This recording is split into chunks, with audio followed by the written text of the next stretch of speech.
Chapter 6. On February 5th, 2097 A.D.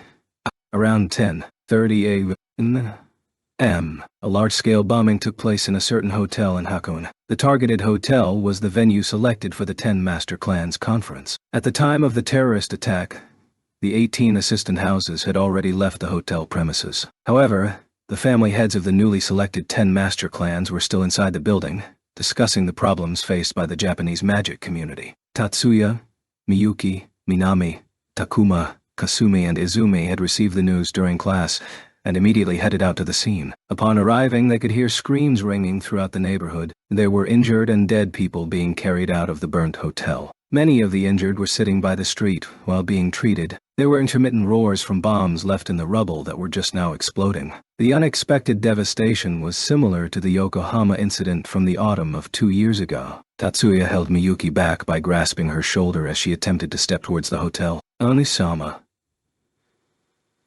Miyuki looked back, and Tatsuya shook his head. It's better to not interfere. Tatsuya restrained Miyuki as she tried to extinguish the fire with her magic. The fire was more or less extinguished already. It was still dangerous, since they didn't know how many explosives were left inside, but the firefighters on location were trained for this. Tatsuya thought it would be better to leave this to the experts, as the group wasn't familiar with this field. More importantly, we should try to locate Aunt.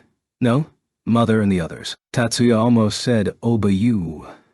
Then he remembered that he was together with Takuma and the others. It was probably unnecessary to correct himself, but he was determined to avoid any situation that could bring any doubt to the setting. Over there. Even when he was talking to Miyuki, Tatsuya kept looking around, and faster than Takuma and Izumi did, spotted the family heads of the 10 Master Clans. Although seeing the family heads together as they currently were was quite intimidating, he was curious as to why they'd stick together in this situation. Tatsuya tilted his head and immediately saw the figure of a plain-clothed detective next to them. Otu-sama.d. Izumi broke out into a run while disregarding her surroundings. Ah!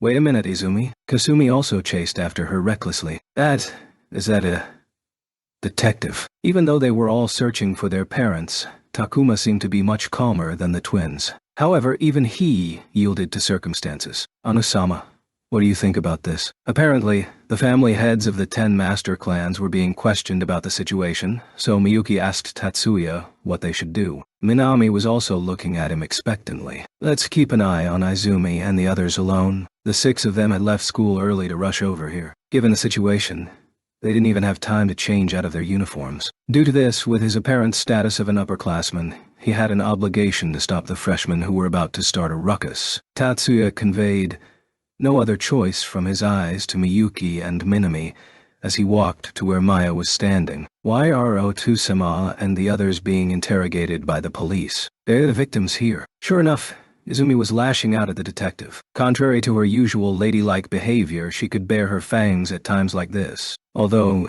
in the eyes of the public, it might be perceived as youthful and impulsive. Even so, why did no one stop Izumi? None of the family heads tried to restrain the loudly protesting Izumi, rather, everyone was just watching from the sidelines. At the very least, her father, Segusa Koichi, should have rebuked her, but he hadn't.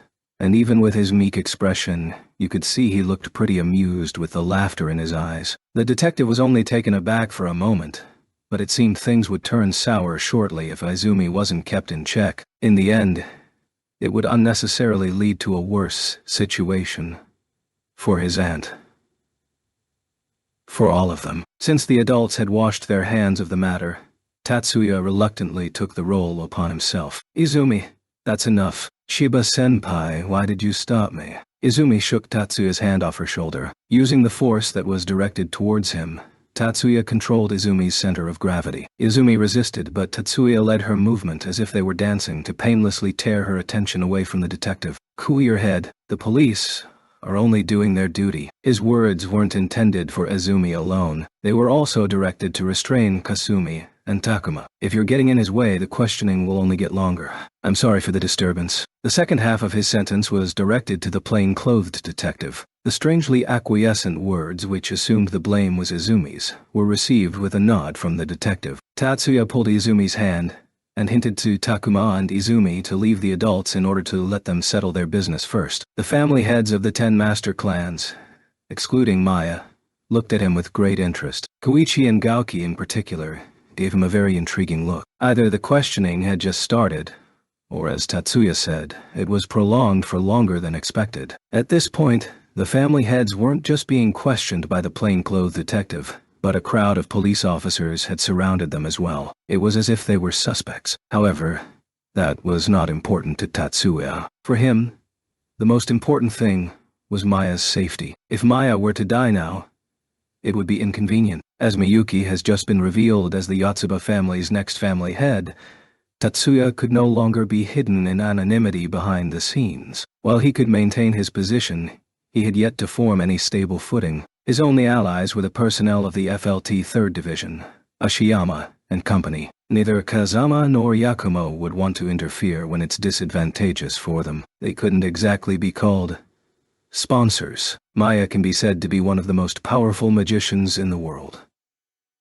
It wasn't a bluff. There was almost no one who could beat her in magic combat. There were no magicians who wouldn't be harmed by meteor shower. Even Tatsuya was no exception. Tatsuya's decomposition magic had good chemistry against Maya's meteor shower. However, Maya's initiation speed was also top-notch, matching her magic power, and she was also able to wield her power with versatility. These were deficits Tatsuya couldn't compensate for. Maya also possessed magic besides just meteor shower, and Tatsuya wouldn't always get the initiative either. If Maya's meteor shower were to be activated before his ectomposition, even Tatsuya wouldn't escape unscathed. He was only able to emerge victorious thus far due to regrowth, and as long as Maya didn't possess that power, she probably wouldn't be able to win against Tatsuya. Once meteor shower was invoked, even the strongest defense magic like phalanx from the Jumonji family wouldn't be able to withstand it. However, that was only in terms of magic combat strength. Maya's body was only on par with that of a normal human. She had never undergone any special training to maintain her beauty or health. Just like any other weak woman, if she were to get cut, she would bleed like anyone else. No matter how skillful someone was as a magician, it was impossible to continuously maintain a personal barrier. Continuous defense-type magic hadn't been properly implemented yet, and it was far from practical use. In fact, calling it experimental would be appropriate. For Yotsuba Maya, even a single bullet could threaten her life. Tatsuya had prepared himself to use regrowth in front of public eyes when he had rushed here, but for the time being, he had confirmed Maya's safety. Seems like it'd take some time to be able to talk to her, though there's nothing in particular to be said. Should I go back to school? Tatsuya was pondering when suddenly a red uniform came into view. Ichiu. It was quite a loud voice, but not loud enough to be called raucous. However, Masaki reacted to Tatsuya's tone rather firmly. Shiba. He must have been looking for his father, Gauki. Masaki rapidly took in his surroundings while walking up to Tatsuya. Shiba-san, you're here as well. Gazing at Miyuki, who stood beside Tatsuya, Masaki changed his expression. It was a complex mix between disappointment and joy. Miyuki linked her arm to Tatsuya's. Or not. They weren't even in close contact. Rather, the gap between Tatsuya and Miyuki had spread even further. However, Masaki perceived that being due to the fact that they had suddenly went from siblings to lovers. Yes, this has become quite a problem. Masaki's emotions weren't hard to read, even for Miyuki. Proposing an engagement towards someone who just announced their own engagement, even if it was out of sheer passion, Masaki's smiling face had a complex yet easy-to-understand expression on it. To be honest, Miyuki was just being timid to keep Masaki from feeling awkward. The Ikiju family denying her engagement to Tatsuya didn't change her status as Tatsuya's fiancée. Even with that in mind, she still felt miserable when she came to understand her wish might not come true. It was a highly unpleasant feeling. That being the case, Miyuki wasn't so immature as to make Masaki uncomfortable. Additionally, even though she was unhappy with Masaki's actions, she didn't have any aversion to him as a person. As such, putting on an amiable smile was an easy task to accomplish for her, although it was probably a good idea for Masaki to give up as soon as possible. To be honest, even Miyuki desired for him to give up on her as soon as possible. Yeah. For the head of each house to be gathered here. Masaki's mood brightened from seeing Miyuki smile at him. Yes? The police seemed to be questioning them. Questioning. Excuse me. I'm going over first. Fortunately, his judgment wasn't impaired too much by the unfolding events. As if realizing the impending crisis that the questioning of the heads of the 10 master clans could create, Masaki regained his original purpose of going to his father's side. On the other hand, Katsudo came out of the swarm of policemen. He was released early due to consideration of his age as a minor. In the past, an adult was anyone over 18, but it was reinstated to 20 again. Reduction of the of-age limit was required in order to mass mobilize young soldiers during wartime. It was done all around the world. The adult age standard was even reduced to 16 at one point, before being raised to 25 at its extreme. Katsudo walked straight over to Tatsuya and company. It seemed like he had seen what Izumi had done just now. Shiba. Since there was no follow-up on his words, there was no mistake of whom he had just called. At the very least, Tatsuya thought that Katsudo wouldn't be shameless enough to call Miyuki without the proper honorific. As the police interrogation been completed, Jumonji-senpai, Tatsuya directed his attention to Katsudo. Currently, they were standing in front of each other as a senpai-kohai from school, not as members of the 10 master clans. No, I was thinking of updating you guys on the situation. Katsuto seemed to take the bait, and the awkwardness in his attitude disappeared. Katsudo looked around Tatsuya's companions. He knew about Kasumi and Izumi since way back. It was his first meeting with Takuma and Minami. Or at least they had never gotten a proper chance to have a conversation. Are you perhaps Shippu Dono? Katsuto spoke to Takuma. Yes, I'm Shippu Takuma. Nice to meet you, Jumonji-san. In contrast to Tatsuya, he greeted Katsudo as a member of the 10 master clans rather than as a kuhai from First High. Although there was a difference between their status as a family head and the son of a family head, since they were standing as members of the 10 master clans, they were of equal footing. I'm Jumonji Katsuto. Pleased to meet you. I as well.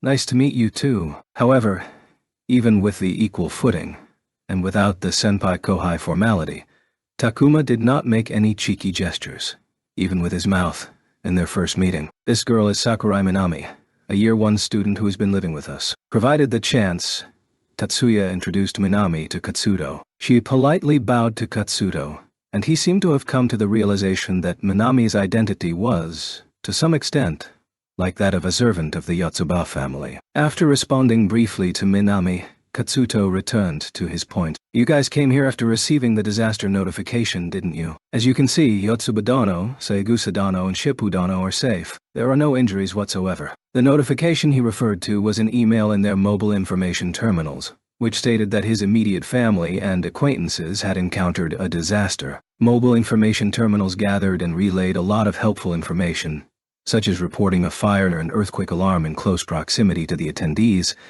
It had a radio service to inform the recipients of the notification of the recorded destination, and included a life log which monitored the owner's state in 3 stages: safe, danger, and death. This information was supplied alongside local government information emails. However, the notification was sent right as the disaster occurred, so there was no way to get an update to the situation unless the transmission was set to be continuous. Masaki and even Tatsuya were rushing because of that. Seems so.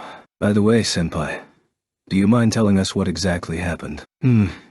If the others were here, it would be easier to explain, but...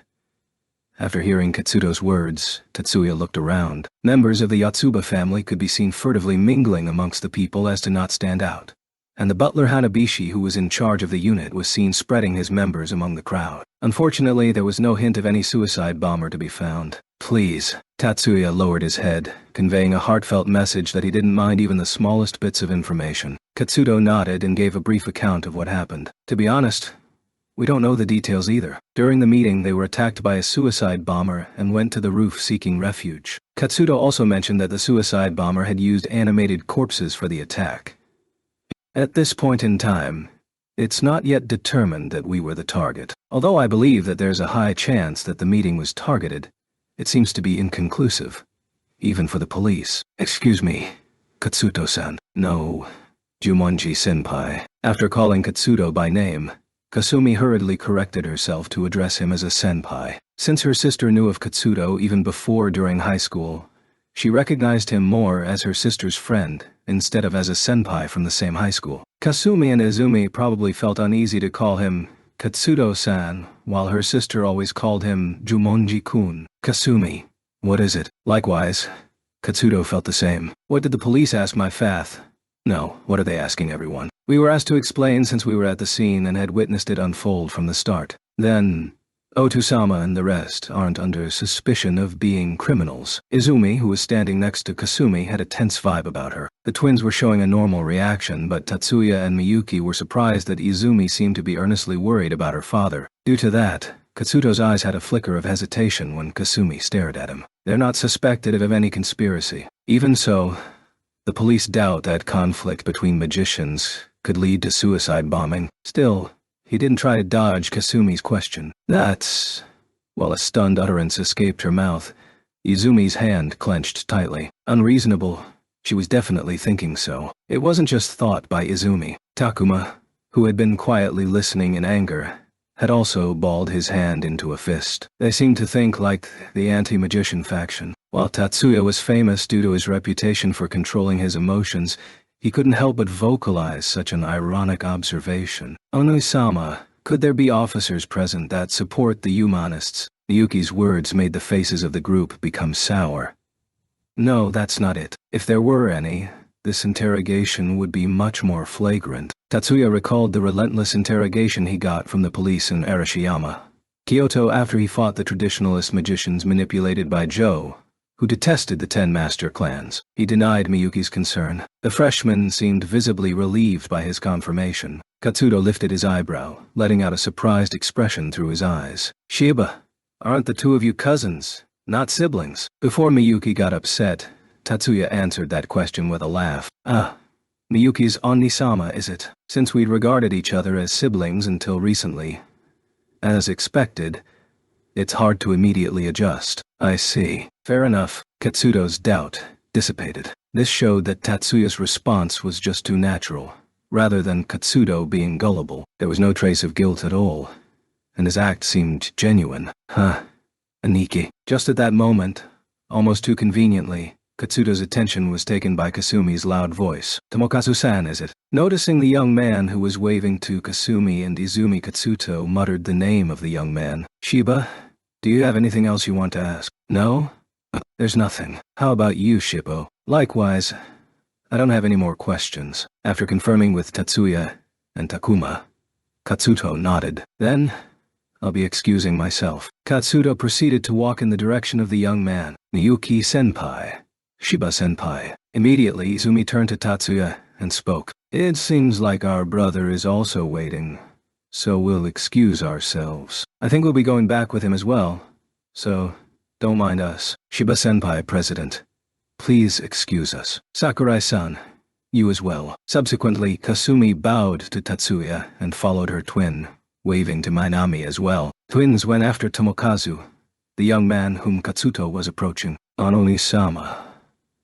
That man is related to Izumi-chan and Kasumi. Miyuki, upon seeing Tomokazu's back, immediately sought confirmation to Tatsuya. Yes, Saigusa Tomokazu-san. The Saigusa family's eldest son, Izumi and Kasumi's stepbrother. I see. The reason for Miyuki's curiosity was due to the fact that Kasumi called him Aniki, and Izumi referred to him as Ani, and there was no distance felt whatsoever. By the way, Ani-sama, about our earlier conversation. The police have yet to be filled with anti-magic ideologies. It seems to be that way. Also, from the way they were talking just now, it seems like a needless concern. Tatsuya answered so, anticipating Miyuki's question. That was rather lenient of him to say, considering the situation, adding a sigh to his sentence. Not only anti-magic principles, the police haven't been corrupted with any polluted ideologies. Either of those would be a big problem. No. Miyuki gazed towards Tatsuya with a puzzled look as he smiled. If there were some officers that had subscribed to the anti-magic ideology, that would be enough to depose them. Tatsuya explained with a serious look, minding the future possibilities ahead of them. At any rate, we don't need to do anything for now. If it's information we want, we can always get it from the police. It might seem impossible, but if the police, as an organization, is taken over by the anti-magician ideology, what are we going to do? It's highly unlikely. Tatsuya, with a bitter expression, shook his head at Miyuki's question. As long as the enemy doesn't develop a method to stand against magic, the magic police are already on standby. Hence, the government would make its move before anything too serious happened, but is there any chance that it wouldn't end so favorably? The way Miyuki asked Tatsuya did not hide any of the anxiety in her voice. Even though there doesn't seem to be a detective here, this terrorist attack is actually being handled well, most likely due to the 10 master clans being involved. They're following up on the matter. Tatsuya didn't directly answer Miyuki.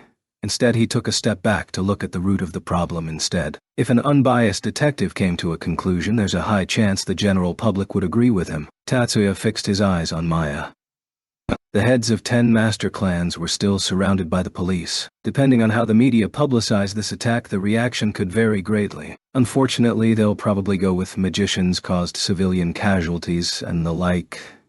Tatsuya diverted his gaze to the group of people who were injured. Some were being transferred to the ambulance with serious injuries, and there were only 10 people left. Even in such a situation, the number of fatalities hadn't reached double digits. This result could be considered miraculous. Even though the terrorist would take full blame for this attack, there would still be a lot of people like myself who would think that magicians caused this, and they have a responsibility for reparations, and inevitably would be convinced this was the truth. But we, magicians, are also Japanese citizens like them, aren't we? Miyuki showed a glimpse of sadness in her eyes. However, even so, she didn't look away. Although Miyuki appeared to be fragile, she wasn't timid. The media is not always hostile to magicians. Last April, despite the small number, there was a campaign to acknowledge the rights of magicians. As Miyuki said, there was such a campaign discussed in the news last April, to counter the arguments of the media's hostility against magicians. However, this time, the situation is different. The number of casualties are higher, and the damage was more severe. You're right, even the 10 master clans won't be able to sit still now. Yet, Tatsuya didn't say anything that would increase Miyuki's anxiety. Whether or not he was pessimistic or optimistic about the future, things that are bound to happen will happen anyway. As of now, neither Miyuki or Tatsuya could do anything. Due to this, Tatsuya refrained from saying anything that could worsen the atmosphere. More importantly, we've made sure that Hahayu is alright, so let's go back to school. He already confirmed the situation from Katsudo's explanation,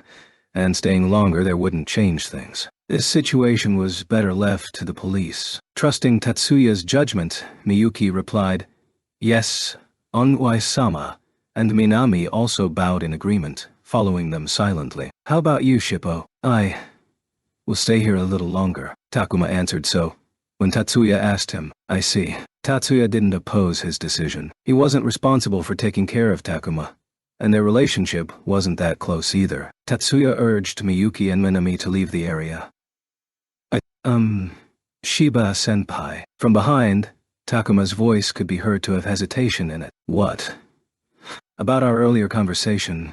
No. Never mind." Takuma retracted his words. It was clear that Takuma was doubting him, but Tatsuya kept his face with icy expression and turned his back against Takuma. The hotel was burnt down, with many injured and many dead. The ghastly mastermind behind this terrorist attack was observing the aftermath from a house located 9 ETM east of Odawara. A suicide bombing was the perfect tool for Yedo Haigu. It inflicted major damage while keeping losses to a minimum. The explosives didn't get caught by the detectors which had been pre-installed in the city, which was to be expected from a weapon deemed obsolete by the USNA Army. The shields hadn't been activated either since the explosive detectors didn't go off. Even his corpse puppets, which were manipulated with zombification, didn't get discovered by the sensors. His dolls got into the hotel unimpeded. The security measures in the city were flawed to a laughable degree. In his evaluation, the city he had until recently lived in while in the USNA had much tighter security. He had a sense of self-satisfaction when he thought of this. Even the 10 master clans had been unable to injure him, which had been according to plan. He had expected to be able to escape without a scratch instead of triggering something short of a full war. Military infantry and all. As expected, the 10 master clans had only defended themselves, selfishly protecting themselves at the expense of others. If they had used their magic to protect everyone else, the injured count might have been curbed at 20 people, and the outcome of 50 he achieved wouldn't have been possible. They end up as collateral damage due to the 10 master clans. This was the message Jito Haigu wanted to spread to the Japanese. The 10 master clans would abandon ordinary citizens if it was to save themselves. You, the Japanese, would be killed because of the 10 master clans. The 10 master clans, the Yotsuba. I will take away your place in Japan the same way you took mine. My homeland, where I belonged, was Dahan. Jito Haigu smiled in the darkness of his silhouette as he stood up. Strewn about his feet were the owner of the house and his family, laying on the floor lifelessly. Ours, no. 2. Benjamin Canopus was currently in a room inside the USNA embassy. He was staring at the screen relaying the scene of the terrorist attack at Hakone. His smart and fearless face was colored with a bitter expression. Although they were of different countries, he couldn't help but feel sorry for the civilians who fell victim to terrorism. As an austere soldier, Canopus believed that military personnel who protected non-combatants and complied with the classic laws of war should be full of pride. Star's missions, however, often required him to operate covertly and break these laws he respected. He was constantly struggling with this inner conflict, and that's why he decided to forgo any involvement with civilians which could affect his heart. He would have stopped Haigu's attack if it was possible. Unfortunately, he wasn't allowed to reveal the embarrassing weaponry theft to Japan, and in turn this caused Japan to be unprepared for the terrorist attack. This resulted in the unnecessary loss of Japanese civilians' lives. Since he was not allowed to inform them, he was also ordered to not cooperate with Japan's military or police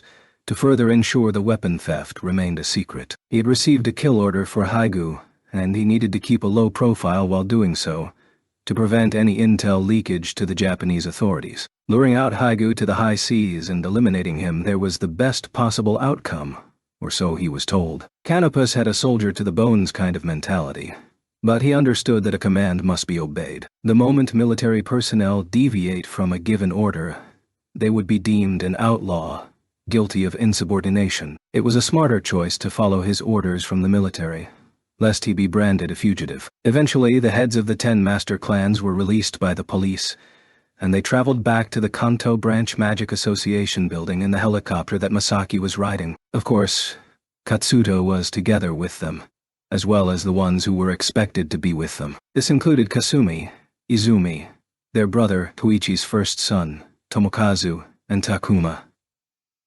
When they arrived at the Magic Association, the heads of the 10 master clans went to a conference room, while Masaki, Kasumi, Izumi, Tomokazu, and Takuma were waiting in a separate room in the building. Despite the fact that it was a sudden announcement, the Magic Association managed to arrange a round table for the heads of the 10 master clans to sit at. They looked at each other's faces, before the eldest of them broke the silence. Let's stop wasting time with meaningless prelude. Everybody please voice out ideas, if you have any, on how to deal with this emergency. Futatsugi Mai, who was the focus of the other 9, stared back at each of them one by one. After a glance around the table, she held her gaze on Koichi, who was sitting directly across from her. It will be difficult to control the mass media. Koichi, who had the most influence in the media industry, said that with a gloomy face. As of now, there are 16 casualties, but that number might soar above a couple dozen. Just the number of casualties is more than enough to throw the public opinion into a frenzy. Even so, it doesn't mean that we can afford to do nothing. From his seat, Itsuwa Izami stated his opinion. His voice, however, did not carry any strength. No, it's probably best to wait for now. An overly controlled public opinion might backfire if done hastily. It might even carry heavier consequences for us. Itsuya again cast his opinion reluctantly. That's right. In the first place, we are also victims, and there's nothing we have done that requires justification. If we react rashly now, there's no guarantee that we wouldn't hurt ourselves. Yatsushiro Reisu consented. However, standing still without taking any action also wouldn't be a wise decision. This isn't our only problem. The whole population of magicians is also under scrutiny. I agree with Ichiju Dono. We shouldn't overdo our countermeasure, but we definitely cannot stay still. If we do not resist, we will end up being cornered by our enemy. Kaoki and Matsuzuka Atsuko insisted that they should take aggressive measures. The meeting had barely started, but the mood had started to break down early on. Mai furrowed her eyebrows in concern, and she urged those who had yet to comment to join the discussion. Jumonji Dono, how about you? Please don't hold back. and feel free to speak your mind. Katsudo lowered his head to the others before he started to talk. It's probably impossible to try to control the mass media. I agree with Sagusa Dano on that. Unexpectedly, he started with such a flat statement. Then, is it better for us to do nothing? Interestingly enough, Reizo showed a rather surprised expression. No. Katsudo focused his eyes at Reizo, without even moving his neck. Let's not resort to such tricks. I believe we should openly declare our position, particularly in condemning the terrorist attacks against the Magic Association. I see. Reizo nodded. He was clearly caught unprepared. He was so focused on what was in his hand that he had overlooked a straightforward approach. I believe that Chumonji Dano's suggestion is the most realistic countermeasure we can take as of this moment. Shippo Takumi gave consent to Katsudo's proposal. I also think that making a statement through the Magic Association is a good solution. Reizo said so while slightly raising his hand. Yatsushiro Dano, isn't that only an excuse to escape from giving your idea? Atsuko brewed some tea. The unscrupulous Gauki frowned at the remark. Yet the object of the remark, Reizu, was laughing in a carefree manner. Yatsuba Dono, what do you say? As a gesture of goodwill to Reizo, and to divert the attention from himself, Atsuko swiftly directed a question to Maya. Maya, rather than focusing on answering Atsuko, opened her mouth towards Koichi, who was sitting by her side. I don't think we have much choice here. Am I right? Sagusa Dano. That's true. Koichi nodded with a straight face towards Maya's statement, even though it sounded like a provocation. So, we will put out a statement via the Magic Association that condemns this attack, and we will also state our intent to fully cooperate in catching the perpetrator. After he made sure that nobody was against his statement, Koichi opened his mouth again. Of course, this will involve control of the mass media. However, didn't you say yourself that exerting such control would be difficult, Sagusa Dono? Being reminded by Jen about what he said, Koichi nodded and faked a smile. Yes, we will be unable to do anything about those who claim the responsibility is purely on us magicians. But we can't afford being passive about this. In the end, the bad guys are the terrorists, and I believe continually inducing this impression while controlling the media is the optimal solution. Jen didn't give any reply to Koichi. I wonder if things would go so smoothly. Once public opinion goes against magicians, it won't be easy to overturn it. The hostile atmosphere towards magicians has existed for a long time. However, by diverting attention to the terrorist, we can at least ease the increasing negative opinion towards magicians. If we also cooperate in catching the criminal, the terrorist becomes the scapegoat, and the hostility aimed at us for this incident should vanish. Capturing the terrorist with our own hands, wouldn't that impose a greater risk for us? Gauki interrupted the discussion between Koichi and General. In order for us, the heads of the 10 master clans to move, we need military approval. Although that's only a verbal agreement and not a written rule, we should not disregard the procedures that have been given to us in order to maintain a relationship with the government. Ichiju Dono, you do know that such a permit from the military has a very low chance of being accepted, right? Gauki shook his head in reply to Koichi's question. He also implied, that's not all. If we allow for a second and third attack to be carried out during our search, the public opinion of the 10 master clans, no, magicians will suffer even more. However, that doesn't mean we'll just idly sit around while the terrorist attacks us. Maya's intervention was met with surprises, since she directly replied to Gauki with her eyes fixed on him. In order to catch the criminal, and to prevent a copycat attack, I think we must dispose of our mask and mobilize our strength. The 10 master clans have the power to catch the criminal. If this statement hadn't been made by Maya, who openly supported Koichi, people might have had an easier time accepting it. However, I can understand Ichiju Dano's concern. What do you mean? Gauki wasn't the only one who stared at Maya with a puzzled look. Koichi also reflected a quizzical expression towards Maya in his eyes. I don't think it's a good idea for us to be directly involved in the search of this attacker. Although letting the perpetrator remain at large is a problem in itself, I still think it's a necessity for us to be on the lookout for another terrorist attack for now. So we should focus on preventing another attack from being carried out. Maya nodded to answer Mai's question. Then, should we assign someone to keep an eye out for the terrorist? Atsuko's question wasn't meant for only Maya, but also towards the other members who were in the meeting. I'm sending Tetsuya from my family. Maya, however, seemed to misunderstand the question as something aimed at the Yotsuba family. Let's give the responsibility to Masaki. As if to compete, Gauki quickly threw in Masaki's name. Yotsuba Dono, Ichiju Dono, Please, wait a minute. However, in exchange of the nominations from their own families, Mai seemed to be unsatisfied. The nominees you have both put forward are still in high school. To be on the lookout for a hidden criminal will take a lot of time and effort. Even if they are a part of the 10 master clans, ultimately, they're still students. I don't think it's wise to sacrifice their academics for this matter. Gaoki's hot-bloodedness was rebutted by the common sense that came from Mai. It's heartwarming to hear your concern, Futatsugi Dono. However, you need not worry. However, Maya returned a calm smile to Mai. You are correct in saying that locating a terrorist and his colleagues may take a long time. But if Tatsuya receives backup from the Yotsuba family, he won't even need a month to remove the terrorists. That wouldn't be enough to disrupt his schooling, she replied with a strong degree of confidence, as if she could foresee the future. Maya was taken aback by Maya's statement, but still. However, the opponent was someone from the 10 master clans as well. Maya was not so easily trusting what Maya said. The fact that Tatsuya Dono is still a high school student is undeniable. No matter the degree to which your family supports him, chasing a terrorist isn't a good idea, right? Maya replied to Mai's statement with a slight smile, as if seemingly saying, well, you're too late. The terrorist attack that had happened a year ago, in April of 2095, had been covered up well till now. The information had been released to the 10 master clans previously. They still had no hints about Tatsuya's magic, but it was clear to them that Tatsuya and Katsudo were the ones who defeated the criminals. The record of events that transpired was held by the Jumonji family, and was given to the 10 master clans once the Yotsuba family announced that Tatsuya was a member of their family. Although the assassination of the ringleader of No Head Dragon was kept a secret, Tatsuya's involvement in the Yokohama incident at the International Conference Center was already out of the bag. There was also the parasite incident which had been uncovered. Maya even spoke about the matter of Zhao Gongjin last fall. It was plain to see Tatsuya, being a high school student, hadn't stopped his participation in other dangerous events. Shall my eldest son,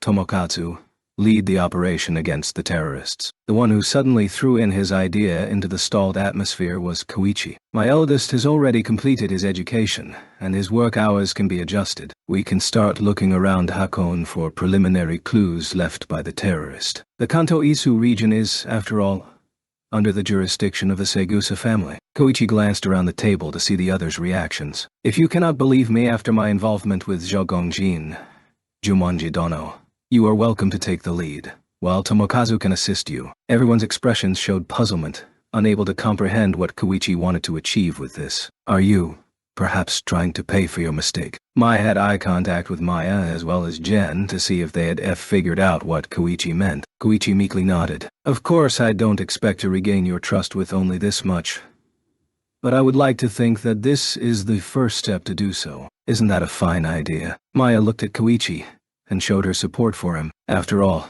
Kanto is Segusa Dono's and Jumonji Dono's territory. If Segusa Dono has decided to move, then I will be happy enough to leave it to you. Maya said so while smiling at Mai. If everyone agrees with this plan, then I will take the responsibility upon myself. The one who responded to that smile was not Mai, but Katsudo. If you need any form of help from Tatsuya, please don't hold back. Likewise, regardless of the form, if you ever need a hand from Ichiju Dono, will be there. Of course, I will not spare any resource. You can also mobilize Masaki as you like. Lowering his head to Gaoki and Maya, Katsudo turned to Koichi. Segusa Dono. Formally, I will be responsible, however.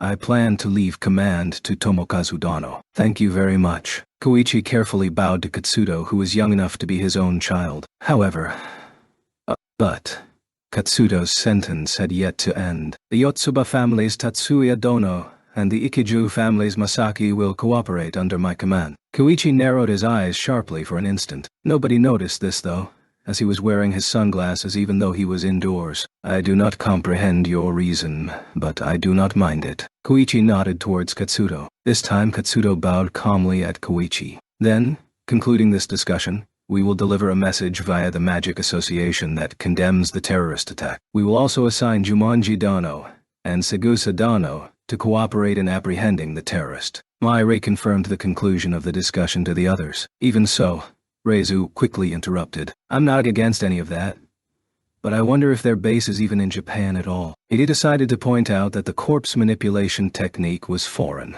unmistakably. Gauki denied flatly. The corpse manipulation technique is not one that can be programmed beforehand to activate later on. At the very least, in order to control that many corpses to such a degree, someone nearby must be controlling them. How close would that be? Gauki stopped to think for a while before answering Izami. Depending on the magician's skill, the furthest would be 10 kilometers. Then, he added on, we should assume the magician in question does not have a very high degree of skill. We can't help but hope that's the case, can we?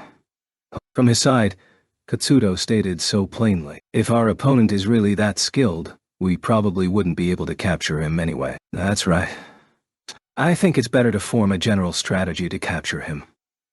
Reizo expressed his support to Mai's plan about forming a strategy. As if a trigger was pulled, the others were voicing out their support one after another. After the meeting concluded, the unscheduled conference room was emptied. Each of the family heads went home immediately. They needed to strengthen their vigilance in their own regions in order to prevent another terrorist attack. Even though they were in charge of the region, it wasn't as if the Ikiju family, whose stronghold was in the Hokuriku-sanin, could perform a thorough monitoring. They couldn't prevent any high-level magic crime happening in the Tohaku region either. The 10 master clans in their respective regions have their own worries to deal with regarding the aftermath of the attack. The ones who were responsible for preventing terrorist attacks were the police, while the 10 master clans were only supposed to cooperate. However, in order to ensure proper cooperation, the role of the family head was indispensable. As for the Yotsuba family, even when the help they could provide was unknown, it would be a pain to actually mobilize without the family head coordinating it. Due to that reason, each family head was rushing back to their own homes. Not even Ichiju, Gauki, and Masaki were exempt, as they were rushing back to Kanazawa on a helicopter. Masaki. After taking off from the Magic Association heliport, they went northwest, and Gauki started a conversation with his son. Yes. From his tone, Masaki understood that he was talking as a family head, and not in a parent-child relationship. Thus, Masaki replied formally. The meeting we just concluded was regarding how we will handle the terrorist attack. Yes, the 10 master clans will issue a statement condemning this act of terrorism, and we will also be searching for the mastermind. Jumonji Dono has been put in charge, and Segusa's eldest son, Segusa Tomokazu Dono, will be assisting him. What will the Ikiju family's role be? The 10 master clans is led by Jumonji Dono to prevent another terrorist attack. Masaki, you'll be assisting Jumonji Dono in this. Yes. Masaki straightened his back and answered. His face was filled with excitement instead of nervousness. For Masaki, the role of catching the terrorist mastermind was an honorable one. Of course, you'll need to take a little time off from school. This includes the upcoming public holiday. I will settle this with the principal. Understood. Masaki had quite an attachment to his school life. The truth was, he didn't want to take time off. However, his responsibility towards the 10 master clans weighed greater on him. Masaki's face was already stiff, but it froze as soon as he heard Gauki's next words. Shiba Tatsuya of the Yotsuba family will join the group under Jumonji Dono. Masaki, make me proud. Yes. Masaki nodded with a strong fighting spirit. The events of February 5th, 2097 were coming to an end. After rushing to the site of the terrorist attack, Tatsuya and Miyuki, and Minami, were taking a break at home. Tatsuya was relieved that Maya was safe, but tomorrow's criticism would be harsher than ever. Yet, he couldn't deny that it was driven by the mood of the people. He also felt an average amount of anger towards the terrorist. Tatsuya also learned how to show condolence towards the victims and survivors. His true relief came from the fact that Miyuki was not targeted this time. Regarding this incident,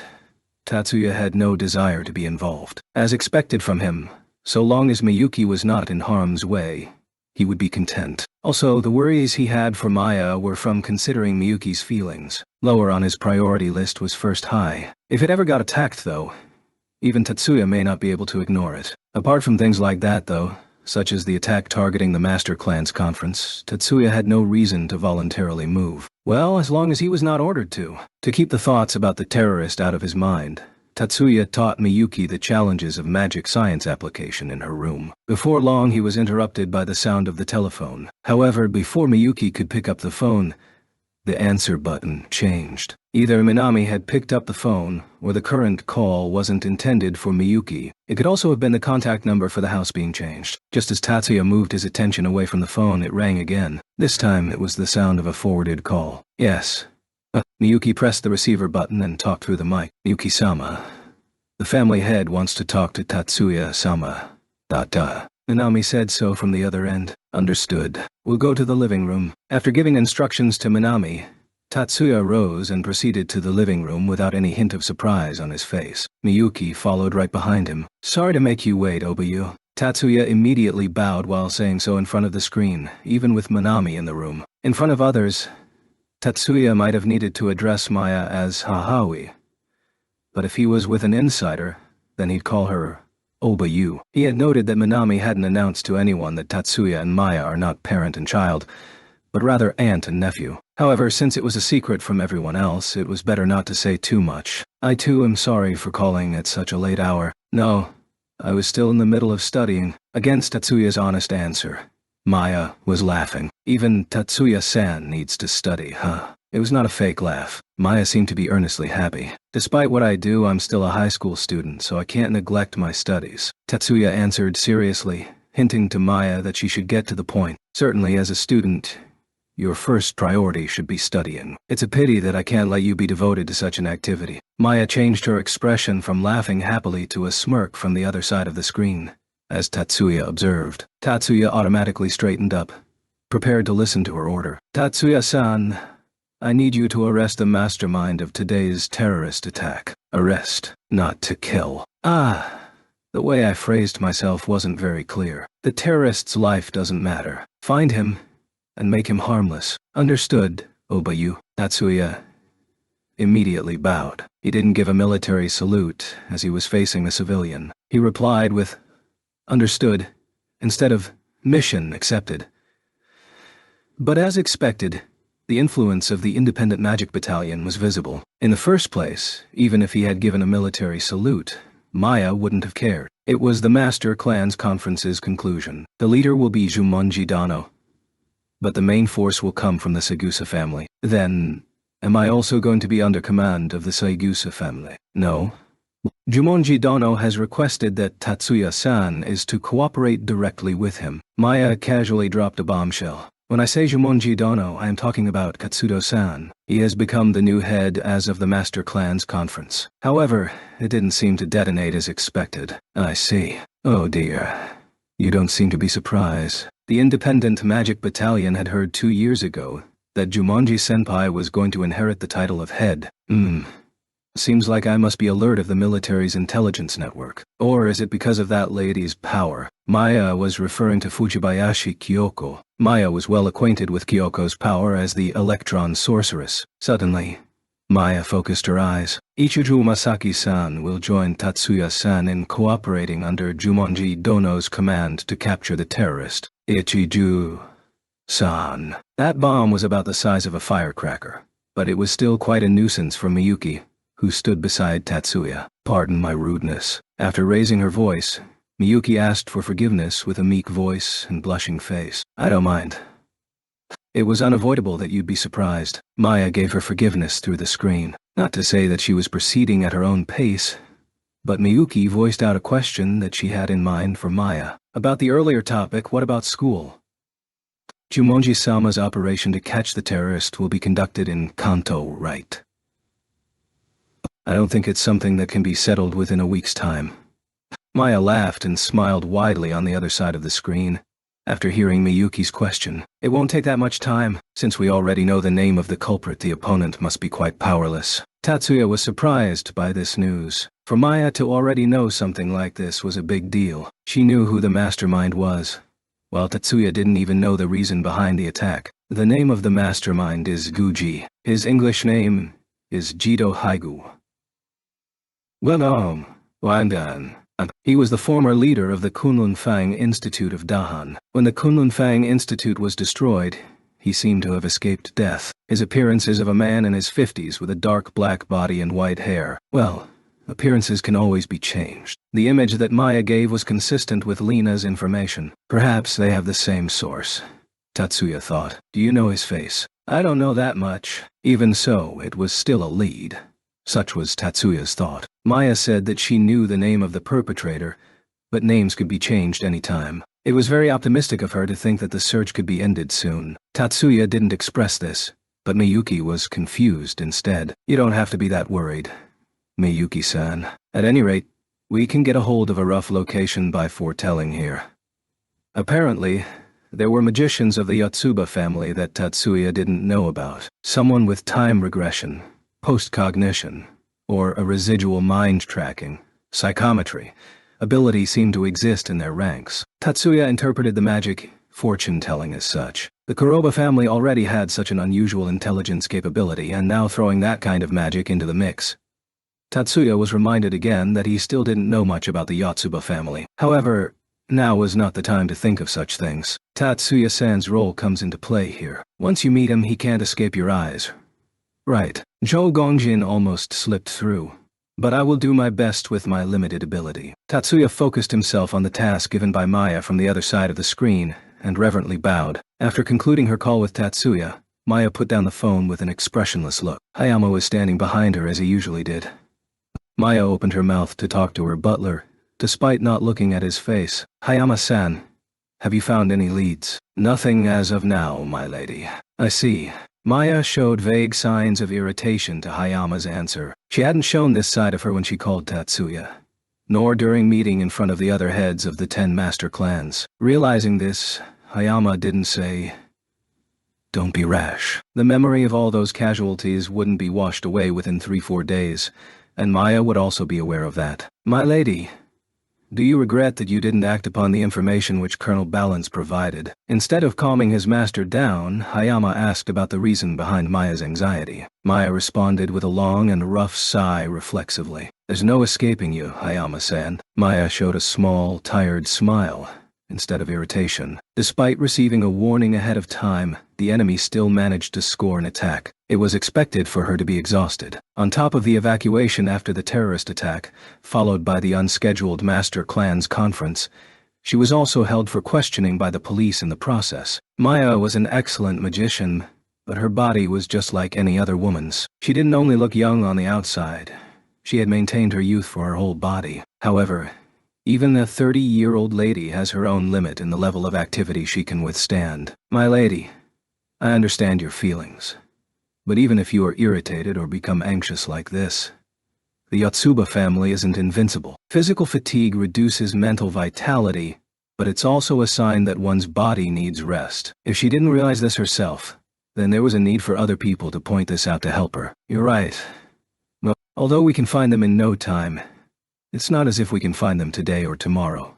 So let's rest for the night. Fortunately, Maya's mental state wasn't so bad as to forsake the need for rest. If something happens, please update me tomorrow morning. Please leave it to me, my lady. Hayama bowed reverently and left Maya in her study. Chapter 7, February 6th. A night had passed since the terror attack. It was drizzling even before dawn, but Tatsuya went to Kokonoi Temple, as per his routine. He received a rough welcome from the disciples, as per his routine. However, Tatsuya broke his regular morning routine today, acting oddly towards Yakumo. Please teach me how to break Ghost Walker.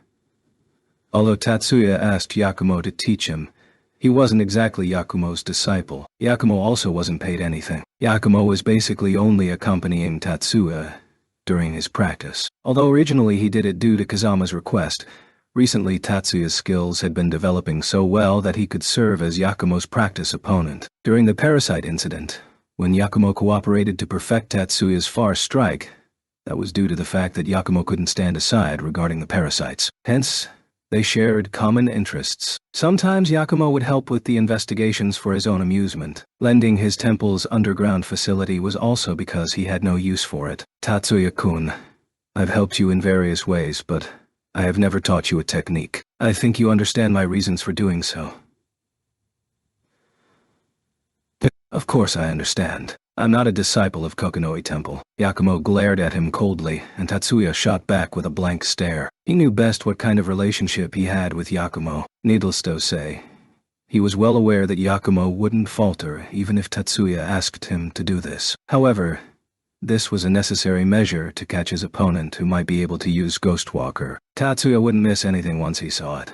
Maya had said so herself. Even so, Tatsuya knew that she was overestimating his ability. Considering his current ability, Zhou Gongjin's Ghostwalker was impossible to crack with his own power. Had Zhou Gongjin not fought with Nakura Saburo prior, Tatsuya would have missed him. He managed to break through Zhou's Ghostwalker because of the blood needles that Nakura Saburo had cast in exchange for his life. The news didn't reach Lina nor Maya, but there is a high chance that Jedo Haigu was instructing Zhou Gongjin. Jedo Haigu was the mastermind of Blanche and No-Head Dragon, according to one of the 7 sages, Raymond S.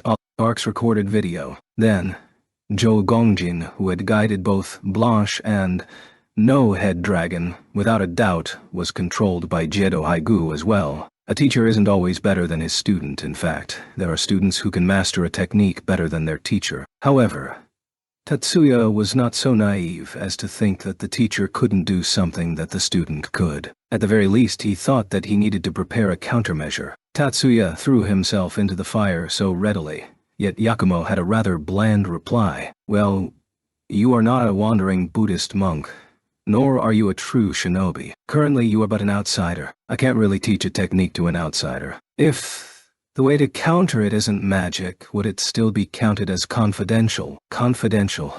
What a modern word. Yakumo smiled as he heard that. However, he immediately wiped that expression from his face. As long as I don't directly teach it to you, it wouldn't be counted as a breach.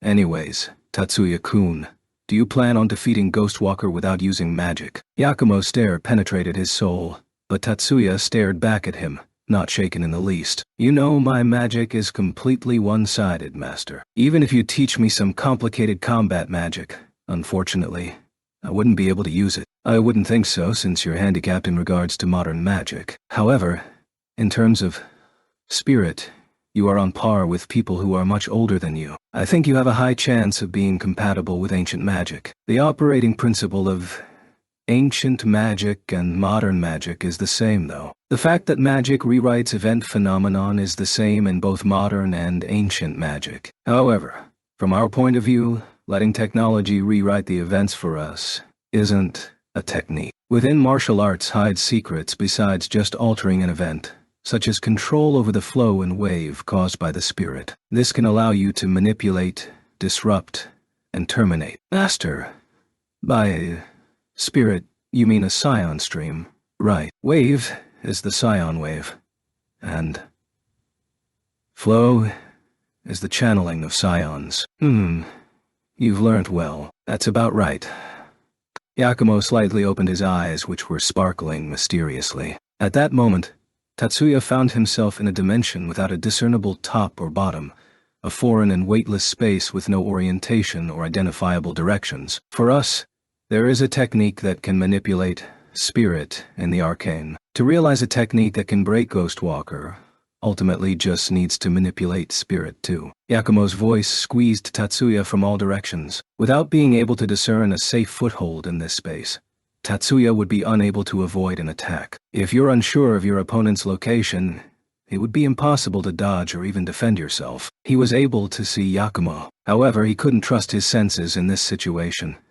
Thus resisting would be meaningless. This time, his trust in Yakumo was irrelevant. In front of an opponent who could decide his life or death, a strong sense of danger forced him to concentrate on his power. Tatsuya focused on his body, his consciousness divided within. His blood flowed as usual, and the sensation he felt was similar to a free fall, but not quite the same. His head could feel gravity properly, and his feet were firm beneath him. Tatsuya's body was seized by a scion wave before instincts kicked in, breaking away from the illusion of that non-oriented dimension. The rest of his body could feel gravity acting on it again. His legs were properly positioned, and his head faced the sky. Master, just now, I didn't tell you anything. Well, I certainly don't expect that you would break through that illusion with your own strength. Yakumo kept his mysterious expression while facing away from Tatsuya. Even Kazuma-kun wasn't able to break through that at first. Was that Ghostwalker just now? Yakumo acted like he wanted to divert the conversation into idle talk, but he still answered Tatsuya's blunt question with its different. Ghostwalker is a technique that can affect a squadron of troops. What I showed you was a mere individual illusion technique. Then, Yakumo wore a mischievous smile on his face. "In the first place, it's hard to put you under an illusion. Even for me. I managed to do it because I twisted it a little bit." Yakumo didn't say what kind of twist he had applied. Tatsuya tried to ask him, but his attention was diverted to Yakumo's next sentence. "In a general sense, that technique you just witnessed could be considered a primitive version of Ghostwalker." Tatsuya concluded that Yakumo's slip of tongue just now was his answer to his request, "Please teach me a way to counter Ghostwalker." Tatsuya still didn't know how to make use of the mechanism he had just figured out from that illusion. But if that was a primitive version of Ghostwalker, he had a good start. From here on, he could only practice on his own. "Master, thank you very much. I told you I didn't really teach you anything. More importantly, let's start sparring." Yakumo prompted the usual routine of theirs. "I'm under your guidance." Tatsuya bowed as he spoke, and took his stance as usual. After all that happened, Tatsuya returned from his sparring with Yakumo to his daily routine. As usual, he went to school. However, since he had received an order from Maya regarding the terrorist, he was also waiting for information. Even so, his life passed smoothly until the lunch break. Since Miyuki and Anaka's Cold War had been resolved, Tatsuya and company were once again seen having lunch at the canteen. Today, as per the norm, the other members were making sure that Miyuki, Honoka, and Shizuku had their seats. Just as they started their lunch, a large TV started to display urgent news. "Terrorists.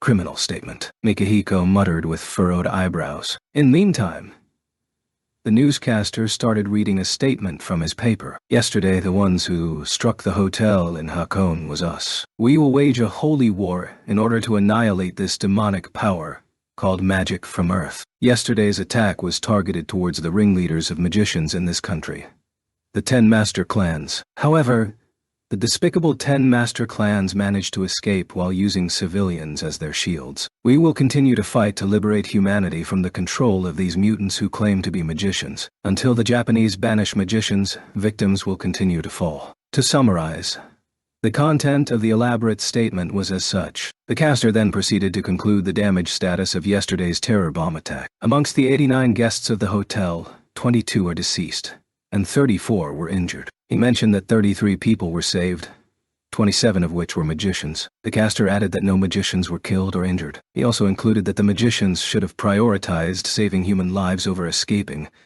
and the casualties could have been kept to a minimum in that situation. What do they mean by saying that we should have prioritized saving the lives of others over our own? Erica spitefully rebutted the politician covered by the news. Not that she was complaining to the TV. She knew that the display was not a communication line. It didn't have a two-way communication function. There are some professions where you must protect others first, but it's unpleasant to have that kind of ideology shoved down our throats. Mikihiko had an unusually strong tone, showing that he couldn't tolerate the newscaster's stance. The terrorists consisted of about 50 people, right? How can they expect the 10 master clans to prevent something like that? Do they actually think we're some sort of superhumans? Leo's face showed how appalled he was by the caster's comments. Helping each other is necessary in times of distress, yes, but they can't just shift the priority of people's lives around, did a heartwarming story. He implied that our lives, magicians' lives, aren't as valuable. Tatsuya didn't stop at irony.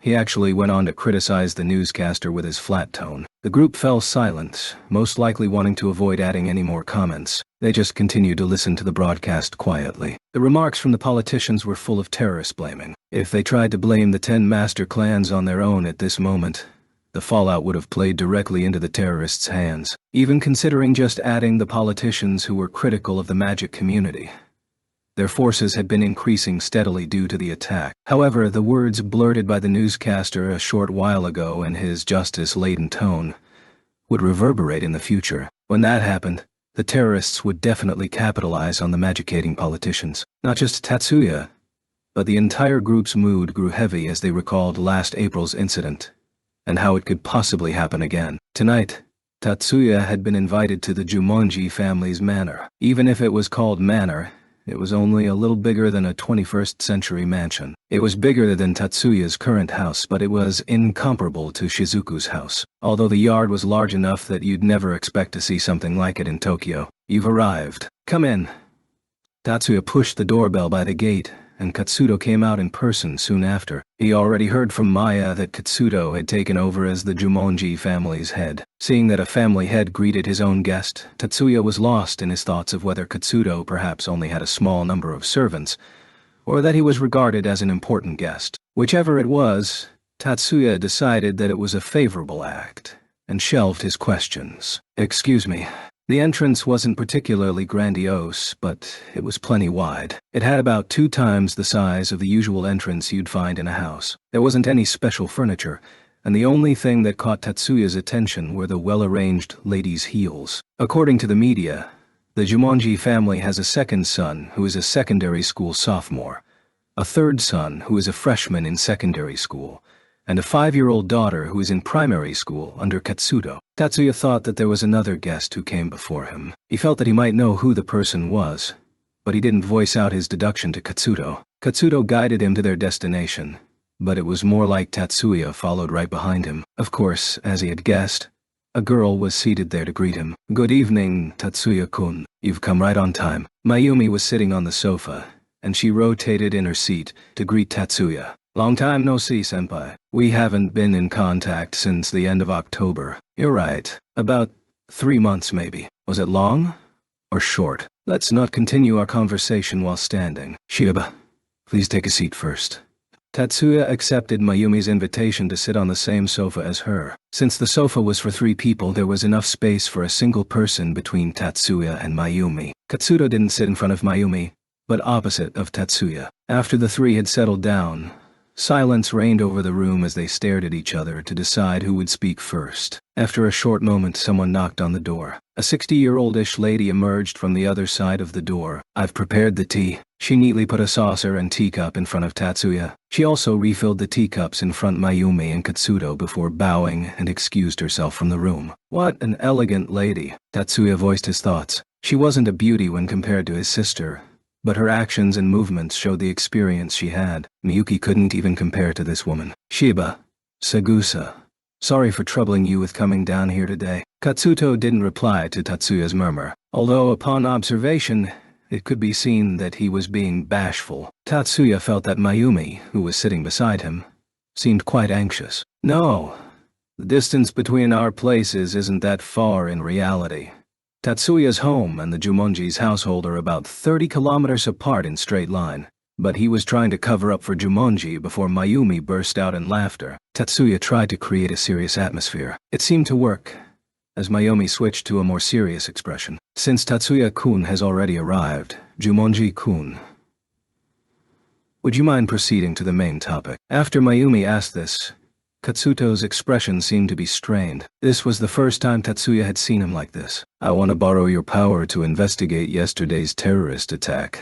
Tatsuya had expected this request from Katsuto. Yet, it was still quite surprising to hear from him. "I've received an order to assist you from the head of the Yotsuba, so I will definitely cooperate." Tatsuya answered his part and glanced to Mayumi. She was quiet, while Katsuto stared at her with an unreadable expression. "However, why Sagusa-senpai as well? I heard that the Sagusa family's first son is also conducting an investigation of the terrorist." "Shiba.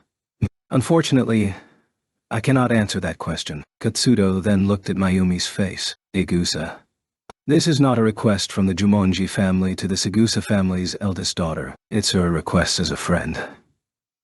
That's why you don't need to consider your family's situation. If you're not up to it, you may also decline my request." Mayumi sighed softly. The nuance behind it hinted that she was amazed by his request. "Jumonji-kun, that's not very fair. If you ask as a friend, how am I supposed to reject it?" I see.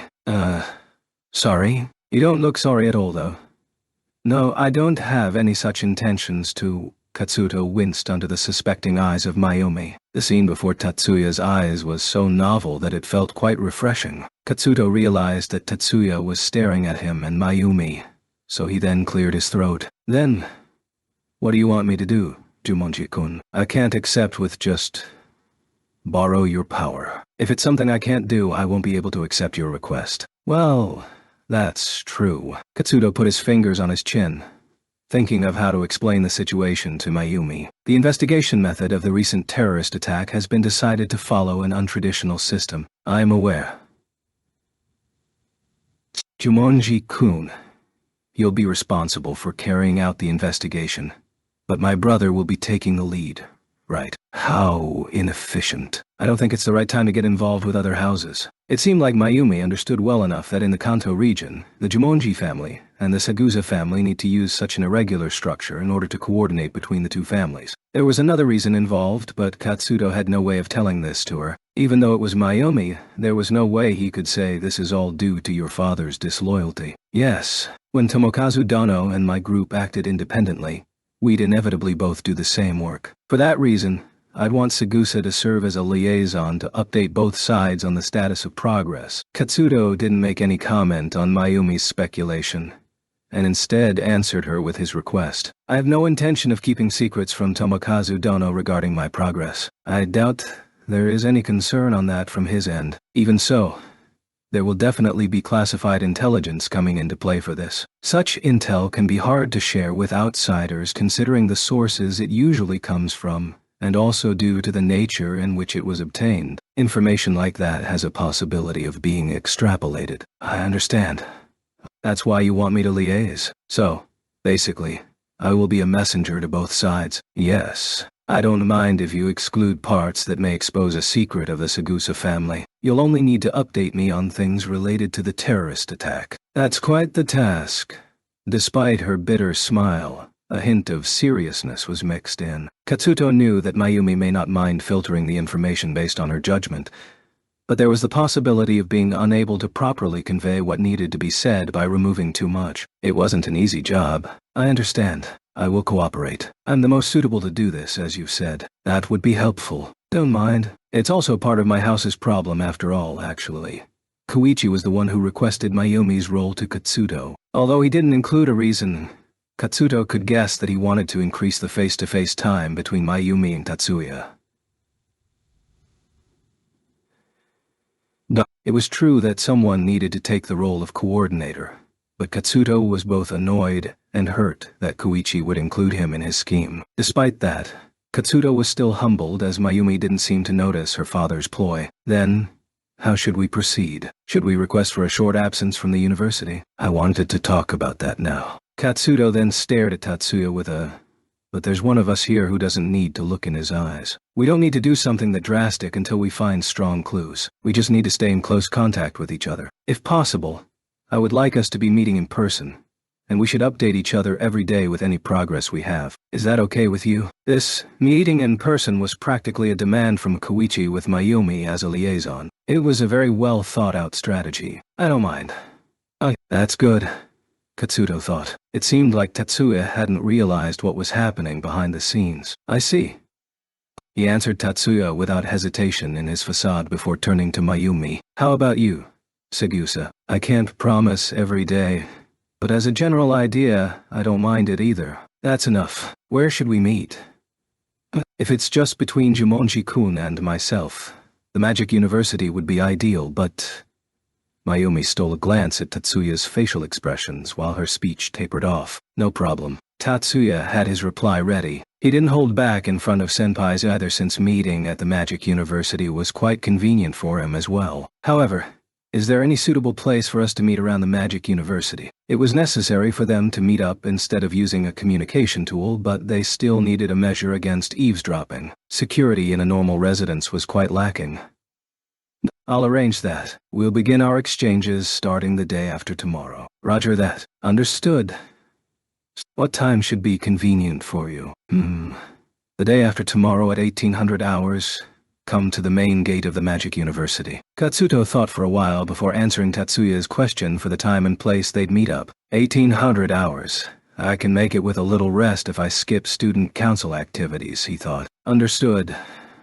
Tatsuya quickly calculated the time in his head and agreed to the proposal. Somewhere far from Tokyo, Ichiju Gaoki visited a local prestigious restaurant, not knowing of the meeting among Katsuto, Tatsuya, and Mayumi. There was no question about the taste of the food, nor the service provided at this restaurant, but it was famous for being the place of private conversation among politicians. Gaoki himself already had around 4 or 5 meetings with politicians here in the past. Even though he hated doing such things, he couldn't avoid his duty as one of the 10 master clans. However, His companion today was not a politician. The lady who sat in front of Gauki was Maeda Chizuru, Third High's principal. Maeda-sensei, sorry to call you at such a busy… Let's cut the unnecessary politeness. We're friends, right? If someone heard this way of speaking, they wouldn't think of this lady as a teacher, let alone a principal. But she was unmistakably the principal of the Magic University-affiliated Third High School, which Masaki currently attended. Chizuru-senpai, please act more becoming of your position. Your Magic High School is one of this country's assets. How silly, Gauki. You should know that how I act normally is pretentious. Principal Maeda replied to Gauki's rebuttal with sarcasm. Moreover, Magic High Schools are just that. Schools. It may belong to the country, but it still isn't a military institution. She continued her sentence with a savage smile. Gauki didn't have any intention to relate Magic High Schools to the military, but he didn't refute her comment. He understood what she was getting at with her military background. Maeda Kucho was in the military until her late 20s, and her last rank was lieutenant. She caused a problem for her superior. Reportedly, she had filed a sexual harassment case. Hence, she needed to retire early. She was then appointed as Third High's principal due to her unique character, and in turn became a 40-year-old educator. She was Gauki's senior by 1 year when they studied at Third High. She was a real heroine back then, shining at the top of the batch and unyielding to all, including Gauki. To him, Maeda was a figure he would forever be respectful to. Well, Gauki, let's hear it. It's quite rare for you to invite me to a place like this. Is it an important matter? This is a private matter. Gauki had expected this straightforwardness. He answered her in a rather deviant tone. Oh, don't tell me. You're concerned about your son's GPA or something like that. It may be something similar. Maeda was prompted to show a sharper gaze to him. You know about the terrorist attack in Hakone yesterday, right? I know. It was a disaster. So, how about the statement issued by the Magic Association after the incident? Of course I know. However, I doubt that has made any impact. It's a given to blame the terrorist, but it might not reduce the negativity from the non-magicians towards us. Maeda continued. They also didn't say that the ones who bear the responsibility for it are just the targeted magicians, Gauki interjected. We also have no intention to stop at condemning words only. I remember hearing about cooperating as much as possible to arrest the criminal, so that wasn't just sweet talk. Masaki from the Ikiju family will be involved in the investigation. Gauki nodded in silence after saying his piece. Maeda didn't reply with, "That's reckless." Then, instead, she gave a "why did you tell me" that kind of face to Gauki. The one leading the investigation will be Jumonji Dono, and they will start with the crime scene at Hakone. It might take a few weeks, possibly more than a month. That's why Masaki will be staying in Tokyo at our second house, and he will be on a long leave from school. You're saying that you want me to treat those days as a holiday instead of having him on leave of absence? Yes. The 10 Master Clans matters are, after all, not a public service. It's ultimately a private matter, so I realize that this is pushing my luck a little bit. Even so, I wish for my son to be able to carry out his duties with peace of mind. Gauki lowered his head. Certainly, you're somewhat pushing your luck. Maeda coldly answered. Even if you are one of the 10 Master Clan heads, such a convenience isn't possible. My profession alone prevents me from giving special treatment to anyone. I understand Gauki didn't say anything further. Maeda wasn't someone who stuck to the rules, and if Gauki were to describe her, it'd be an affectionate woman. However, once she had decided on something, nothing would sway her decision. I've asked a foolish thing. Please forget about it. No, I can understand your position. I also know it's part of your clan's responsibility to stake out in Tokyo. Regardless, I can't give your son any special treatment. You can try asking for a favor from Momoyama-sensei, though. Huh. Momoyama-sensei ... Are you talking about the principal of the First High? Gauki didn't understand why Momoyama's name came up here, and he stared at Maeda with a puzzled expression. That's right. For what matter specifically? To have your son at his school for a short term. Maeda didn't mean to hide the details behind her statement, but Gauki had rushed her before she could get any further. Wow, wait.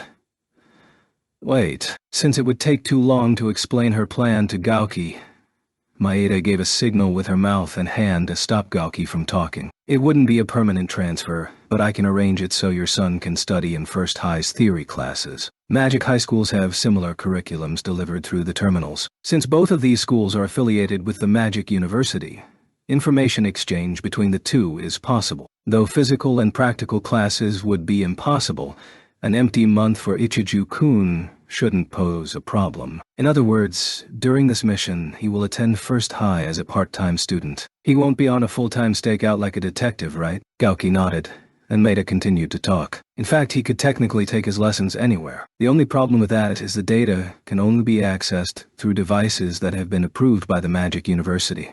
Since the data is from their end, even though his surroundings and environment will change, I think he can safely take the liberal arts and theory courses at First High. At last, an enlightened expression appeared on Gauki's face. I wonder if you can prepare the move during this weekend. Then, should be able to get into First High next Monday. So that will be 1 month until March 9th, right? Of course, if the case is resolved early, he can get back to Third High anytime. Thank you very much, Maeda-senpai. I'm counting on you. From a parent's point of view, this solution was much more favorable than the original holiday plan. Gauki bowed to Maeda without any hint of objection. After that, Gauki was detained by Maeda and drank until the sun rose. Haigu's statement had set the public opinion towards magicians aflame. Even some media outlets one-sidedly blamed the magicians. Perhaps it was due to the heat of the moment, but the accused side didn't seem to be very optimistic that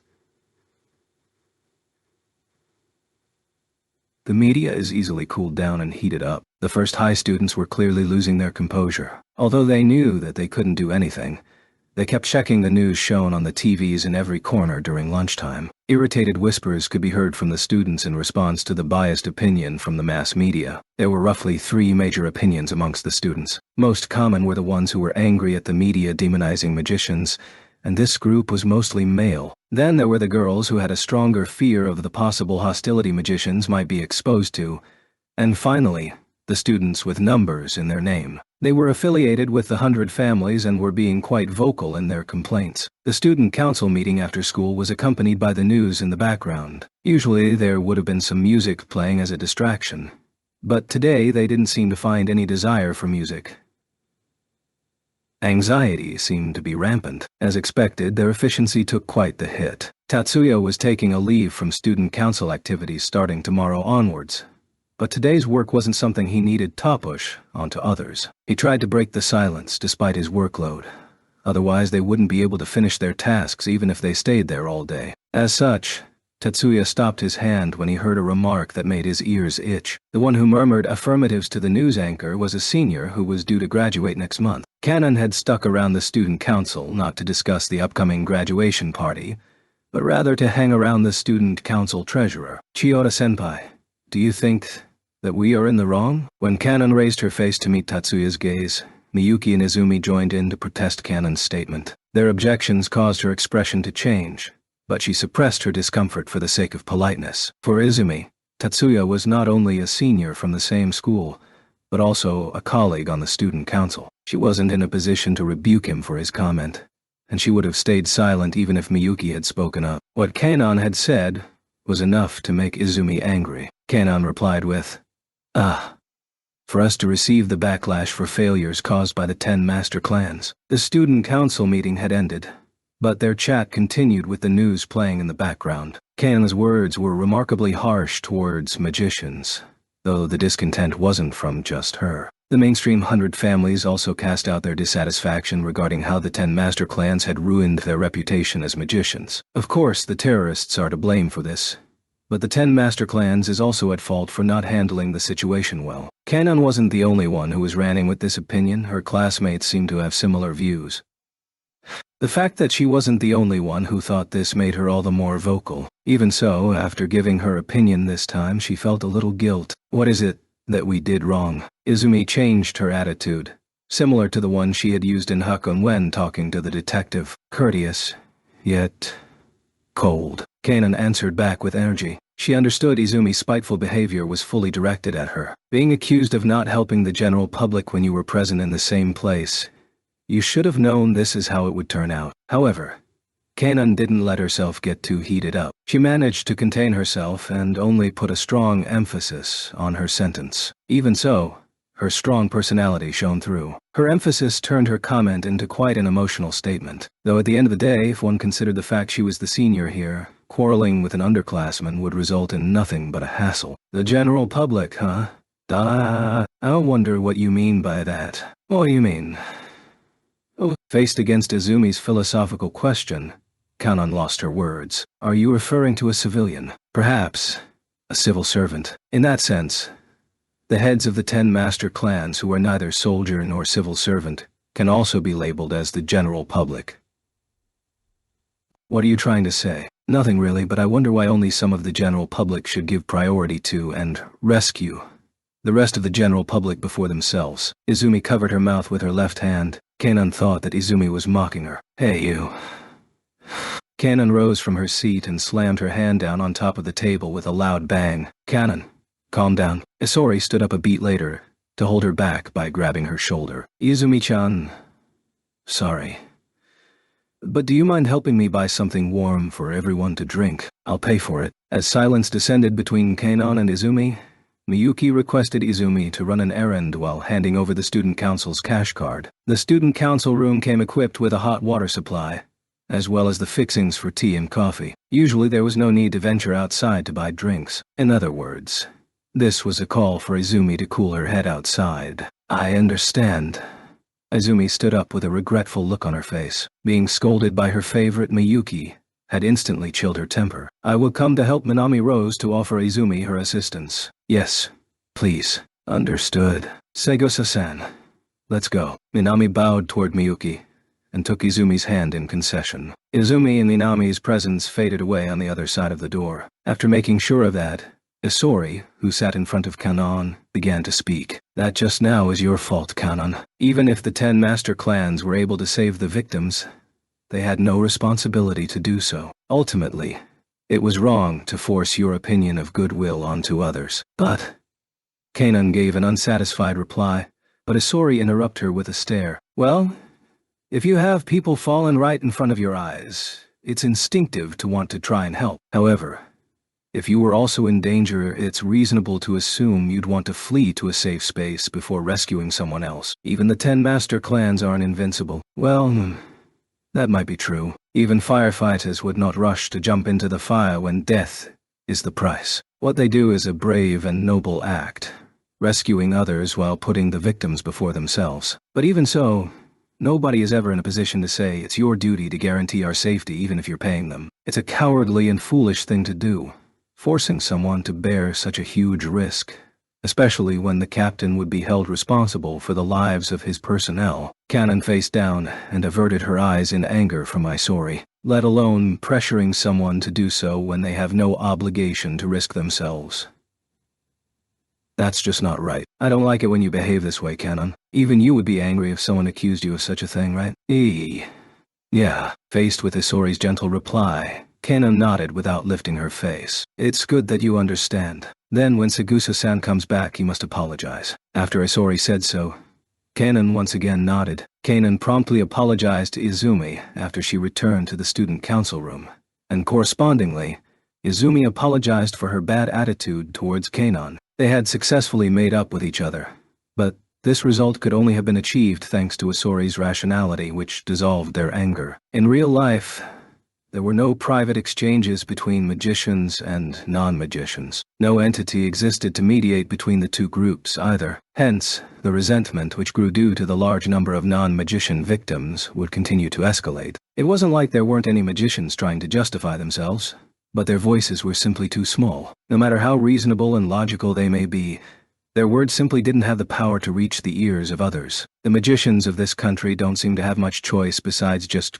grinning and bearing these opinions. Such a view was hard to swallow in the eyes of the youth. The eldest son of the Shippo family, Shippo Takuma of the newly appointed clan in the 10 master clans, was one among the youth who that idea didn't sit well with. He was only 16 years old and lacked the means to channel his discontent towards society outwards. Takuma was in the peak of his adolescence, which meant instability covered up by sports and music. In the midst of his turbid emotions, bursts of misguided anger turned into violent incidents. However, Takuma had clues on the person who started the commotion. For him, she was the very image of an unfortunate incident that happened in the past, yet he had no one else to turn to for now. Until last spring, they were still on equal ground. The fact that they were lending their powers to each other unilaterally didn't damage Takuma's pride. But at this moment, there was so much more at stake than his own puny pride. Takuma convinced himself that what he was about to do was for the sake of 10 master clans and the magicians in Japan. He thought that it was an act worthy of the 10 master clans, so even if he needed to grovel in front of that woman, he would do it. After he decided that, Takuma proceeded to saw Muramaki's apartment. Takuma had prepared for the worst, but Maki smoothly invited Takuma inside. "Good evening. Long time no see, Takuma." Yeah, Maki, long time no see." It was still 9 in the evening, yet Maki was dressed cozily. She was wearing a nightgown that sported a sheer fringed hem that reached down to her calf. "Sorry. Were you about to rest? If so, I can come back another time." Takuma didn't bow in the slightest and was about to turn back. "Wait, Takuma. I don't mind.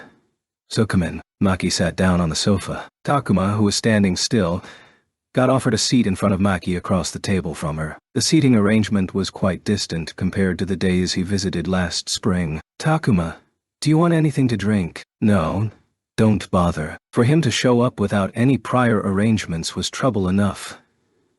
Takuma didn't want to impose any further. Maki went wide-eyed and was surprised by his reply. "Then, how about some coffee?" "Yeah, thanks." Maki pressed a button on the inner part of the sofa's armrest and said, "Please serve some coffee." Takuma didn't see any obvious microphone from where he was seated, but it was clearly somewhere. "Takuma, you knew that today was a day off for me." "No, I did not. I was planning to leave a message on the interphone and come back sometime later if you were not around." "Well, what the heck?" Maki voiced her amusement out loud. Her facial expression didn't change much.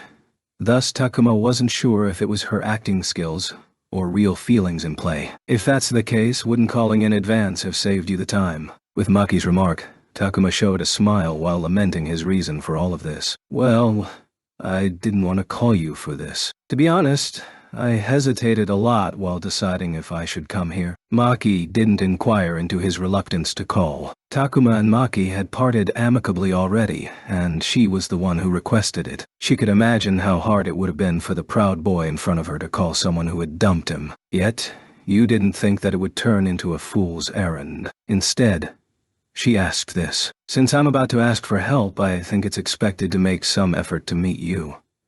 Maki stared intently to Takuma's face. Right at that moment, the door of the living room opened. A woman slightly older than Maki emerged, and she politely placed a saucer and coffee cup in front of Takuma. "Thanks." The woman bowed respectfully to Maki before retreating back to the living room's door. "That woman just now was not a 3H, right?" "No, she isn't." Maki smiled, faintly hearing Takuma's murmur. "She's my new housekeeper. You know that I hate the 3H. Right? I remembered. That's why I asked. It came up in one of their little chats, incidentally, and Takumi hadn't forgotten that Maki felt like she was under constant surveillance with a 3H around. Takuma wouldn't normally be one to commit such a small detail to memory, but he was still able to remember his partner's likes and dislikes as long as it didn't inconvenience him. Maki was staring at Takuma, and he averted his eyes awkwardly. Due to that, he missed Maki's expression when she uttered the next sentence. "Takuma, you really changed." Yet, Maki's voice was enough to make Takuma blush in embarrassment. "Well, somewhat." Takuma kept reminding himself that this woman was an actress, that she could manipulate others with her voice and expression. He kept his eyes off of her and said, "It's not a big deal." Even though he was looking away from Maki, her voice still mysteriously managed to entangle his thoughts. "Boys around your age sure grow up fast. Not yet a man, but it's somewhat pleasant." Maki didn't move an inch from her seat in front of Takuma, but he could still smell the sweet scent of her skin. "What should I do? I was told to stay away from you.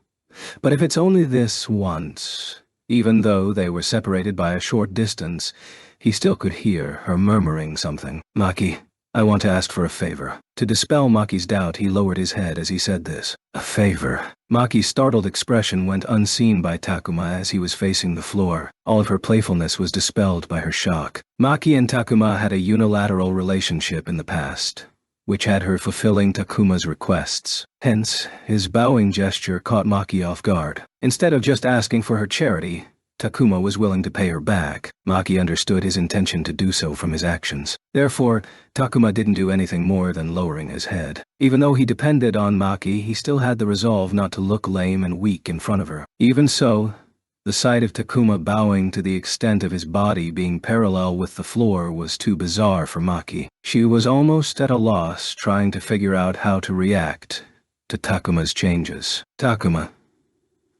First off, raise your head. Maki hadn't forgotten Tatsuya's warning. Even if Takuma had been the one who initiated today's meeting, she still wanted to get out of this situation. She just had embellished things with her acting.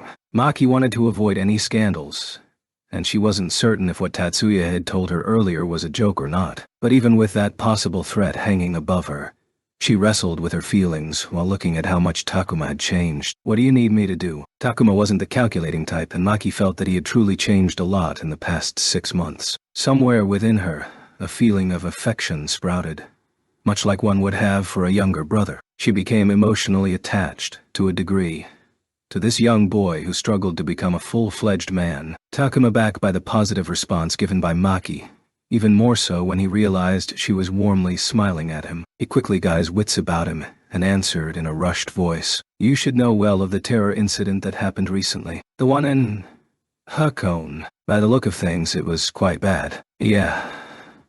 Despite the fact that magicians were victims in this as well, we're the ones taking the brunt of the public's outrage. But there are reasons for that, right? Due to that incident, innocent people became collateral damage. It's not exactly a baseless complaint. Maki was not an anti-magician. On the contrary, she wanted to get close to magicians. The statement she made just now was just the general opinion reflected by the public. Takuma was not irked by her comment, so either he was being understanding or simply putting up with her. Maybe the reason is obvious to you, like you said, but we, magicians, aren't going to just settle with being labeled as the bad guys in this. If a proper line isn't drawn, magicians will start to lose their basic human rights, and people will start witch hunts in the name of justice. Humanity is twisted like that. Maki didn't try to tell him that was a paranoid notion. Rather, she thought it was just a matter of time. I understand. Takuma, you want to borrow my father's power rather than mine, right? Maki's father was a president of a corporation with media companies under his wings, including a TV station. Yes. After his intentions were laid bare, Takuma faltered for a second. I understand this situation will put you at a disadvantage. There's no merit for your father to side with us magicians on this. Even you would be stigmatized for it. But still, please help me. Takuma lowered his head once again. If he was kneeling down, his head would probably have touched the tatami mat. I couldn't think of anyone else to depend on other than Maki. Neither could see the other's face, and it worked to Maki's advantage. Maki recalled her blunder of developing a crush on someone nearly 10 years her junior. However, she was an actress. There was no way she would let something like this slip out. Takuma, you'll return the favor to me. Maki. Takuma raised his face with a joyous expression. I will definitely ask for a return. Yeah. If it's within my power, I'll do anything. Takuma would come to regret these words 3 years in the future, and it was recompense he would have never expected. In the year 2100, while Takuma was still in college, he would debut on the silver screen as Maki's co-star Dari. He would be the first magician in the last year of the 21st century to do such a thing. Late that same night, the bodies of the perps behind the terrorist attack, currently located in the police morgue, were visited by 2 people. One wore a felt hat that covered his eyes and had a trench coat over his body. On the less suspicious side, he was a middle-aged man who looked like a detective. The other person wore a cap with large sunglasses, topped off with a muffler that covered the lower features of their face. This figure was too tall to be a woman, yet too short to be a man, and was covered in a large woolen coat which caused their body to look ambiguous. Based on just their outward appearance, even if was a young woman in her 20s, nobody would be able to tell. The one who let them into this place was the coroner. As he let them in, he moved out of the room to leave them to their business. It wasn't from being threatened, but the coroner had been bribed by the man wearing the felt hat.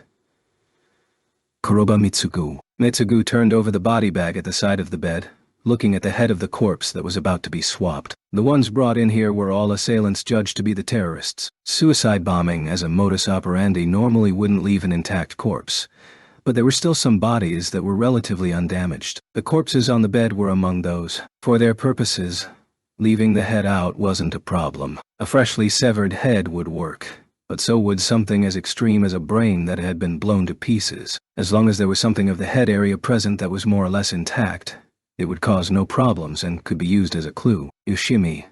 Yo. Mitsugu called to the woman accompanying him. It could have been her given name, surname, or nickname. Yoshimi, with her cap, sunglasses, and muffler, nodded and touched the laid-out corpse with a hand wrapped by a leather glove. A pale cyan-like light was produced where her hand touched the corpse's forehead. It was similar to the light that was produced when a CAD was activated. In essence, it was about the same. A distortion-less homogeneous sine wave without intention was injected. Then the rebound of the scion was read. Treating the corpse as a CAD, in other words, was a method to process the scion information body that the corpse stored. The woman, Yoshimi, was currently reading the corpse's residual thoughts. She was a psychometrist who was skilled in reading traces of psionic information in bodies. Psions are particles that form thoughts and intentions, while pushions are particles that result from thoughts and intentions. Such was the consensus of current studies in magic. In the end, it was still just theory. The nature of pushions are still largely unclear, but the fact that a psion information body changes according to intention and thoughts was something that has been observed. Magic sequences too are psion information bodies, which is why even if the human body was subjected to external magical interference, a person's active and passive mental faculties will cause the magic sequence to deform and disappear. But the dead cannot feel anything. The dead cannot think of anything. Hence, the psion information body left, and the magic sequences stored in a corpse last for much longer compared to that of a living body. The Kuroba family, the information gatherers of the Yotsuba clan, had a trump card for secret intelligence activities that allowed them to read the psion information body recorded in a corpse. Memory of the dead. Yoshimi. It's still okay. Yoshimi coughed from the inside of the muffler, then reached out her hand towards the corpse once again. Don't go in too deep, lest you might not return. Treating Mitsugu's warning as unnecessary concern, Yoshimi successively retrieved information from the corpses. Then, after backing off from the sixth corpse, she breathed a sigh of relief. Found it. I see. Then, let's leave. Mitsugu pulled the gloves from Yoshimi's hand. Yoshimi then took out a new pair of gloves from her coat pocket. They then left the morgue. Before anyone could notice, Yoshimi's gloves disappeared from Mitsugu's hand. Needless to say, the 10 master clans weren't the only people looking for the terrorists. A large-scale terrorist attack taking place right in front of the capital city was an insult to the pride of the police and was sufficient to anger the top management. The responsibility for the investigation of the incident fell not on the Kanagawa Local District Police, referred to as the Japanese FBI, but the police department's wide area search team. Usually, the local district police should have been mobilized, but with the nationwide deployment of the Special Investigation Detective Team that was gathered in South Kanto, it was clear that all manpower was being put into investigation. Unexpectedly, Officer Toshikazu, who had been put on standby in the Home Office, had gone ahead to investigate without waiting for the detectives to be mobilized. Much like many others, he too felt resentment at the incident this time, hence, his rare motivation surfaced. However, the investigation hit a wall right off the bat. All the perpetrators are dead. How is that possible? Toshikazu was idly grumbling while standing by an unmarked police car. It's because they're suicide bombers, which was already mentioned before.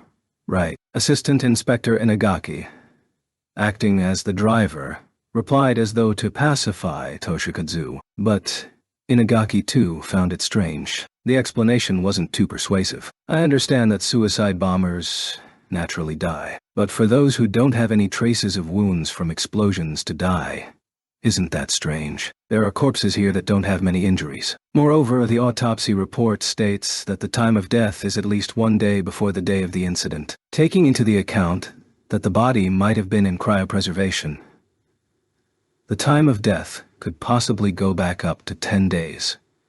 Corpses carrying bombs and walking. Is this a B-class occult movie? If only that was something to laugh at, Toshikazu said as he leaked a smile filled with despair. As I thought. The police department thinks that it's a magic that can control corpses. Toshikazu nodded reluctantly towards Inagaki's question. Inagaki, who was driving, noticed the subtle gesture and muttered, "Is that so?" And that explanation fits the scenario most logically. How annoying. To conclude that magic was a result of fiction, and therefore excluded from investigations, was a thing of the past. Police investigations could no longer disregard magic as a factor, with Toshikazu being a magician himself. To deny the existence of magic would be to deny his own existence. Having said that, to current magic users like him, magic that can control corpses, no matter how you looked at it, was a suspicious and shady thing. As expected, we have no choice but to consult a specialist. Spirit magic specialists. Well, we're definitely amateurs in this field. Having someone well-versed in that area to explain it to us would be a great help. But Toshikazu knit his brows at Inagaki's suggestion. There were magicians who were privy to some knowledge of magic that could control corpses, but it certainly presented an ethical problem. It would be unthinkable to publicly announce having that knowledge. The only information that came up when searching the police database for necromancy was that of those who were dead. Though it was something that he himself suggested, Inagaki understood that looking for such personnel was difficult. That is so, but we have no useful leads. Let's just try that plan. Sighing, Toshikazu muttered slovenly to his subordinate. Inagaki-kun, head to Roterwald. That information shop, huh? I understand. With an it can't be helped face. Inagaki drove the car to Yokohama. In the middle of the Yokohama Yamate Hill, there was a tea cafe with a mountain hut design called Roterwald. Upon entering the calm atmosphere of the interior of the shop, Toshikazu instinctively moved his eyes to look for someone. He was very aware of who he was looking for. It was in the fall of 2095, just before the Yokohama accident which shook Japan. No, the whole world. He recalled meeting that woman, Fujibayashi Kyoko, when he was investigating for clues regarding illegal immigrants. Toshikazu hadn't met with her except for that one time at Sakurajichu Station. It wasn't a date, but rather spurned by their interests and duties being aligned. Though Toshikazu's feelings did not stop there. After it had all been resolved, Toshikazu was busy chasing after the illegal immigrants who were still in hiding. Hence, he didn't have the luxury of contacting Fujibayashi again. Just as he wrapped up his collecting, the vampire incident had begun, which ended up keeping him occupied. Last spring, he had also taken a short leave from Kanto. Due to all of this, he never had a chance to even think about her. Toshikazu had started thinking about Fujibayashi again, because this was the first place he had met her. Was it romance, sentiment, possibly regret? Engaging in self-derision, which was totally unlike him, Toshikazu sat down at the counter. Catching Inagaki seated beside him from his periphery, Toshikazu ordered 2 blends. The owner didn't like impatience in his shop. While waiting for his coffee, Toshikazu absent-mindedly looked around the shop. As usual, there were many customers, but it was not full. Not wanting his gaze to seem too unpleasant, Toshikazu soon stopped looking around. Then, hearing the ring of the cowbell on the door, he turned around to look at the person. It wasn't out of vigilance, but rather because he was bored that he did it reflexively. He almost immediately stood up. It was an unconscious reaction to him seeing who had walked in. Oh, Inspector. Laying eyes on the beautiful woman the same age as him, they opened a little wider than normal. Fujibayashi-san. The person who opened the door was the woman he was just thinking about, Fujibayashi Kyoko. It's been a while. Inspector Chiba. May I sit here? She purposely avoided wearing conspicuous makeup, but upon closer inspection, she had features that were rather eye-catching. With an appearance similar to the first time they had met, Fujibayashi asked him a question. Sure, go ahead. Not noticing Inagaki knitting his brows. Not that he was pretending not to notice, but he really didn't notice. Toshikazu nodded while replying. Smiling, Fujibayashi sat down next to Toshikazu. Toshikazu was aware of his unreasonable nervousness, although whether or not it was truly unreasonable was something that he was not aware of. Owner, a blend please. Putting her coat on the adjacent seat, Fujibayashi ordered the same thing as Toshikazu. Inspector, you don't seem to have changed. Yes. My only redeeming factor is that I'm quite sturdy. Even now, Toshikazu's voice seemed uneasy. "Ma, how humble," Fujibayashi replied with a polite smile. The side of Toshikazu's cheeks stiffened. "By the way, is Fujibayashi-san on holiday today?" The nature of her job wasn't exactly easygoing. Despite knowing that, Toshikazu couldn't just directly ask her, "Did you come here on duty?" without knowing if anyone was listening in. "Yes, since the coffee that the owner makes here is quite delicious." While saying so, Fujibayashi bowed to the owner who had just turned to face her. If Toshikazu had said the same thing, the owner would probably not have shown any response. It seemed that despite the fact that Fujibayashi's residence was quite far from here, she was a common customer in this cafe. "Is Inspector on break too?" Well, ha ha ha. Speaking of which, is Fujibayashi-san familiar with ancient magic? He really wanted to get up and run away, but he hadn't forgotten about the investigation. It wasn't as a man, but rather as a detective, that he remembered this woman's lineage. "Yes, more or less. If you have the time to spare, could you please tell me a little about it?" Fujibayashi's and Toshikazu's eyes met. "Sorry for the wait." At that instant, the owner's voice cut in. A coffee cup was placed in front of both Toshikazu and Inagaki. I don't mind. But before that, did you have something you wanted to ask the owner?" As Fujibayashi pointed that out, Toshikazu recalled his motive for dropping by this cafe. Unfortunately, it seemed that he couldn't just neglect his work. Toshikazu wrote a request for an introduction to a specialist regarding magic for controlling corpses under the memo. Then the owner returned it, after writing his answer. Cramming the information into his head, Toshikazu then returned the paper to the owner. Seeing the owner's light smile, it seemed that was the right choice. As for Fujibayashi, she came today truly just to drink the coffee and have some light chatter with the owner. He rose together with her.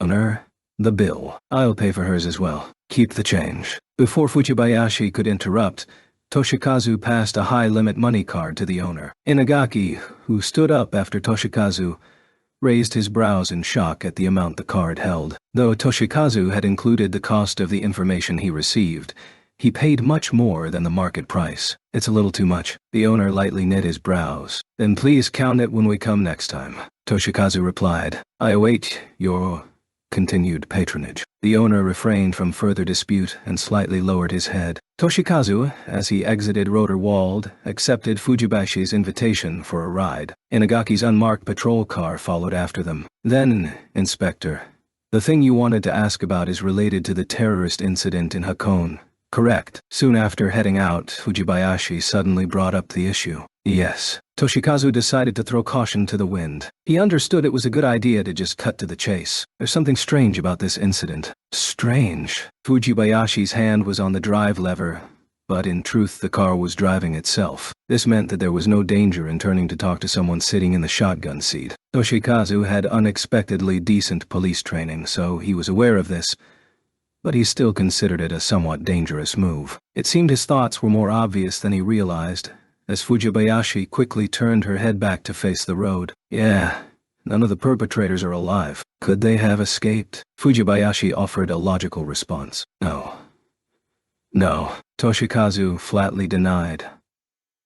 The attack was concentrated in the hotel. The street cameras were still functional even after the incident. Cameras didn't show any of the terrorists running away from the scene. Yeah.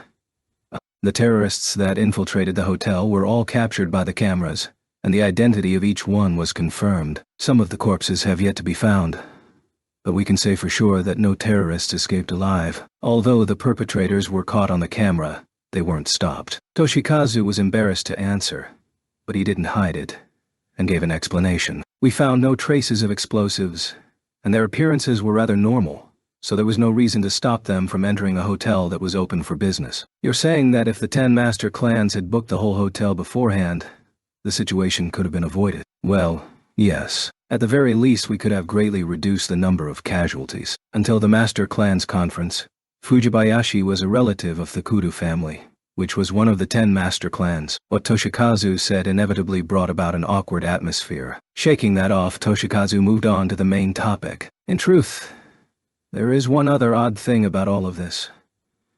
My conjecture is that the terrorists were already dead by the time they had infiltrated the building." "I see.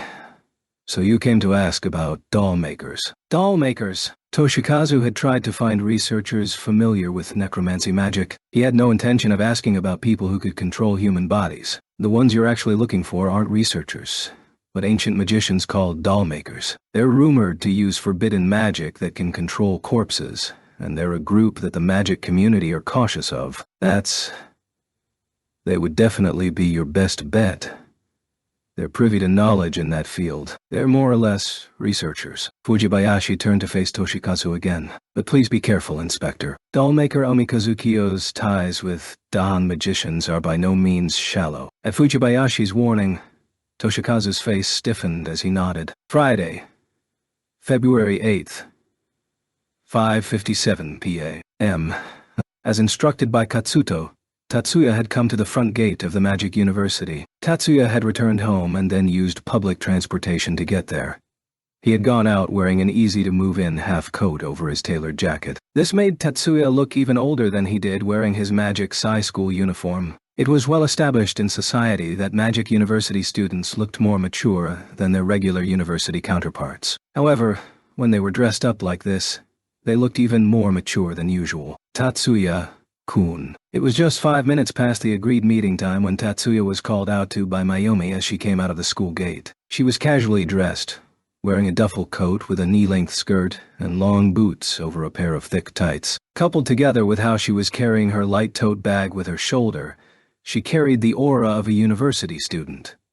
If he mentioned this to her, though, she would definitely get angry. Standing side by side in their respective outfits, he definitely would be seen as the upperclassman. Sorry. Have you been waiting long? It was within the margin of error. Don't worry about it. Mayumi had been out of breath when she asked her question, and Tatsuya responded to her rather frankly. However, Mayumi seemed quite miffed by his answer. Geez. You're supposed to say, it's fine. I just got here too. It seemed like Mayumi had expected to have some kind of casual dialogue with Tatsuya. Unfortunately, he didn't grasp the meaning behind her answer. But Tatsuya didn't hesitate to try and fulfill her request. I just got here too. However, this still didn't seem to satisfy Mayumi, and she gazed at Tatsuya with unamused eyes. By the way, wasn't Jumonji-senpai supposed to be with you? Without faltering or panicking, Tatsuya continued the conversation as though nothing was wrong. Mayumi breathed out a seemingly deliberate sigh. Jumonji-kun has gone ahead to a place where we can talk. I know where it is, so just follow me. Whether she was satisfied or had simply given up was unknown, but Mayumi prompted Tatsuya, and then began walking. Tatsuya immediately walked to her right side and kept pace. Mayumi had already swapped the tote bag hanging from her right shoulder over to her left shoulder. She had raised her right hand towards him several times, as if trying to invite Tatsuya, but in the end, they simply continued walking without entwining their arms or holding hands. Mayumi took Tatsuya to a spot which was about a 10-minute walk from the Magic University. It was a regular house that looked stylish at first glance. The only conspicuous aspect of the house was a terrace attached to the roof with a single round table and 4 chairs. However, when they went inside, the first floor was revealed to be an empty, small-scale restaurant. Hatsuto simply reserved the restaurant so that there would be no sign out front. Or perhaps this restaurant didn't serve guests without an introduction from an existing customer. You can't enter this store without an introduction, which keeps out the riffraff. Also, Jumonji-kun has made many reservations here in the past, so we don't need to worry about the eyes and ears of other guests. As if reading Tatsuya's thoughts, Mayumi provided an answer to his internal question. It seemed that he was correct on both points. Leaving the building's external appearance aside, the first floor was a restaurant, so perhaps it was just common sense that Tatsuya kept his shoes on. As Mayumi walked with him, the heels of her boots clicked rhythmically on the floor. Sorry we kept you waiting, Jumonji-kun. It's fine. I just got here too. Tatsuya admired Katsuto's response, delivering the exact line that Mayumi had wanted to hear, but didn't voice his praise. How did he know that was the answer she had been looking for? These two had probably met many times prior to this. Sit, if you would. Without speaking a word of what he had just been thinking about, Tatsuya obeyed Katsuto's suggestion and sat in front of him with a nonchalant look on his face. Mayumi sat diagonally across from Katsuto. That's to say, she sat next to Tatsuya. He didn't think it meant anything, which honestly was only natural as they both entered together side by side. It only made sense to sit like this. At least, That was Tatsuya's reasoning process. Tatsuya's memories of being summoned by Mari in their conversation were still fresh in his mind. He would be lying if he said he was totally unaware that Mayumi liked him. However, to answer the question of whether he could see Mayumi like that, it was no. Tatsuya had come to terms with Miyuki's feelings, and had become her fiancé. However, that didn't mean he really accepted Miyuki's feelings. For him, Miyuki was still his little sister. Even now, he held no real romantic feelings for her. Even if he had already decided on how to respond to Miyuki's feelings, his heart still wasn't in the same place. In terms of romance, Miyuki alone was the absolute limit of Tatsuya's capacity. If he troubled himself with Mayumi, it would become an obstacle to his work. For that reason, Tatsuya had already decided to not even think about having that sort of relationship with Mayumi. On that topic, the way Mayumi had been conducting herself till now had honestly been a big help for Tatsuya. Based on how Mari had described things, there was no mistaking the fact she had really riled up Mayumi. Even if he didn't think about the reasons behind it, when he was given a harsh talking to by her, he couldn't help but become aware of it. When it came to inspiring others with agitation, it was much more effective if you hadn't known the other for very long. Tatsuya knew that deliberately winding others up wasn't just a technique for sensual affairs, but also for coercion and placation. Still, the psychological mechanisms involved were very similar. With this in mind, Tatsuya had exercised caution, but fortunately, Mayumi had not shown any clear signs of having been affected in such a way. Tatsuya still had no clue as to what she was thinking about.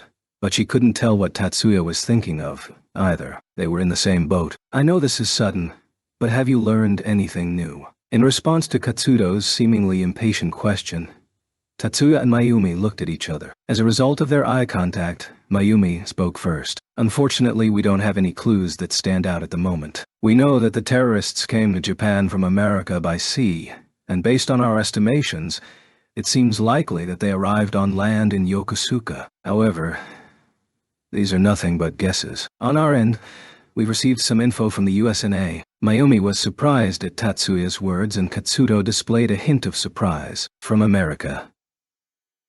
Just who do you have helping you out? High-level magicians attempting to leave the country were strictly controlled. With that in mind, it was rather difficult for magicians to construct an overseas information network without being attached to a government agency. Among the 10 master clans, only the Mitsuya family was an exception, due to their ability to obtain information while conducting transactions with weapons dealers. Mayumi and Katsuto had no recollection of the Yotsuba family having overseas information sources. Well, it's complicated. Sounds like it's something we shouldn't ask about. Sorry. Realizing Tatsuya had deliberately been ambiguous, Mayumi lowered her head in embarrassment. Even if Tatsuya wasn't her equal as a member of the 10 master clans, attempting to pry into someone else's secrets was not praiseworthy behavior. Tatsuya responded to Mayumi's apology with a short, "No problem," without any further mention. According to the data, our terrorist mastermind is a magician named Guji, formerly from Dahan. His English name is Jedo Haigu. Externally, he appears to be in his 50s, with black skin and white hair. Unfortunately, this data's authenticity cannot be verified. Maya had also authorized the sharing of info related to Juji with Katsuto and company. Tatsuya hadn't sought her permission to share this information, rather, she had directed him to do so. This would let the Segusa family start investigating him as well. There may be no proof, but considering our current state with no leads, it's useful information. Segusa. Yes. We can use this information to pick out suspicious foreigners who have entered the country in the past 2 weeks. Mayumi caught Katsuto's gaze and nodded. However, it is possible that they secretly entered the country. That's most likely the case. Even so, when someone makes movements like this, they always leave traces behind. If we narrow our investigation to the region between Yokosuka and Hakone, I expect we'll be able to find some clues. We can also get the local police to assist us as well. The Chiba family wielded the most sway over the police. At one point in time, it was commonly said that the Chiba family accounted for around half of the people seeking to become magic policemen, especially riot squad members. However, in terms of the investigative branch of the Kanto region, the Segusa family reigned supreme, though all of that was irrelevant, as this was a massive incident. Even if they weren't ordered by a third party, It was only common sense that the police would be frantically searching for the culprit. They would be chomping at the bit for even the most trivial of clues. And for Katsuto, that was something he understood without needing an explanation. I see. Then I'll trust you to take steps in that direction, Segusa. Right. As for you, Shiba, please continue gathering clues. All right. That sounds good. Understood. The three of them looked at each other in unison and nodded. Any proposals from you two? If you have anything you'd like to ask as well. Tatsuya and Mayumi had no particular response to Katsuto's inquiry. Katsuto nodded. What do you two feel like eating? If you've got an appetite, I can have them prepare something for you right away. He posed this question to the two of them. Sorry, I'll be eating dinner at home. Tatsuya turned him down on his offer first. I'll pass for now as well. Maybe I'll let you treat me tomorrow. Mayumi said so in an apologetic tone as she snuck a glance at Tatsuya. Okay then. Then, you don't mind meeting again at this time tomorrow? Right. Yeah. That's fine. Understood. If something comes up, then I will let you know. Tatsuya supposed that something meant that Katsuto might be working late into the night on the investigation. Perhaps he knew something. Or perhaps he was holding back some details about his personal life. Tatsuya didn't press Katsuto for the details. I've got another business meeting after this. Shiba, do you mind taking Segusa home? Katsuto said so suddenly, although it wasn't likely that he meant for Tatsuya to go as a substitute for himself. No really, I'm fine. Mayumi refused Katsuto's suggestion with a flustered face. If you were looking from the Magic University, this restaurant was on the opposite side of the train station. If they were to walk together now, they might be seen by university acquaintances and become the subject of rumors. It's already getting dark outside. I'm not doubting Segusa's ability to protect herself, but we don't know where the terrorists could be hiding. There's a possibility you might be targeted, so I can't permit a woman to walk home alone. However, with the possibility that they might become targets for terrorists pointed out, it was hard to muster a counter-argument. For this reason, Mayumi felt that her obstinate refusal just because of Tatsuya was all the more embarrassing. Segusa-senpai...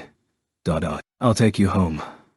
Katsuto had given Mayumi no way out, and Tatsuya's words cemented the result. All right then, if you would. I'll see you tomorrow, Jumonji-kun. Yeah.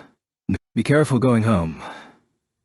Katsuto sent them off with those words, and Mayumi and Tatsuya departed from the restaurant together. It was about 10 minutes from the restaurant to the Magic University. Then, another 10 minutes from the university to the cabinet station. The sky was completely dark, with no moonlight or starlight to speak of. But, thanks to the streetlights, they didn't have to worry about not being able to see where they were walking. Still, visibility was severely limited when compared to this afternoon, so Mayumi's pace naturally became slower. This kind of darkness was no obstacle for Tatsuya. He didn't take off and leave Mayumi behind, or start dragging her by the hand in a hurry. Nothing like that. He simply matched her pace and walked alongside her. There was nothing but silence between the two. Tatsuya had nothing to break the ice, and he understood that Mayumi was uncomfortable walking next to him. Just like that. They had come to the front of the university, and Mayumi suddenly raised her voice. It's snowing. Mayumi had stopped, looking up into the sky. As though her voice had been the signal, snowflakes were now fluttering down from the night sky, twinkling faintly in the city lights. From a holder inside his coat, Tatsuya took out a thinly folded umbrella as well as the umbrella's separated handle. Due to improvements in raw materials, this umbrella was so thin that it could be kept inside a coat without becoming a nuisance. The shaft for the umbrella was so slim that it was difficult to hold by itself, which meant that when you opened it, you had to attach a handle to it. Many such folding umbrellas featured switches on the handle that opened the umbrella. Tatsuya opened his umbrella and looked next to him. Mayumi was still staring up at the sky as the snow fell. Segusa-senpai, you should probably get out your umbrella. Mayumi turned at the sound of Tatsuya's voice and gave him a mischievous smile. You didn't bring an umbrella. Mayumi shifted her eyes back and forth while still smiling. Tatsuya had to consciously stop himself from sighing. In a modern era in which weather reports had become highly accurate, he didn't think that there were people who ignored the precipitation forecasts. Did you not check the weather forecast before you left today, or something? I was in a hurry this morning. Mayumi was wearing a grin as though she were bonking her own head for her carelessness. Tatsuya held out his own umbrella to her. Please use it. I'm fine, really. Mayumi had become flustered and couldn't answer naturally. It's just snow, not rain, and it's not even coming down that hard, so... Yes, it's not coming down hard, which means that I'll be fine without an umbrella. Please use it, senpai. But... if by some chance I end up letting you catch a cold, I'll be on the receiving end of a punch from Jumonji-senpai. Mayumi let a chuckle slip at Tatsuya's seriousness as he offered her the umbrella. I don't think Jumonji-kun would resort to that sort of violence, but... Mayumi said so as she reached out to take the umbrella, but she didn't just take it from Tatsuya. She met his right hand with her left hand. She stayed just like that, with her body so close to Tatsuya that their shoulders could touch. Well, shall we go in together? An oncoming car passed Tatsuya on his left side. The sidewalk was wide enough so there was no danger. But for just an instant, the car's headlights lit up Mayumi's happy face and made it stand out. Her smile was like that of an innocent child. Understood. Still smiling, Mayumi released her left hand from Tatsuya's right hand. Tatsuya leaned his umbrella to the right, in Mayumi's direction. Tatsuya took Mayumi as far as he could on his personal scooter. He originally intended to drop her off at her house, but when Mayumi had offered "Wanna come to my house? My family won't mind," with no warning or coercion in her voice, Tatsuya was left with no option but to quickly change plans. As Tatsuya returned home, Miyuki was waiting for him in the entrance as usual. When she helped Tatsuya out of his half-coat, she caught the faintest hint of Mayumi's perfume, which caused her to raise her eyebrows. But she said nothing. She didn't even pout or make a joke about it. Ever since New Year's, she had become timid around Tatsuya. She hadn't willfully changed her behavior, but there was no way she could simply continue acting as just Tatsuya's little sister. Even when she was just merely Tatsuya's little sister, she never wanted to be disliked by him. As his little sister, she had no sense of overhanging crisis. Now that things had changed between them, it came out in full force. What if Tatsuya disliked her? The mere thought made her chest hurt. What would happen if she got jealous, or mad at him and caused him to get angry? Or if she pushed him too far? The images that assaulted her mind made her blood run ice cold. If she were his little sister, even if she were disliked, she was still family. The bond between brother and sister couldn't be cut. But an engagement could be called off if one side came to dislike the other. She'd lose her status as his fiancée, which she had worked hard to achieve. That was a nightmare that Miyuki couldn't bear. It wouldn't simply be difficult to bear. She knew that she wouldn't be able to deal with it. She thought she'd never be able to get him back again, so she couldn't let him go. If she were abandoned by Tatsuya, Miyuki truly believed that she wouldn't be able to go on living. Did anything happen while I was out? Tatsuya had been facing away from her while having his coat taken off, and he now faced Miyuki to ask her a question. A message from Hayama came. I think we should talk about it over dinner. Would that be all right? Miyuki responded with a smile that completely concealed her internal unease. Minami joined them for a dinner for 3, and Miyuki explained the contents of the phone call from Hayama to Tatsuya.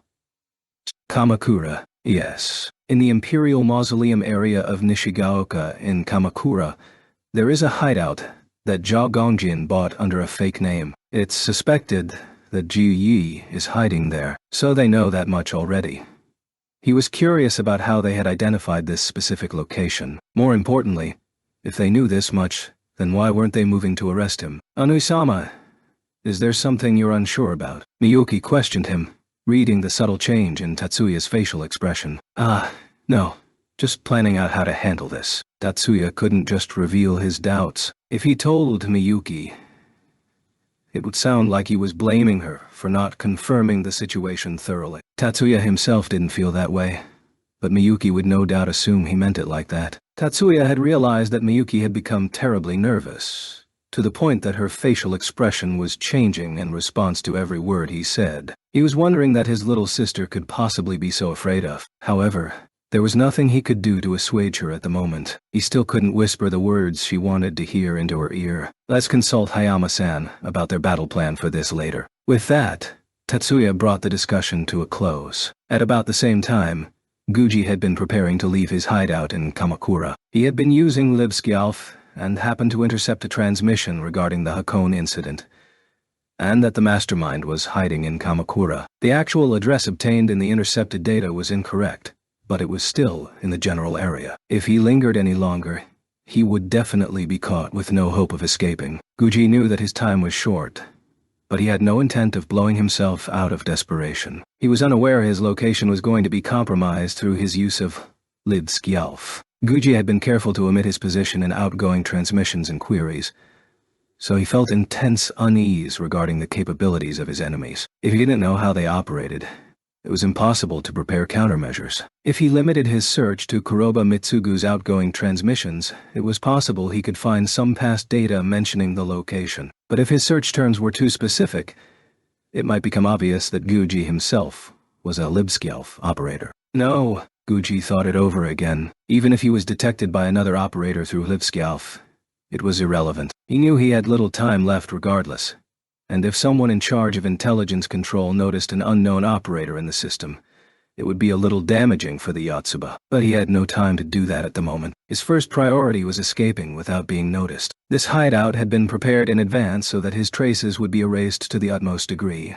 And to increase the tracking difficulty, he also had minimal luggage. Guji stepped out onto the snowy night road and used his 5 senses on top of his extrasensory awareness to conduct a full sweep of his surroundings. Nobody else was around. "I'll be leaving the greeting of our guests to you." Guji left those orders to his newly created doll and headed to his next hideout. USA West Coast, local time, February 8th, 7:00 a.m.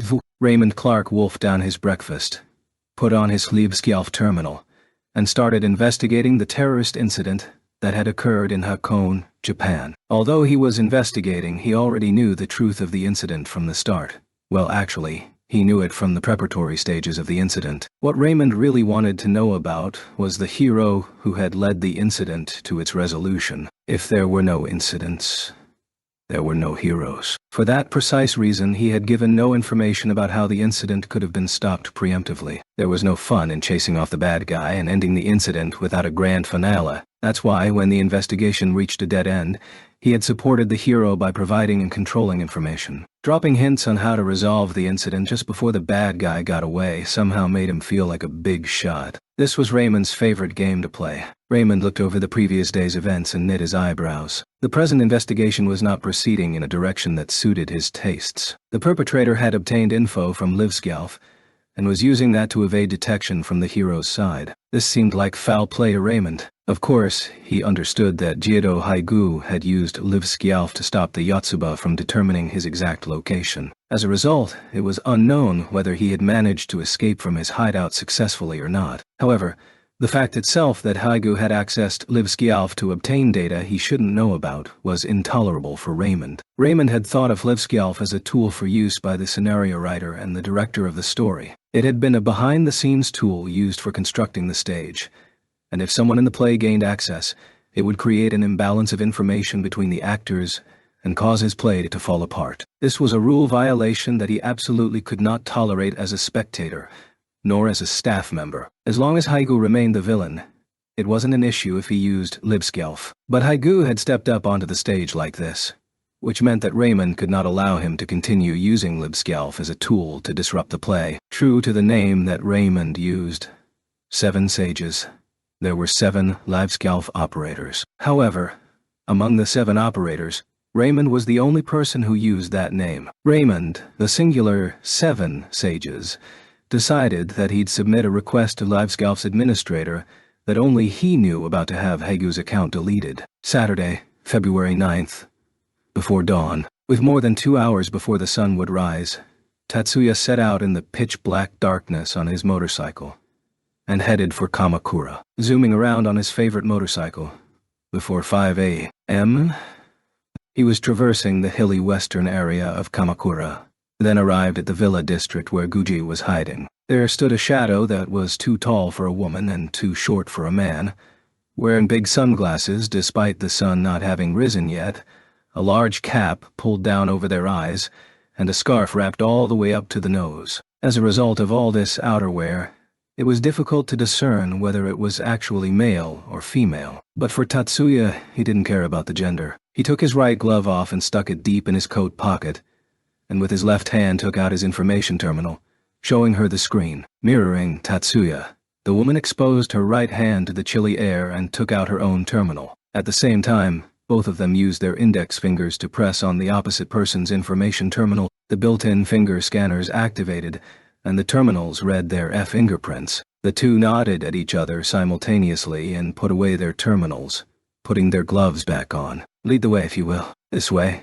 This way." With a nod to Tatsuya, Yoshimi took the lead and began walking. Tatsuya left his bike behind and followed behind her. Yoshimi stopped in front of one of the villas. There were no human presences in the vicinity, but she knew it was surrounded by a Yotsuba family task force. This method of concealment was totally different than what a Kuroba family combatant would use. She couldn't put her finger on it, but it was certainly a member of a different family. She didn't sense the existence of Tsukuba or Shibata Katsushiga, so that meant that it was either a Mashiba family, Shiba family, Mogura family, or a Shizuka family member. Well, that didn't matter right now. She would clear up her doubts from last night right here and now. The family that had located this hidden villa was the Kuroba family. However, due to some circumstances, the duty of sieging it had fallen to another branch family. Guji was said to use corpse manipulation magic. This wasn't done by controlling an implanted spirit being.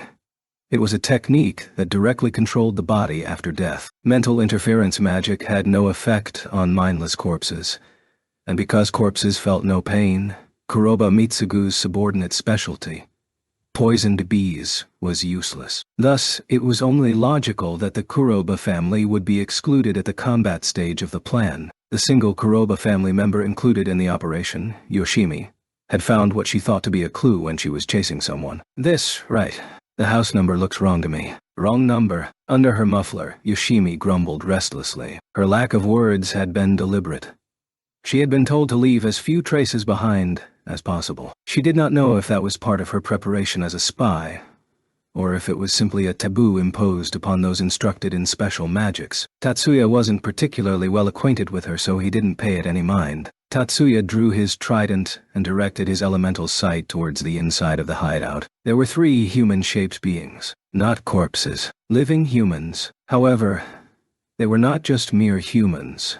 All hands, heat-resistant, anti-magic defenses, shouted Tatsuya as he pulled the trigger on his handgun-shaped CAD. The magic sequence targeting Tatsuya and Yoshimi dispersed. At the same moment, the hideout burst into flames. Tatsuya activated the cast for leap and flew backward a large distance. Without a moment's hesitation, he spoke in a strong tone to Yoshimi, who had leaped further back than him. "Guji isn't here. What's inside are 3 generators." Their ambush had been performed on 3 reinforced magicians called generators. This meant that their plan had been somehow leaked. However, Tatsuya and Yoshimi did not waste time with doubts about the operation or questioning the means by which the information was leaked. "Leave the corpses intact, please." This was the only request that Yoshimi made of Tatsuya. If the corpses were hit with mist dispersion, she wouldn't be able to get even the slightest clue about the magic involved. At the same time, that didn't mean they had to be left alive, which meant a drastic decrease in the difficulty of the battle. It was a happy request for Tatsuya, who made very few exceptions for murderers. "Stay back.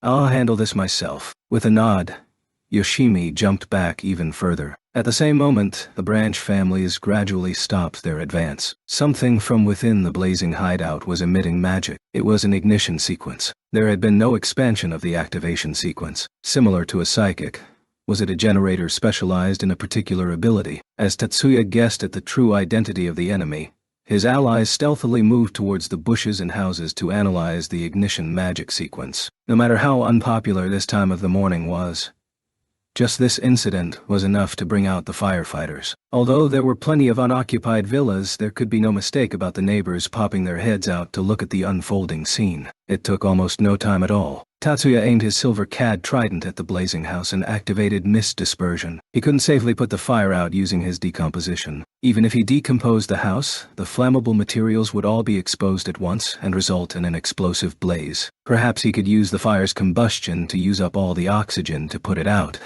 But if something went wrong, it would create a shockwave that would inflict great damage on the nearby houses. In case of an oxygen shortage, it would probably end badly for Tatsuya as well. So, he didn't target the whole house. The target of his decomposition was the pillar holding up the roof. The blazing hideout collapsed in on itself as though it were being squashed. The house had been reduced to rubble, and the flames suddenly vanished.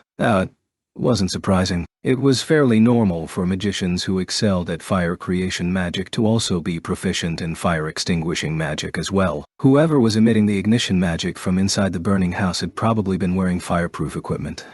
But even with that, it would have been impossible for them to remain in direct contact with the radial and convection heat of the flames for a long period of time. 3 human shadows pushed aside the rubble and stood. The fireproof armor-clad generators faced Tatsuya and fired ignition at him all at once. The magic sequences coiling around Tatsuya were projected in his field of vision. Faster than the magic sequence could display its effectiveness, Tatsuya released scions to counteract them. The compression had been insufficient, but the combat-activated scions acted in the same manner as Gram Demolition and easily blew away the magic sequences. It was a raw display of just how many scions Tatsuya held. Without so much as a pose, Tatsuya fired his trident, which incorporated 3 consecutive decomposition magics. The event interference space that the generators had expanded crumbled away. The information-reinforced armor that the generators wore to protect themselves was blown away. And finally,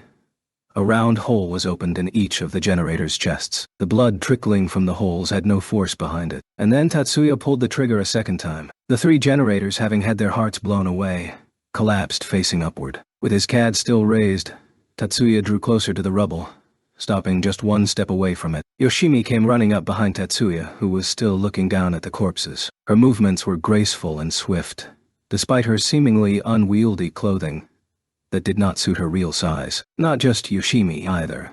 The branch families who had concealed themselves slowly came out of their hiding spots. The wailing of a faraway fire engine grew closer. The fire had already been extinguished, but that didn't mean that the fire engine would suddenly do a U-turn. They had to handle the removal of the rubble as well. Going past Tatsuya, Yoshimi stepped over the rubble, which had not only been extinguished but had all the heat removed from it, drawing closer to the corpses. The other squad members also gathered to guard over the remaining corpses. Lingering over the now prone generators was a faint twinkling of scion light, the activation of a delayed activation magic sequence. The key for its activation was most likely the death of the sequence's target. Tatsuya immediately raised the CAD in his right hand. The heartless generators sprung to their feet and immediately assaulted anyone in range. Yoshimi was one of the targets, a technique that converted corpses into puppets.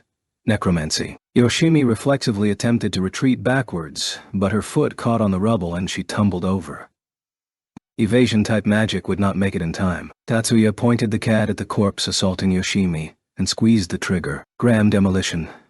The magic that erases the information body itself. The scion light within the generators dispersed and vanished. The 3 generators fell over onto the rubble once more, their arms still raised up overhead. The puppets had been returned to corpses once more. Thank you very much. As she looked back, Yoshimi's facial expression could not be seen under her sunglasses and muffler, but her shaky voice was a mix of relief and gratitude. It should be safe now. Yoshimi nodded at Tatsuya, then turned to the squad members and ordered them to take the corpses away. Tatsuya left Yoshimi and the others to do their work, then found his favorite scooter and left the area. Although Guji had escaped this time, Tatsuya was still in the lead among the ones who were trying to locate the perpetrator of the Hakone terrorism incident. Officer Chiba Toshikazu, who had also been selected as part of the terrorist hunt, had yet to even find the slightest trace of those responsible, and was busy hunting for clues. He had gone to Hakone as a matter of principle to investigate the site of the incident. Toshikazu went wide-eyed in shock as he received a call from an unexpected caller, and he placed the transmission unit against his ear. "Hello, Officer Chiba. This is Fujibayashi speaking." The voice coming from the receiver was certainly Fujibayashi. It was unthinkable that someone had broken into the communication infrastructure and was impersonating Fujibayashi. But it was such a surprising call for Chiba that such a doubt crossed his mind. "My apologies for interrupting you on the job." "It's not a problem at all. I'm more than happy to take a call from you anytime, Fujibayashi-san. What can I do for you?" Inagaki was waving his hands and coming over, but Toshikazu quickly chased him off. Toshikazu quickly took himself away from the group of investigators. No errands today, but I'm a bit concerned about what happened yesterday. And is it to that concern that I owe the honor of speaking to you today?" Paying no mind to the unpleasant circumstances, Toshikazu felt absolutely exhilarated. "Yes. After you met the Dollmaster, Did you notice anything unusual? Unusual?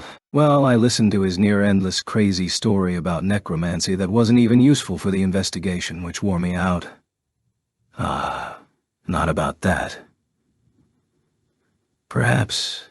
Did you get a headache or did you have trouble sleeping last night? I don't think I noticed anything like that. In his elation, he sarcastically thought it's not like I'm in middle or high school or something.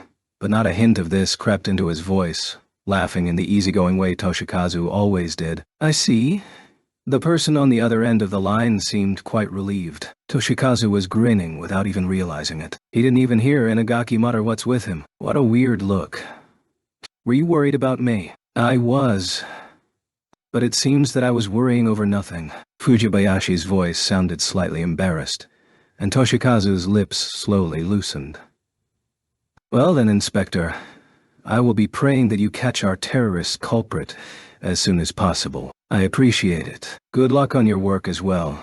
Second Lieutenant Fujibayashi. Finished with his phone call, Toshikazu returned to his original spot with a big grin on his face. Inagaki.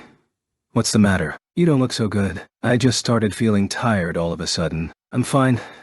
Don't worry about it. Inagaki felt a headache coming on, massaging his temples with his fingers. Don't push yourself too hard. Toshikazu said as such with the same flashy gesture as always, and with a chuckle, he left Inagaki's side. Having finished her call with Toshikazu, Fujibayashi turned her attention to the non-commissioned female officer staring at a monitor in front of her. There's no evidence of mental interference. The officer raised her head and announced the results of the analysis to Kazama. The girl was a specialist in mental analysis who was especially proficient in discovering brainwashed officers and removing brainwashing. By using responses to questions, she could detect brainwashing through changes in voice pitch, intonation, speaking speed, breathing intervals, eyeball movements, heart rate, and body temperature. Even in the current situation where she was limited to voice-only communication, by utilizing a military-use acoustics analysis device, she could even read heart rate. As a specialist, she was able to detect whether an individual was under suggestion or not. Is Aomikazukiyo clear? With a nod, Kazama stated good work to the specialist. She stood up and bowed, then pushed the wagon containing the special equipment out of the room. This is not a job you enjoy doing, is it, Fujibayashi? I don't mind. But, Commander, that was rather dangerous, wasn't it? The Chiba family are authorities on modern magic, and that technique we just used is prejudiced towards physical body manipulation. We have no idea how much resistance they have to mental interference. In fact, Toshikazu had been sent after the Dollmaster by direct order from the Major General, Commander Saiki.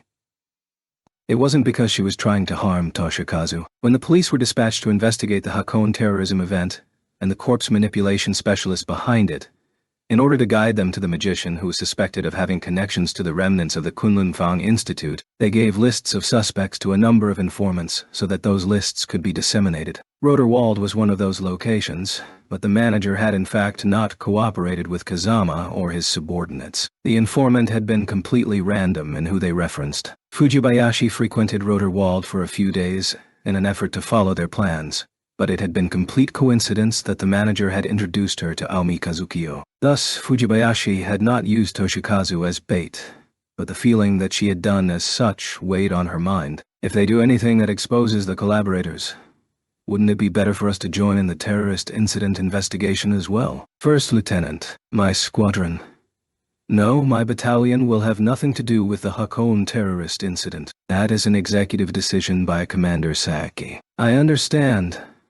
The 101st Battalion must avoid being seen as supporting the 10 master clans. Yes, I understand. The 101st Battalion, established by Commander Saiki, was starting to oppose being the civilian magical military force of the 10 master clans. Saiki was considered the political rival of retired Major General Kudo, and although she herself did not see it that way, the reality was that the anti-10 master clans and anti-Kudo Retsu bases within the National Defense Force had become a cornerstone of her support base. However, in the background, the 101st Battalion had a cooperative relationship with the Yotsuba family, the leading figures among the 10 master clans. With just that relationship, they still had plenty of excuses if they were exposed but they could not afford to be seen as colluding with the 10 master clans. "Thank you for your work, First Lieutenant." "Sir, if you'll excuse me." Fujibayashi bowed to Kazama and exited the room. As a battalion adjutant, Fujibayashi had her own office, even if it was a bit small. It was her personal room, located right next to the commander's room. Iso Kazuma's room. Shun. Fujibayashi sat in front of the desk and pondered about the phone conversation from earlier. The battalion had not mandated the information provided to the informants, and a high-level informants, such as Rotor Wald's manager, had easily ignored the Defense Force's pressure. Even without her intervention, it seemed like Toshikazu had gone straight to the Doll Master's location. However, the matter wasn't as clear-cut as that. When she thought calmly about the details, Fujibayashi could also be said to be covering for Toshikazu out of concern for his potential brainwashing. However, the battalion had intercepted Toshikazu's phone call, so they had certainly used him as well. She couldn't sweep away her feelings of guilt. As she thought about the phone conversation, she wasn't able to hold back her laughter. Toshikazu had called her second lieutenant, Fujibayashi. It's very clear that he hadn't heard about her promotion. Although the military and the police force were two separate organizations, promotions were published in the official daily newspaper. If Toshikazu had an interest in Fujibayashi, it wouldn't have been unusual for him to know about it. All he had to do was enter her name in the search agent. When he approached me last fall, he seemed so enthusiastic, but maybe that was just a fluke. Although back then, I mislead him with my suggestive behavior as well. We were both playing the same game, I suppose. Fujibayashi thought about this. Then with a laugh, she put it behind her. She dismissed the pang of loneliness she felt as a figment of her imagination. Chapter 8. Sunday, February 10th. The time was almost 3 p.m.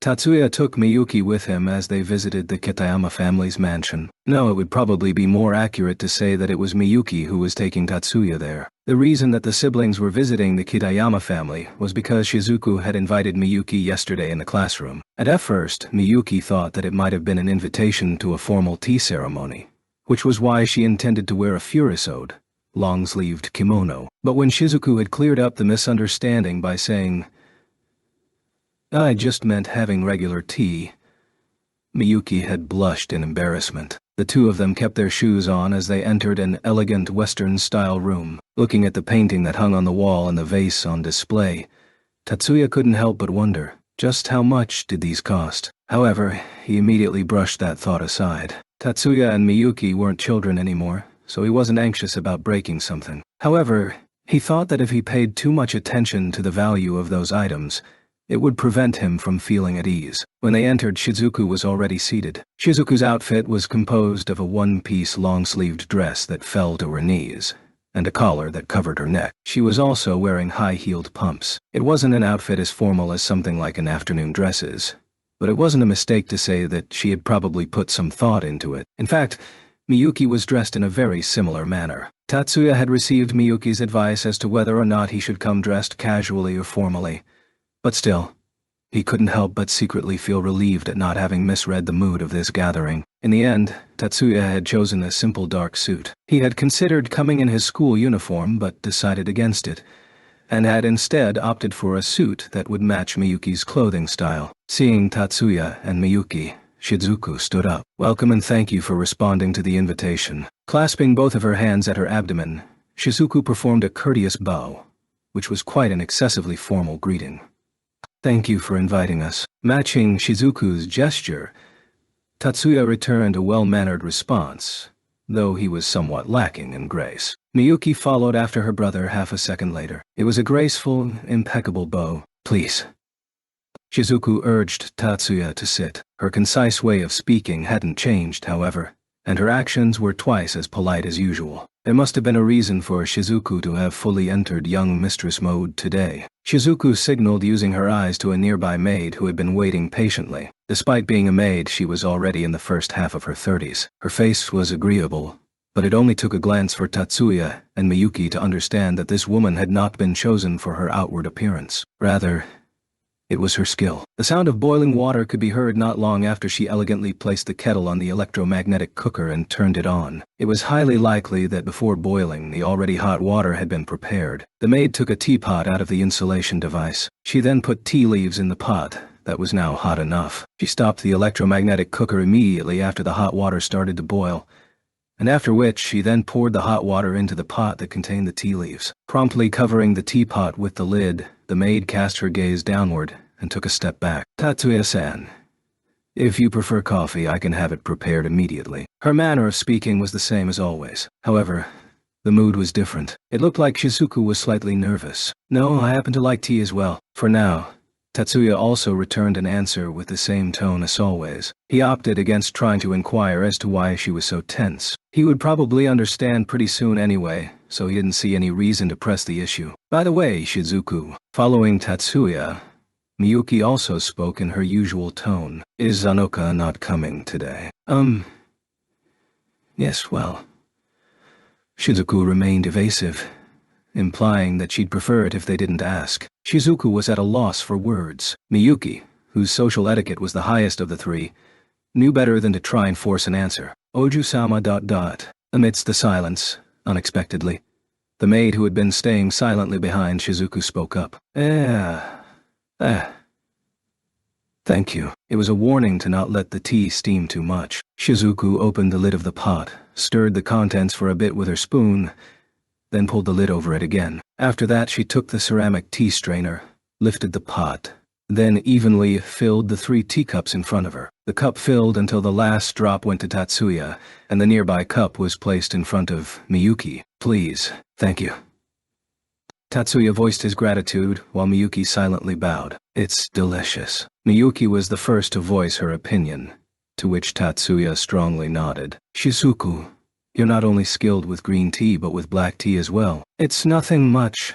Shizuku was slightly embarrassed and averted her gaze. "Miyuki, have you already tasted tea made by Shizuku?" "Yes, Oni-sama. The green tea that Shizuku prepares is delicious too." Miyuki's was better. With a curt expression, quite obviously to hide her embarrassment, she answered so as she brought her gaze to Miyuki. "Miyuki, Anu-sama ...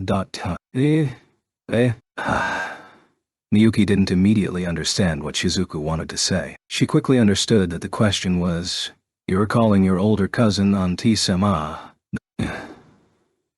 However, this was a rather natural question. At school, Shizuku had witnessed Miyuki call Tatsuya Oni-sama countless times already. "I've been addressing him that way since junior high school, so you can say that it has become a habit." "Still," Miyuki answered politely. Maybe it was because she felt slightly guilty that she went as far as to add an explanation, which invited another question. "Since junior high school?"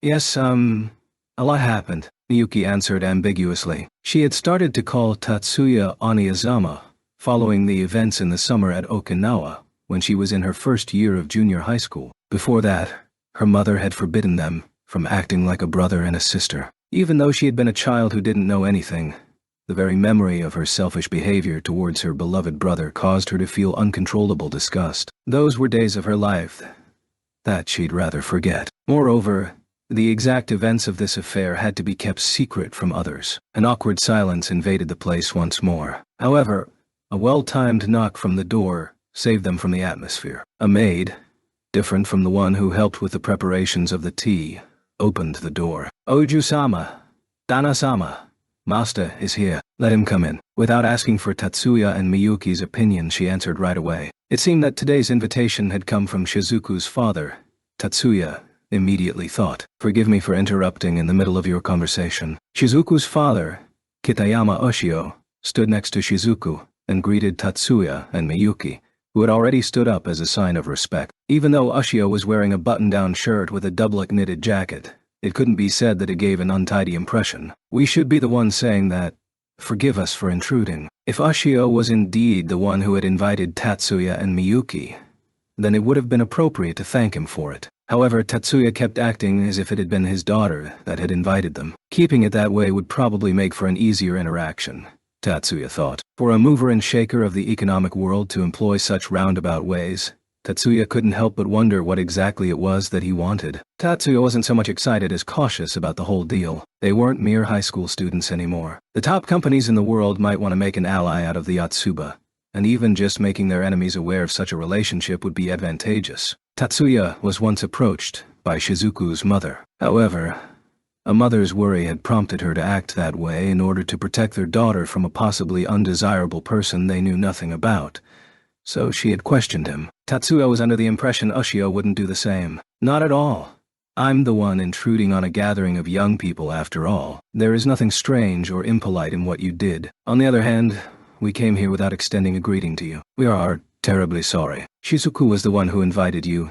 Do not worry about such things. To begin with, there is no such need in this house. Incidentally, there happens to be something I'd like to talk with you about. If it's all right with you, that's a relief. Please, let's sit down and talk then. After saying so, Ushio took the seat opposite Tatsuya's. A moment after, Tatsuya, Miyuki, and Shizuku sat down. Well then, there is but one thing to talk about. That is, the negative campaign towards magicians. Although this subject had been well within what Tatsuya expected, the fact that Ushio got down to business immediately surprised him a little. Both my wife and daughter are magicians. I can't help being concerned. With the current tendency of people to hate magicians on sight, I'd like to know what the 10 master clans plan on doing. Even though I can't give too many details on the matter, it was only before New Year's Eve that I was officially recognized as a member of the Yotsuba. Also, Miyuki lived separated from the main house. We're far from being in a position wherein we are aware of the 10 master clans' decisions.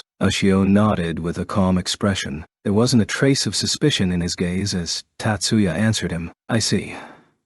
I heard from my wife that the leaders of the Japanese magic community have different rules and customs. Tatsuya lightly nodded to confirm Ushio's words. That was not to say that Ushio was done. Still, there's no way you haven't heard anything, right? Can you at least tell me if they actually plan on interfering? The only matters that Tatsuya was aware of were things related to his own mission, but it wasn't particularly stated that he wasn't allowed to talk about the contents of said mission, even though it might be something that you are already aware of since it was made public.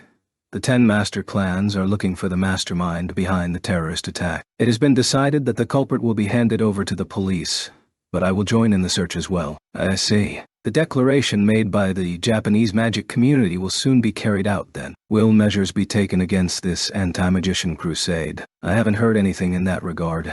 I see. Ushio let out a deep sigh after hearing Tatsuya's answer. A teacup was placed in front of him by a maid who had been on standby near him. Ushio thanked the maid with a quick glance and quenched his thirst with the presented drink. Like I said previously, I cannot just shrug off this anti-magic movement as if it was someone else's problem. If the 10 master clans need help, then I can cooperate to deal with the media. With the backup of the Kiriyama group, it's certain that they'd get considerable influence over the media. Even if the antagonistic trend couldn't be reversed instantly, weakening it would be possible. Tatsuya deemed this a desirable offer. He knew how powerful public opinion truly was. Even the Yotsuba couldn't survive without the support of the Japanese community. In today's world, there was no room for an independent country where magicians were in charge. Unfortunately, I am not in a position wherein I can speak or represent the will of the 10 master clans. Neither I nor Miyuki are allowed to represent the Yotsuba family at the Master Clans Conference either. However, Tatsuya's answer was a neutral one. Moreover, I think that in the current situation, intervening on behalf of the magicians with the media would be undesirable for Kitayama-san. Taking Shizuku-san into account, this only strengthens my opinion. A sharp light emerged from Ushio's eyes. Until then, he had been wearing the face of a father. But right now, it was probably the face of one of the pillars of the business world. Now, I have to wonder why. The anti-magician movement is much like an anti-socialist movement. It would be no mistake to say that magicians are currently an outlet for the dissatisfaction of society. Even under normal circumstances, Kitayama-san is already the target of jealousy and discontent due to your thriving business. So I think that we shouldn't give activists even more material to be agitated about. These people don't discriminate. Not only your wife and Shizuku-san, even you and possibly Wataru-kun could be exposed to their malice. Ushio took the teacup and brought it to his mouth. It wasn't because he was thirsty, but because he wanted to evaluate Tatsuya's speech thoroughly. Even though I think categorizing all the criticism towards magicians as anarchism is dangerous, I understand that you are worried about the well-being of my children. Still, are you fine with this? If magicians... No? If students of First High ever become victims of malicious acts or crimes, then it is quite likely that I will ask for your help. So, you're saying that you have no intention to prevent the damage before it actually occurs. It is impossible to follow the actions of every student outside of the school. We could encourage prudence, but anything beyond that would be difficult. That is certainly the case. Ushio turned a fleeting glance of appraisal towards Tatsuya. It, however, quickly disappeared behind a composed and smiling face. I understand your stance. I will exert caution as well. However, if the situation ever degrades, feel free to come and consult me anytime. I might sound persistent, but again, this isn't just someone else's problem for me. Understood. When that happens, I will be counting on you. While bowing his head in respect towards Tatsuya, Ushio stood up. I'm done troubling you. Please, enjoy yourselves. Leaving such parting words to Tatsuya and Miyuki, who had stood up as well to bow, Ushio left the room. Tatsuya had refused Ushio's offer because it wasn't his duty to handle the media. It wasn't like the 10 master clans thought that intervening in this matter was unnecessary, though. On the night of the day Tatsuya and Miyuki visited the Kitayama mansion, Koichi invited Congressman Ueno to an expensive restaurant. Congressman Ueno was a young politician of the government based in Tokyo who was known for being friendly towards magicians. Not too long ago, it was said that he would ascend to the post of minister. However, with the recent anti-magician trend, he had suffered quite the setback and was now in a tricky position. Still, it wasn't like he could just jump ship and change his camp. It was much too late for that. Due to this, he had to remain passive for the last few days. After the garçon, waiter, brought Koichi a cup of coffee, he then instructed him to not let anyone enter for a while and to close the door behind him. Did you enjoy the meal? Yes. It was delicious. Glad to hear it. I will transmit your praise to the chef. Don't trouble yourself with that.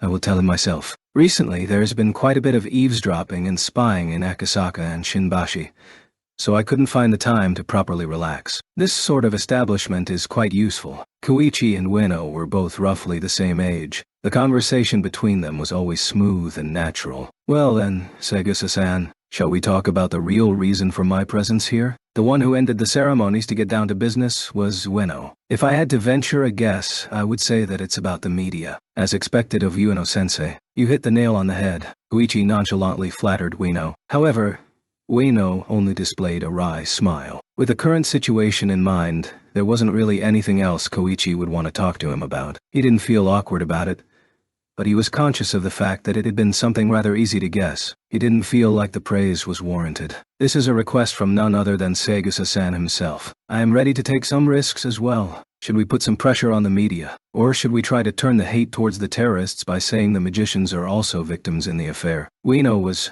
broadly grinning. Even though as a politician he was still rather young, he had already acquired quite the knowledge and experience in the power struggle that he had to go through to enter the government.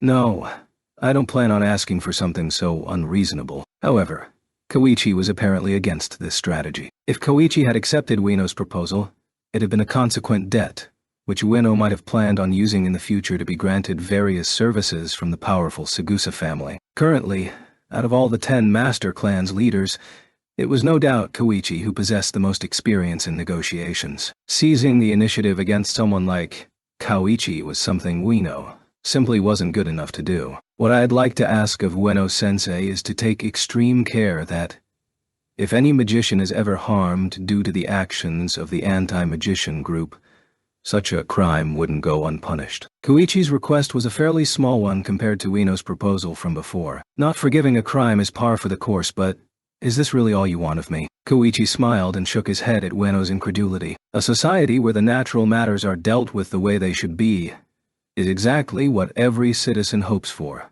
Ueno-sensei. For instance, if students of First High were injured by activists of the anti-magician group, even if the victim would be the magicians, an excuse such as self-defenses could be used to make them the culprits instead. No, surely these kind of things.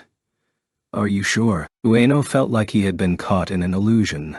seeing Koichi's artificial eye letting out a suspicious light even through his sunglasses. It seems he had been caught up in the atmosphere. Since there was a possibility of being threatened if I decided to use magic, in order to protect myself, I resorted to violence. Can you really say that neither the media nor the usual anti-magic community would support such a reason? Seeing Koichi's discreet smile, Ueno couldn't help but swallow his breath. If they start out with threats and harassment, and magicians react even the slightest in return, the anti-magicians could resort to violence and defend themselves with that kind of self-serving claim. And with the media and politicians backing them, it would only increase their sense of superiority. Can you honestly tell me that won't happen? This is spreading false information and revealing illegal acts that a group has done, then threatening them and inciting violence towards them.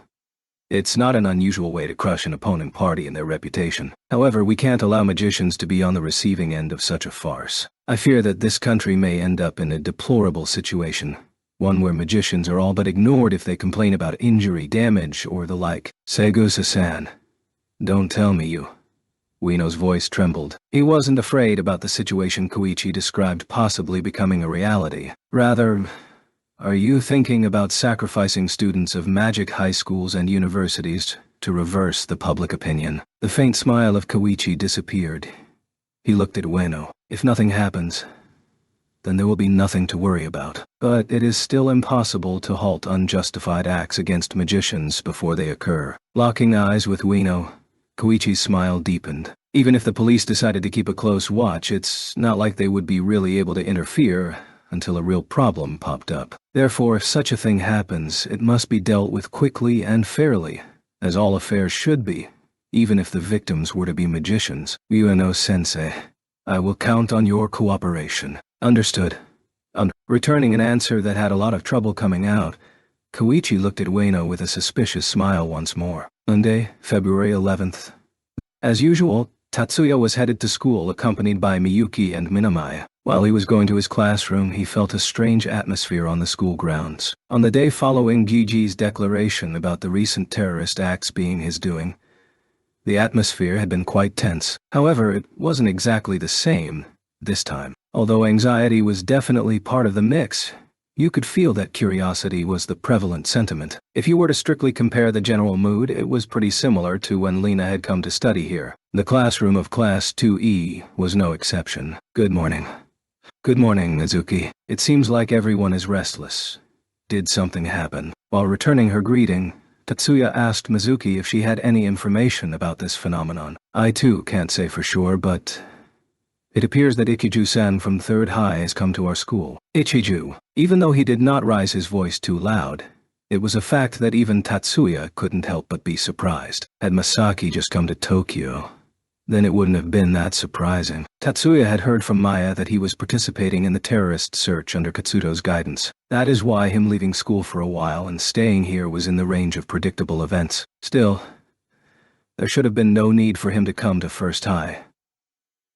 After all, Hachioji, where 1st High was situated, was quite a distance away from Tokyo, where the residence of the Jumonji family was located. The magic university where Katsuto was currently studying at was at Nerema, which was also pretty far away. It was difficult to think of his visit to 1st High as incidental. It couldn't be that he is going to transfer to 1st High. From whom did you hear this story, Mizuki? From me. The answer came from behind Tatsuya. She didn't come from her usual place near the window, but from the entrance of the classroom of class, and stood behind him. Good morning, Erika. So, have you seen Ichiju? Tatsuya asked, turning around. Although, it's not like I saw him with my own eyes or anything. Erika gave up trying to surprise Tatsuya, and answered his inquiry with a bored face. Ichiju-kun was taken by the vice principal to the principal's office. Or so people say. I asked around to see if this wasn't just a joke, but apparently pretty much everyone has the same version of the story. So there's probably no mistake. Erika had a lot more acquaintances than Tatsuya. If you were talking strictly about how many people knew them, then Tatsuya came out on top. However, in terms of having a social life in 1st High, Erika was leaps and bounds ahead. This was information gathered by Erika from her asking around. So it's true that Masaki came to 1st High then, Tatsuya thought. The principal's office. Then, the story about the vice principal taking him to the principal's office was also probably true. Tatsuya thought about the possibility of it being for that scenario that he had imagined. Miyuki wasn't a person who enjoyed themselves in speculating about others' affairs in the way Tatsuya did. Everyone, as you probably all already know, Ichiju-kun from 3rd High will be staying at a house in Tokyo for about a month. It was not simply a guidance teacher from Class A that was now talking, but the vice principal Yaosaka himself, and right next to him was Ikiju Masaki. The fact that Masaki was present was already quite the shock, but associating this with the fact that it was the vice principal himself who was doing the explanation, it managed to overload the students to the point his words took a while to actually register, even though no one dared to whisper to each other while the vice principal was there. A restless atmosphere permeated the classroom. This mood was even further strengthened when Yaosaka pronounced the words, business related to his family. There wasn't a single student in Class A that didn't understand the meaning of those words. House. In other words, Ikiju family's business. The students knew that, without a doubt, this was related to the other day's terrorism events. However, there was a distinct difference in enthusiasm between the gazes that the boys threw at him and the gazes of the girls. Vice Principal. Does that mean that Ikiju-san will transfer from 3rd High to our class? One of the schoolgirls raised her hand, her question mixing curiosity and hope. This was something Yaosaka had already explained, but he persevered and repeated once more. There will be no transfer. As you probably understand from his uniform, Ichiju will remain in 3rd High's registry. However, since he will not be able to follow his course from here, for a time, using the network of magic high schools and universities, he will follow 3rd High's curriculum, using this class's terminals. A second-year student from Class A unfortunately dropped out 2 months ago. That person's desk had stayed empty. Even though practice sessions will be separated, he will study with everyone. No doubt it will become a good stimulus for everyone present, Ichiju-kun included. I hope you will all get along and have friendly competition. Well then, Ichiju-kun, urged on by Yaosaka. Masaki took a half-step forward. My name is Ikiju Masaki, from 3rd High. This chance of studying together was due to the kindness of everyone from 1st High. It will only be for a short period of a single month, but I look forward to cooperating with you. At the same time, Masaki bowed. A warm applause erupted in the classroom. Since Class 2A already had experience with this sort of event with Lena's temporary visit last year, they were the class that was the most accustomed to the whole experience. This fact weighed in Principal Momuyama's decision to put Masaki in Class AA. It was absolutely not due to consideration for the recent proposal of the Ikiju family to the Otsuba family. However, Miyuki couldn't help but view this in a dubious light. While she openly clapped with the others and maintained her smile, she internally sighed. During that day's lunch period, Masaki didn't sit at the same table as Miyuki. He gave precedence to deepening his friendship with the males of his own class, Class A, and was currently in Morisaki's group. Watching from her seat in the distance, Erika muttered, surprising. I thought he'd try to stick to Miyuki for sure. If he did that, he'd probably be hated by both the guys and girls of his class. Smiling wryly at Erika's blunt opinion, Mikiko objected. Since Lena was a girl, there wasn't really anything strange about her and Miyuki being together, but Ichiju-san is a man, so... Smiling as well, Hanoka aligned with Mikihiko's opinion. Yeah, I guess. Having your ass chased around by hordes of girls on your first day really gives you the image of Prince Right. Erika-chan, that word. Though Mizuki slightly reproved Erika's ungraceful comment, consent was also mixed in. Erika turned towards Mizuki with a mischievous smile on her face. Was there something strange in what I said? Ass is a bit... So ass is no good then. How about butt? Erika-chan.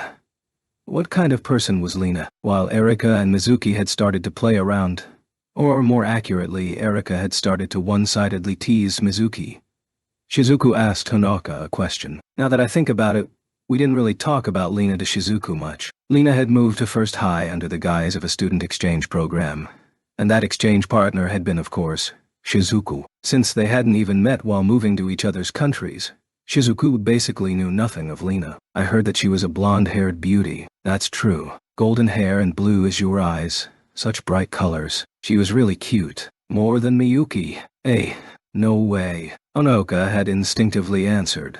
So she was stealing glances at Miyuki, who was smiling with a troubled face.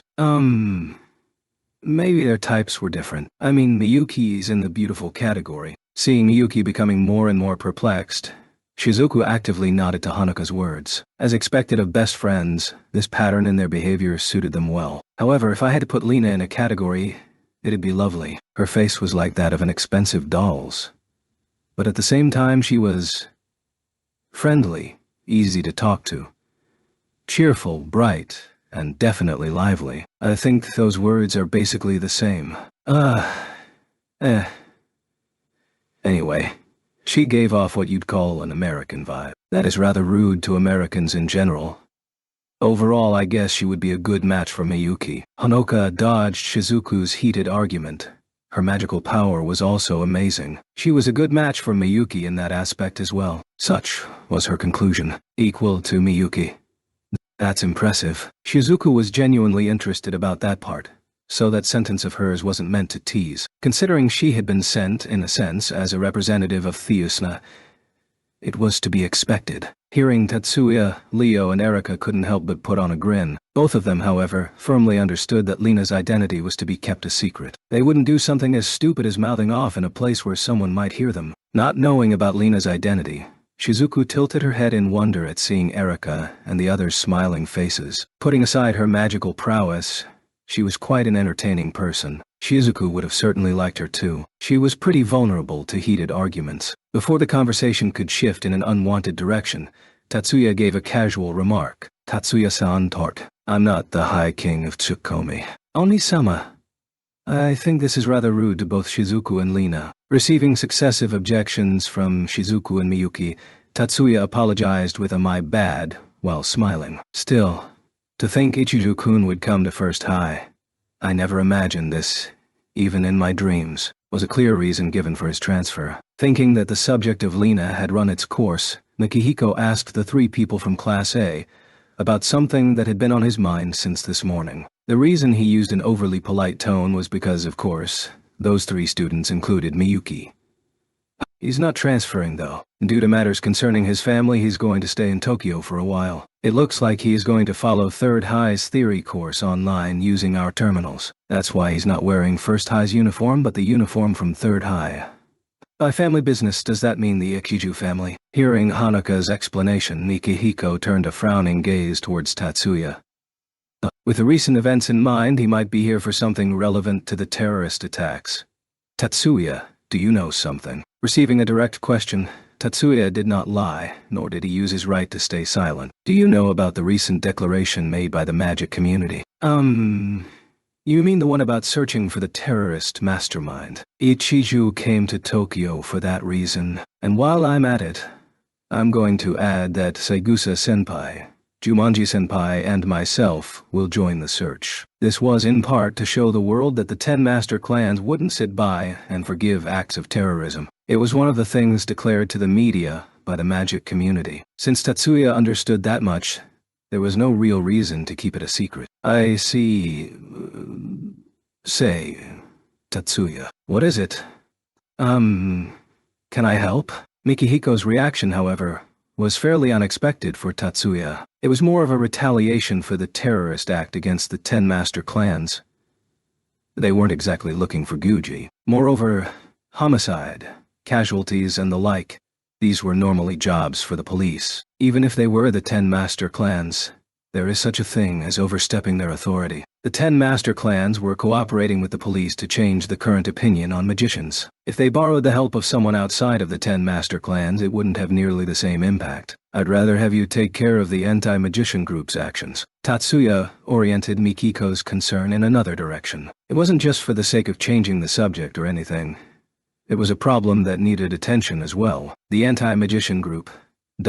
Weren't you the one who talked about students being observed and also being victims of abusive language? Yeah, you're talking about that. It was Monday during the second week of this term. He was talking about the content of a report made by the disciplinary committee. It was a brief conversation, but you remembered it well, huh? I was actually just thinking that you may have forgotten about it. Hearing those unexpected harsh words from Tatsuya, Mikihiko blinked several times. This happened before the terrorist attacks. Right now, the public opinion of magicians is in a critical situation.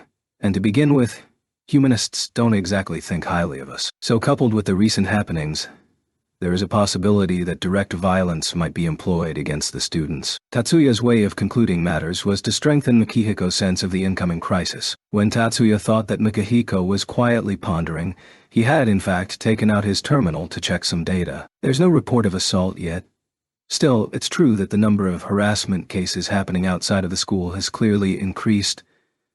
The data Mikihiko was currently poring over was a damage report that the disciplinary committee had gathered. I'm sorry, Tatsuya. Looks like I really screwed up. Until now, I was only paying attention to the school's interior. Even though Mikihiko was blaming himself, one couldn't help but sympathize with him. Ever since the terrorists' Goji declaration on Wednesday of last week, the students were fairly agitated, anxious even. Quarrels would erupt within the school grounds at the drop of a hat. Despite the fact that those were rare occurrences, there were cases where it even developed into scuffles between students. As a member of the disciplinary committee, Mikihiko's priority was, of course, the troubles that happened within the school. Would you mind sharing this data with the student council? Until last week we had been counting the number of incidents, so I'd like to compare with yours. Despite saying that, since the voices of concern came from the students themselves, he had to report to the staff room at the very least. What Tatsuya meant was that he wanted to write a report on the consultations made to the disciplinary committee, rather than the student council. Understood. I will do my best so that Tatsuya can concentrate on his duty. He's counting on you, disciplinary committee chairman. Erika cheered on a Mikihiko who was nodding with motivation. Even though her tone had been half-joking, Mikihiko understood that she was genuinely encouraging him. After the class ended, Tatsuya decided to visit Class 2A's room. Anu-sama, did you come to get me? Miyuki, who perceived his approach, went out to meet Tatsuya in the hallway. For Tatsuya, who should have been going towards the student council's room, it was unusual for him to come and get Miyuki. Yeah. I also have a few things to talk about with Ichiju. However, Tatsuya's answer disappointed Miyuki slightly. Ichiju-san. Understood. I will call him. Still, she didn't show her disappointment. Miyuki showed a smile and went back to her classroom. Her smile gave Tatsuya a sense of discomfort. It wasn't the first time this had happened. He saw that smile a few times already this year.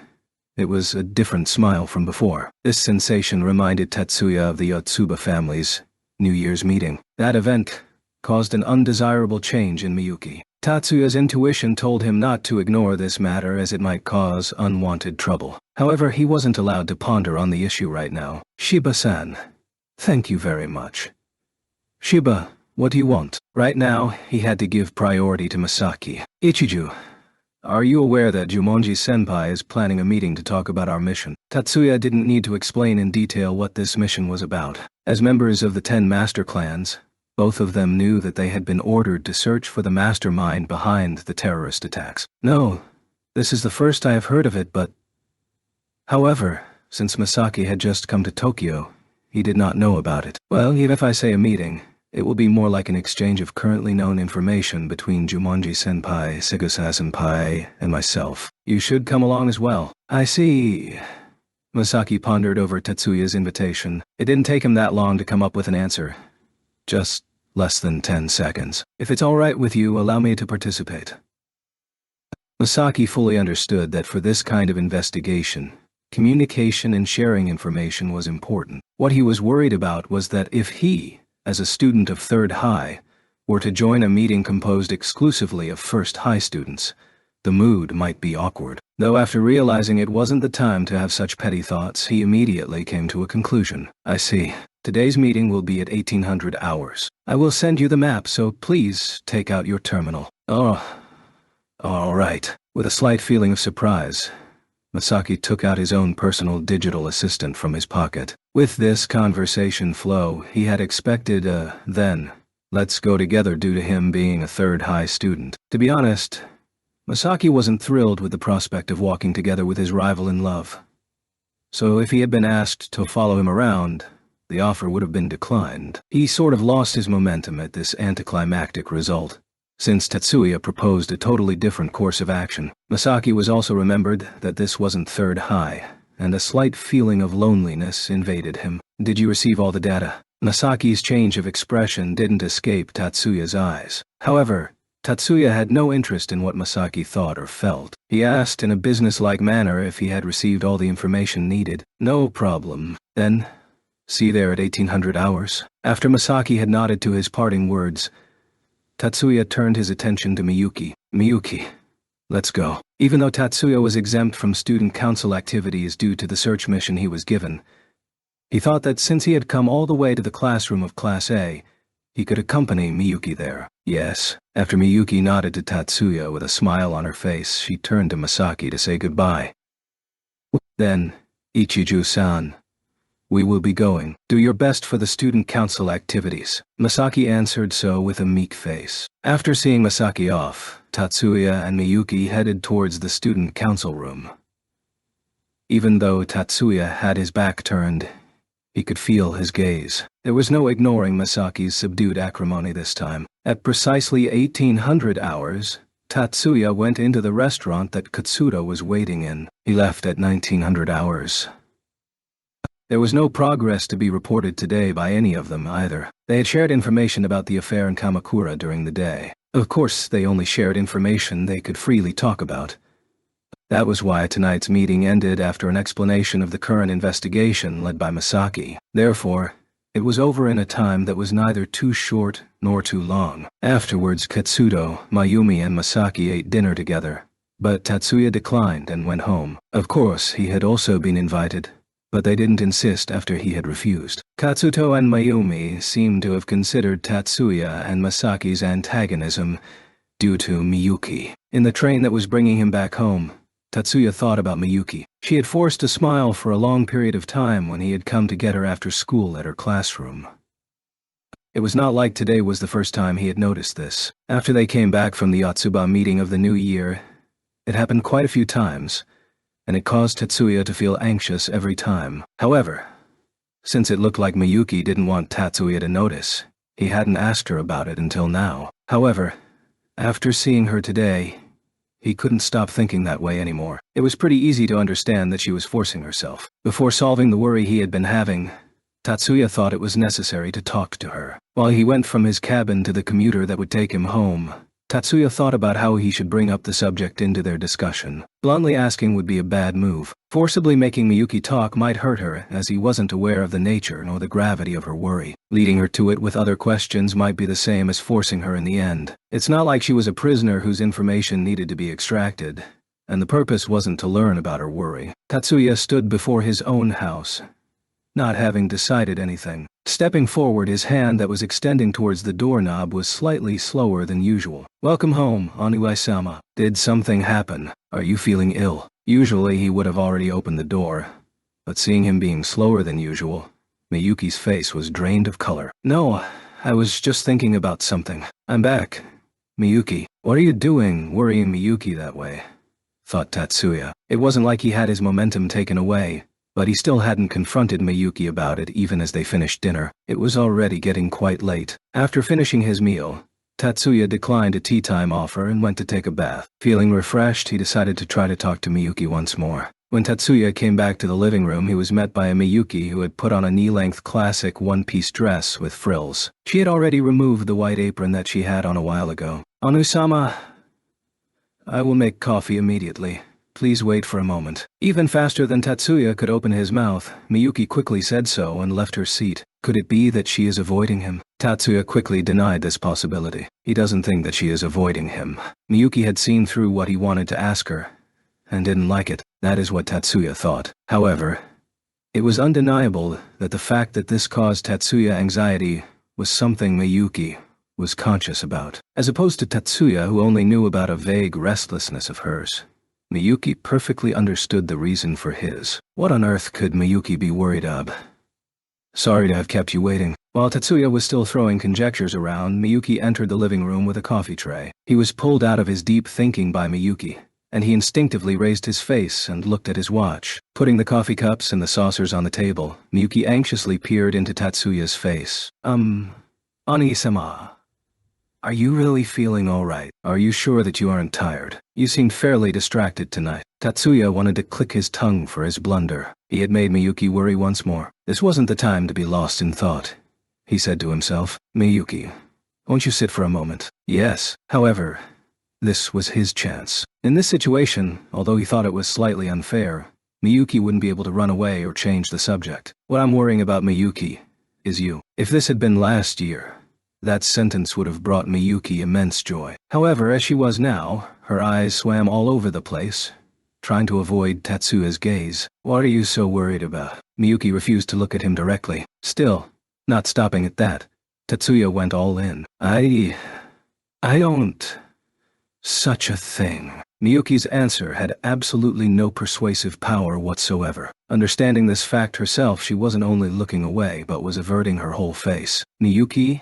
Won't you tell me? Miyuki looked at him from the side, blinking restlessly. Her eyes were still not focused on anything. For her, keeping a secret from Tatsuya was probably impossible. If Tatsuya had looked at her for 10 more seconds, Miyuki probably would have given in and shared her worries. However, fate is whimsical, and this time, it was on her side. One could see it as bad luck that she was deprived of her chance to alleviate her concerns. Miyuki stood up panicking when the sound of the video phone rang out. Even though there was a wireless console under the table, Miyuki jumped with vigor and went towards the panel on the wall. Miyuki raised a voice of surprise when she saw the displayed name of the one calling. On-sama. It's a call from Obasama. Put her on. As he answered, Tatsuya had already moved in front of the screen's camera. Miyuki pressed the answer button of the panel. On the video phone's screen, Maya's face appeared. Good evening, Tatsuya-san. I was worried you may have been in the middle of something. Although it wasn't easy to understand what she meant since they were facing each other, Maya's gaze was turned towards the table where the coffee cups were. No. It's all right. Obiyu, what business brings you here today? For someone like Tatsuya, such an answer lacked composure. However, Maya did not comment on it. Last Saturday, Guji managed to run away. Since we understood how, I thought I would let you know. Hearing this, Tatsuya thought, is this something that the head of the Yotsuba family should say? However, this thought was premature. It seems like our communications have been intercepted. Strong codes are supposed to protect the communications between members of the Yotsuba family. We use a code changing every hour like the national defense, but apparently this measure has been defeated. As Maya said, the encryption key used by the members of the Yotsuba changed every hour. That was why Tatsuya went to the Magic Association every month to meet an envoy who would hand over codes for the following 60 days. The extra amount being there as a reserve. Even the encoding machine that Ayako gave to Balance contained 43,200 codes, and to prevent an eventual theft of the codes from the machine, security of the highest order had been included. To think that all of those security measures have been for naught was hard to believe. Then should I think of this very call as one that might be intercepted as well? However, no matter how hard a thing it was to believe, Tatsuya didn't really have any reason to doubt it. Thus, he accepted it as the truth. Indeed. That is why the next time we find a clue, we will transmit it to you by letter. Understood. Even if she said that she would send a letter, there was no way she'd entrust it to the regular mail services, thought Tatsuya. And one more thing. Since she contacted them tonight, it means that a new clue had been found today. Tatsuya understood that she planned on transmitting this information tomorrow. That is all I wanted to say about this matter. Oh, that's right. Tatsuya-san, did things go well with Jumonji Dano and the Segusa family's daughter? The Ikiju family's son also joined from what I heard. If you're talking about the meeting, everything went well. What is this about suddenly? Thought Tatsuya.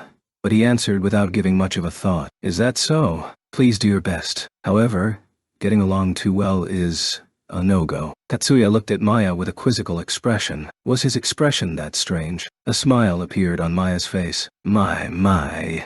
Didn't you notice? It wasn't Jumonji Dano who made the Segusa family's daughter participate, but the Segusa family itself, using the meetings as a pretext to make you and her have something like a date. What he's saying in front of Miyuki. A vivid panic awoke in his heart, however. It wasn't shown on his face, so they had such an intention. I will be careful.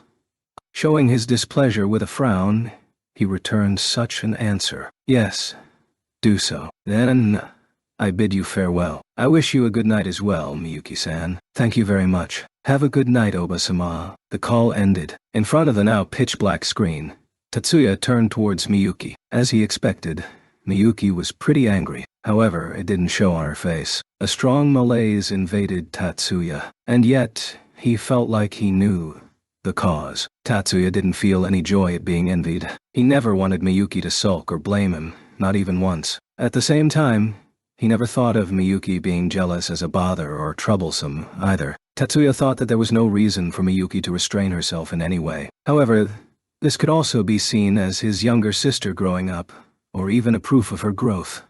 That was one way of looking at it. There were also people who say that a woman's envy represents the depths of her love. Still, one cannot say that envy is a virtue. While his intuition told him that this change in Miyuki was undesirable, his common sense judged that it might be a suitable change for a lady. "You can be open about your jealousy like before," was something that Tatsuya couldn't tell her. The next day, February 12th, it had started to snow. Due to the thick clouds that were covering the sky, it was still dark outside, despite the fact that it should have been sunrise soon. Coming down from Yakumo's temple, Tatsuya was running down the street at a speed nearing 60 kilometers per hour. With his speed and the current weather, it was pretty difficult to identify the people he was passing by. Even so, anybody would have been able to recognize that woman, especially Tatsuya. She had quite a peculiar appearance. To be precise, Tatsuya couldn't have recognized her face. Her casquette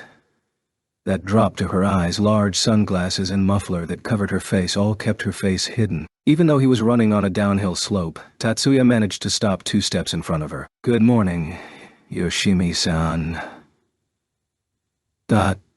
Yoshimi made a quick bow in response to Tatsuya's greeting. She took a portrait envelope out of her coat and presented it to Tatsuya. Maya's messenger was Yoshimi. "I have accepted it." Tatsuya said so after receiving the letter, and upon hearing this, Yoshimi's face moved up and down ever so slightly. Tatsuya wasn't even sure if she was actually looking at him behind her sunglasses. Failing to perceive her expression, Tatsuya looked at Yoshimi's face once more. And he felt that it was really unnatural, trying to hide her face in plain view.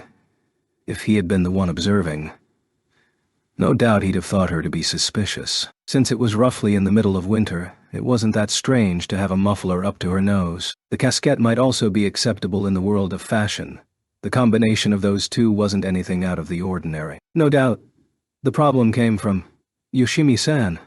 "I think that this appearance has the opposite effect. It makes you stand out quite a bit. Shouldn't you remove the sunglasses?" Despite knowing that it was uninvited interference, Tatsuya offered some advice. Twice, Yoshimi shook her head left and right. After coming back home and taking a shower, Tatsuya decided to open the letter he received from Yoshimi before having lunch. "Oni-sama, the preparations for the meal are complete." Miyuki came from the dining hall to call Tatsuya. She immediately realized what the letter he had in his hand was about. "Is this what Oba-sama talked about yesterday?" "Indeed." Tatsuya nodded while standing up.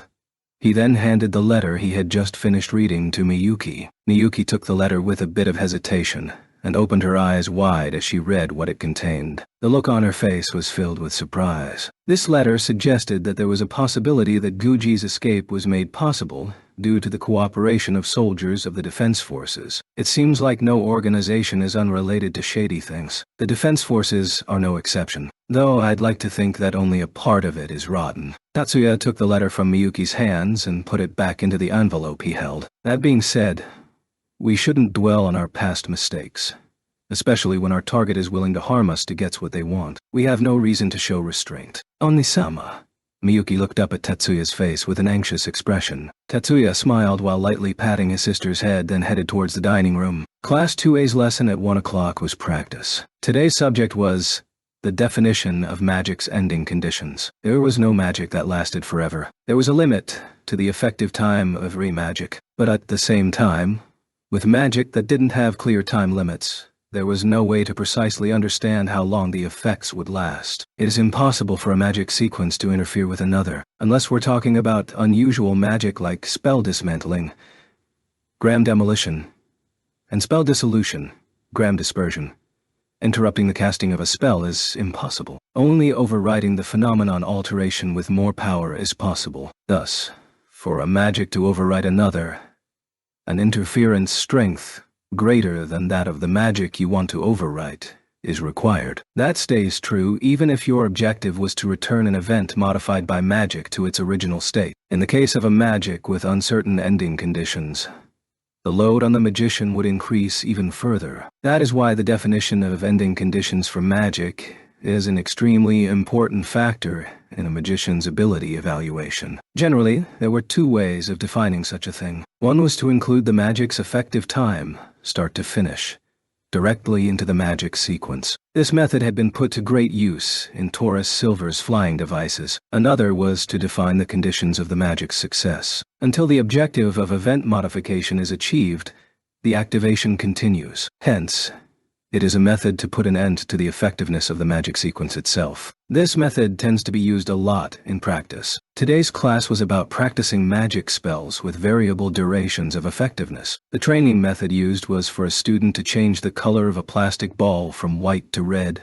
then to green, then to blue, and 10 sets of 3 color changes were to be performed in 30 seconds. Although the time and frequency could vary, the average of 1 second per color remained. If the change was done too late, then the time limit would be exceeded. On the other hand, if it was executed too soon, the interference strength required to overwrite the previous magic sequence would increase. If this mistake was to be repeated multiple times, then performing the magic would progressively become harder, putting a lot of stress on the student. Today was merely a practice session, not an evaluation, so the students had to group up and alternate in using magic. The one not performing the magician's role had to perform the role of a timekeeper. In other words, while one of them executed magic, the other kept track of the various timing aspects that this practice required. The timekeeper had to focus on the numerical stopwatch on his terminal, or at least that was how the previous training session went. The problem was that the number of students from Class A during the previous session was odd. The option of forming groups of 3 people was abandoned, and in the end, a single person had to practice on their own. As luck would have it, that person had been Miyuki. Actually, everyone in the class had wanted to raise their hands and pair up with Miyuki. The problem was that everyone else had already picked their partner, and now wanted to switch. It wasn't like nobody wanted to group up with her. Since yesterday had been the day of lessons and experiments, such a problem hadn't popped up. Much like last week, the situation today shouldn't have happened if it hadn't been for the fact that Masaki had just moved in. Shiba-san, would you pair up with me? After Masaki had been told the goal of this practice session by the teacher, he had gone towards Miyuki. He proposed pairing up to the lone student. Noise flittered across the practice room. Words of regret and some curses escaped the lips of various boys in the classroom. It was limited to a mere damn. Too late.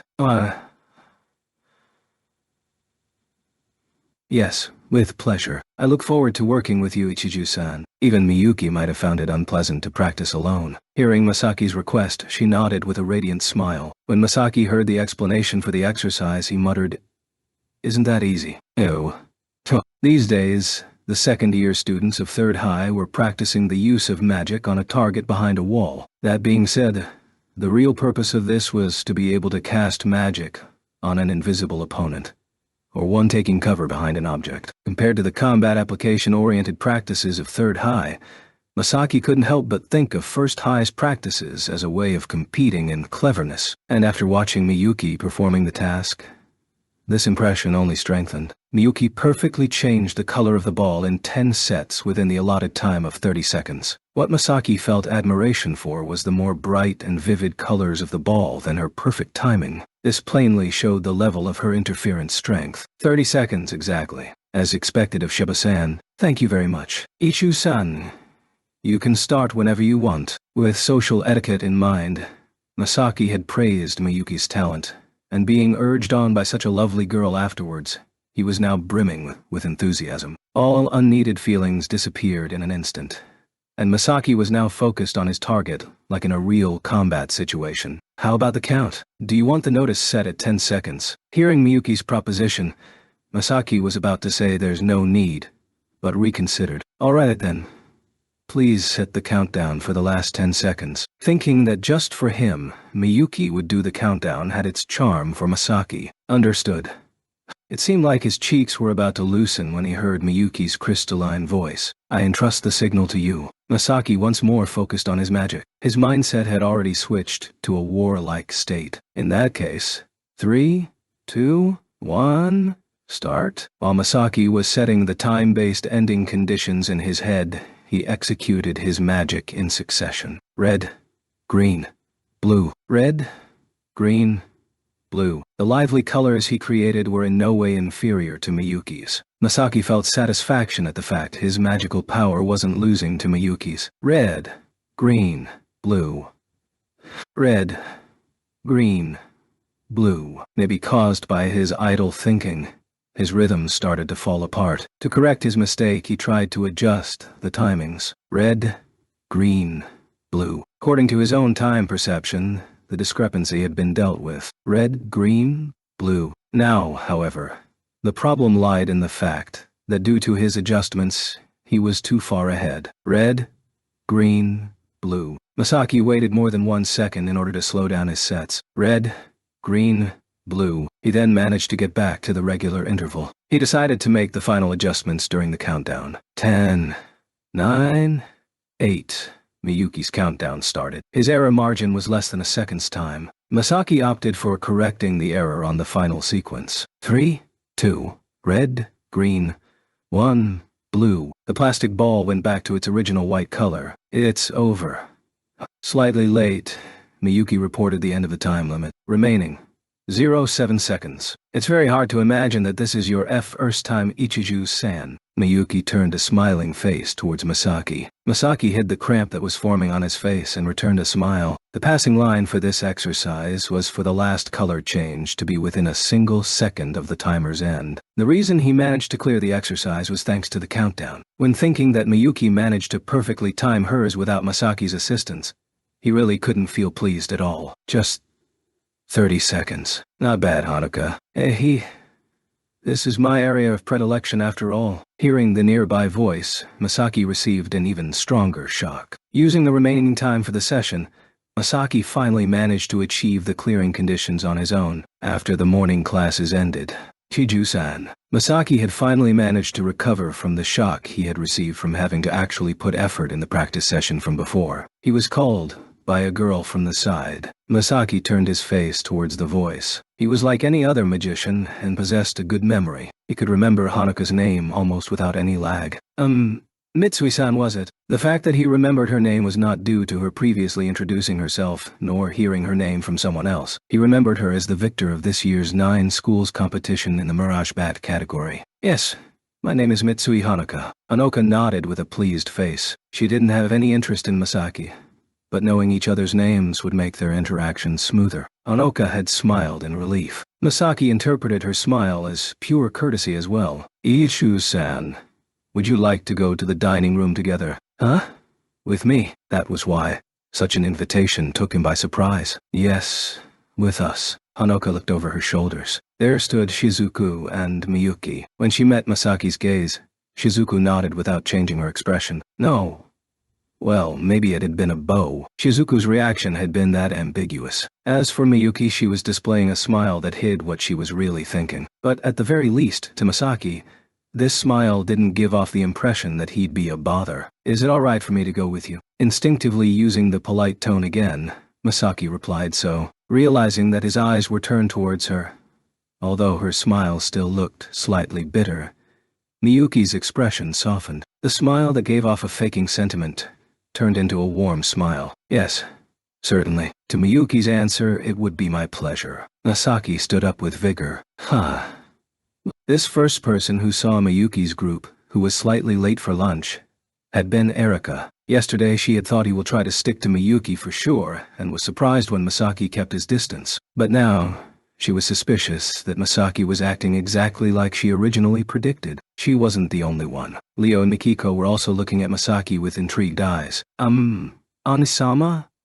Is it alright if Ichiju-san shares a seat with us? Of course. However, Tatsuya answered as if it had been obvious, an immediate response. Rather, Masaki was the one who was puzzled right now. Masaki, who was standing there dumbfounded, was spoken to by Tatsuya in a direct, That is to say, not in a particularly friendly way.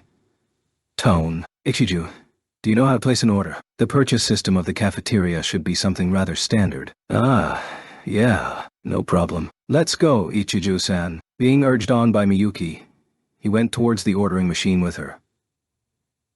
Honoka and Shizuku followed just behind him. Having retrieved her meal, Miyuki sat down next to Tatsuya. Masaki sat down right in front of her. Honoka was next to Masaki, right in front of Tatsuya. Erika, who had been sitting in front of Tatsuya, gave her seat to Honoka and moved next to Miyuki. Erika, who had purposefully taken a roundabout path around the table, suddenly spoke to Masaki. Ichu-kun, how's the investigation going? Masaki almost choked on his freshly acquired bowl of soup. Since he had seen Erika a few times already, he wasn't surprised at her overly familiar attitude. What had surprised him was the fact that she asked him such a question about a duty verging on a gray line with the law, in a place where anyone could be listening. Erika, Ichiju has just arrived in Tokyo. No matter how outstandingly superior a magician he is, there is no way he'd accomplish something like that in a day. While Masaki was struggling to find a way to answer, surprisingly for him, he was rescued by Tatsuya. I guess that's true. Indeed, Erika. This is not something you should ask in such a pressing manner. Ichiju-san, sorry about that. Lightly reproving Erika, Miyuki bowed towards Masaki. No, well, this isn't something that needs an apology or anything. Miyuki directed an innocent smile towards Masaki, who was getting flustered. Masaki's pure-hearted reaction might have been something refreshing for her. That being said, I envy you, Ichiju-san. What about? With Miyuki's dazzling smile turned towards him, Masaki was getting more and more restless. For you to be called a outstandingly superior magician by Onizama. Onizama is unexpectedly nice to you. Miyuki sent a look of reproach to Masaki while smiling. No, to be more precise, it was more like envy. Of course, it was just a joke. However, what little calm Masaki had managed to preserve was blown away in an instant. He couldn't think of anything. His concerns about Miyuki calling Tatsuya Onizama as well flew out of his mind. Tatsuya opened his mouth. That's not the case, he said. Maybe it had been to turn Miyuki's gaze away from Masaki. Maybe it had been a straight manner of scolding her for teasing him. But anyway, it was obvious that Tatsuya had again come to his rescue. So after all, Tatsuya-san recognizes Ichiju-san's ability. However, as if covering for her, Honoka interrupted his sentence. That's nice. It feels like some sort of rivalry between two men. You might say rival, but in terms of magical power, it's pretty clear that Ichiju comes out on top. Being so directly talked to, Tatsuya had no choice but to turn his attention away from Miyuki. Without wasting time, Tatsuya turned his attention to the person in front of him. However, isn't what we're practicing currently Tatsuya's field of expertise? Well, that is because the current theme requires precision more than speed and strength. Without humbling himself, Tatsuya honestly replied to Honoka. Tatsuya-san managed from the very beginning to perfectly time every color change for 1 second. Mizuki seemed to be completely relaxed, and she opened her mouth, as if she had been the one praised. Really? Tatsuya-san, that's incredible. Hearing Honoka and Mizuki's speeches damaged Masaki quite clearly. Miyuki, who was seated right in front of him, couldn't overlook this, and gave him some comforting words. Even though I always stay within the time limit, I still end up being slightly too fast or too slow. However, Honoka, who's sitting next to him and was even closer, hadn't noticed. Tatsuya-san, isn't there some kind of trick for this? Being overjoyed at Miyuki showing sympathy for Masaki, she couldn't help but try to draw Tatsuya's attention. From Honoka's point of view, everything was going according to the plan. It had been Honoka who proposed to invite Masaki to their table. She had planned on pushing Masaki towards Miyuki while using this chance to get closer to Tatsuya herself. Saying this is wicked would be pitiful. All's fair in love and war was a popular phrase that originated from a tragicomedy of Great Britain from the 17th century. That being said, in modern times, there were strategies that were established as forbidden by a multinational treaty. So you couldn't say this phrase was true for everything. It remained true for the matters of love, and you couldn't say that everything was allowed. For instance, using a lie like, I am bearing your child, to force your lover to give you money in order to part with you. Those kinds of things were usually restricted by your sense of morals. Still, what Honoka did was not exactly foul play. All things considered, This was pretty common for a girl in love. Using her friend's partner that way might be considered in bad taste, but it only served as evidence of Anoka's strong love. After leaving Miyuki at school and going back home, Tatsuya mounted his favorite motorbike and headed towards Tsuchiura. Needless to say, his destination was the National Defense Base of the 101st Brigade. It was the headquarters of the independent magic-equipped battalion. Tatsuya was sporting a rough appearance on his bike, wearing trousers that looked like they were made out of leather, topped off with a large and imposing jacket. But the only thing that mattered at the gate was your ID, and from Tatsuya removing his helmet, he was granted access to the base. Parking his motorbike in front of headquarters, he looked at the third floor of the building. His grave look was due to the negotiations. Neither a report nor a consultation. That would come. Still, it wasn't possible to ignore it. The fact that the 10 master clans had taken an official stance regarding the terrorism perpetrated by Guji at Hakone had mainly been in order to attenuate the anti-magician hate. However, after hearing about Juji's activities in Kamakura, it was decided that Tatsuya would have to bring them down as soon as possible. It hadn't been an order from Maya, but something he proposed of his own volition. Guji's method of using magicians as literal tools for his goals went against Tatsuya's ambition of giving magicians a way to live without being instruments of war. These were irreconcilable differences. In the future that Tatsuya envisioned, Guji's existence was something that could not be allowed. Guji had to be killed. In order to achieve that, he would have to get rid of the victims he used as tools. Lightly shaking his head to settle down, Tatsuya entered the building and asked that his arrival be relayed. In reality, he didn't even want a phone beforehand, but he couldn't just suddenly intrude without at least doing that much. There was still 5 minutes before the designated time, but Tatsuya proceeded through. Was this place short-handed as usual? He hardly met anyone on his way to the commander's room. Special Lieutenant Uguro. He raised his voice towards the room after knocking on the door. It wasn't like his voice could directly pass through the door, but it was equipped with a microphone that automatically picked up voices. It was something visitors were unaware of.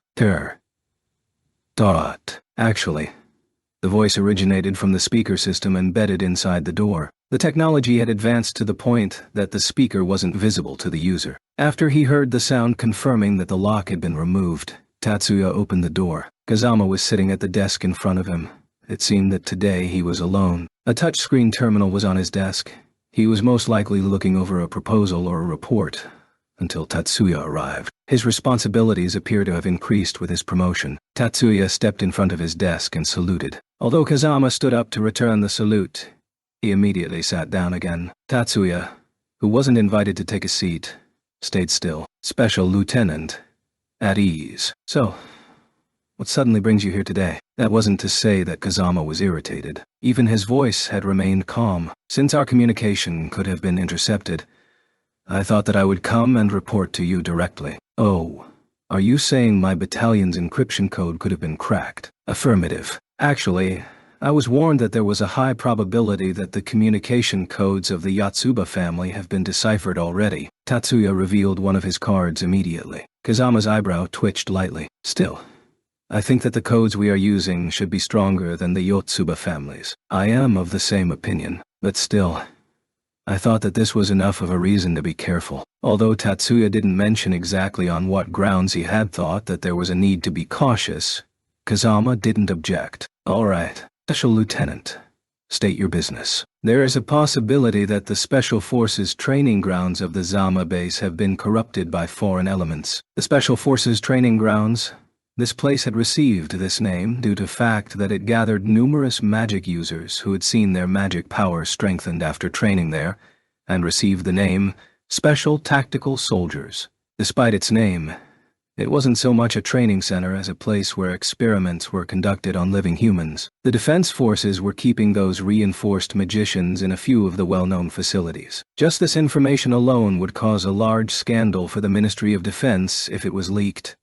But the Zama base had another secret. Within its walls, joint research was being conducted with the USNA. Even though it was something unbeknownst to the rest of the world, it remained true that they were providing Japanese citizens for some foreigners to experiment on. This was a dark side of the government that could never be made public, and a shameful heritage of the pre-war days. Tatsuya was reporting that this kind of facility, which was constantly under extreme surveillance, had been partially taken over by foreign powers. Did something happen? Kazama didn't ask what. Nor is that true. Neither did he ask on what grounds can you say that. Kazama was trying to figure out what could have happened to make Tatsuya come to this conclusion. Last Saturday at dawn, during the pursuit of the mastermind behind the Hakone terrorist acts, Guji, there had been interference from magicians specializing in combustion. Without a doubt, these magicians were supposed to be on standby at the Zama base. The Special Forces training grounds of the Zama base were especially useful in times of war, with psychics strengthened for ignition or explosion. The 3 people that Tatsuya killed last Saturday at Kamakura, after an investigation by Yoshimi, turned out to be magicians who had been changed into generators at the special training grounds of the Zama base. Are you saying that the terrorist's hand has extended as far as the Zama base? Affirmative. Kazama folded his arms and leaked a groan, a frown on his face. It had already been quite a scandal that Zhou Gongjin had concealed himself in the UG second supply base, but for geographical reasons, anything pertaining to the Zama base was immediately an even more serious matter. It was right under the nose of the capital, Tokyo, a facility made in order to hide the truth about experiments on living beings. A comfortable cage where combatants comparable to heavy weapons were confined. The simple fact that one of those bodies which had been experimented on managed to slip out of the base was a big problem, in and of itself. If it became known that such beings had become the underlings of an anti-Japanese operative, then it probably wouldn't just end with the national defense taking responsibility. Who's aware of this? Kazama closed his eyes and asked Tatsuya.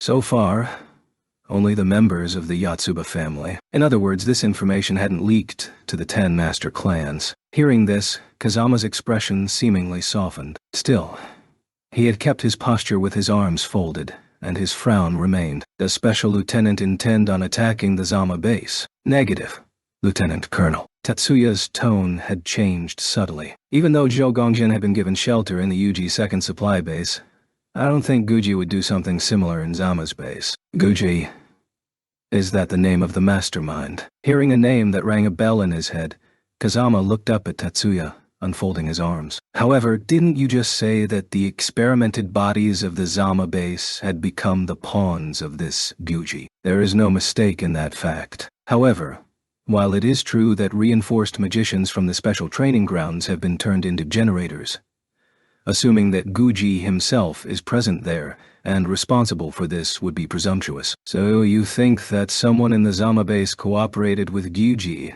and took the reinforced magicians out of the base? Affirmative. Compared to thinking that an unidentified foreigner infiltrated the base, this is certainly more realistic. However, how exactly did he do that? A staff member from the Special Forces training ground might have been turned into a puppet. There might be a magician capable of an operation as complex as performing the remodeling needed to create along with depriving someone of his free will. Kazama put both of his elbows on the desk and joined his hands while silently thinking. Are the identities of the people turned into generators known? Here. Tatsuya took out an unsealed envelope and presented it to Kazama. He retrieved 3 folded sheets of paper from it. These were photographs of the 3 people that had been turned into generators, and their bodily features were recorded as well. If we shared that information with the base of Zama, we could probably get our hands on the puppets in a few days. However, would it be possible for this investigation to be left to me? Kazama matched Tatsuya's gaze. Still sitting, he was looking at him with such intensity that it probably wouldn't have been exaggerating to call it a glare. Tatsuya then revealed his second card. Speaking bluntly, I know where Gigi's hideout is. However, that place is next to Zama's base. Are you worried about involving Zama's base and having this turn into an all-out battle? To Kazama's low yet heavy voice, Tatsuya returned an answer immediately. That is a possibility, especially since the members of Special Forces training grounds of Zama's base hold a strong enmity towards the 10 master clans.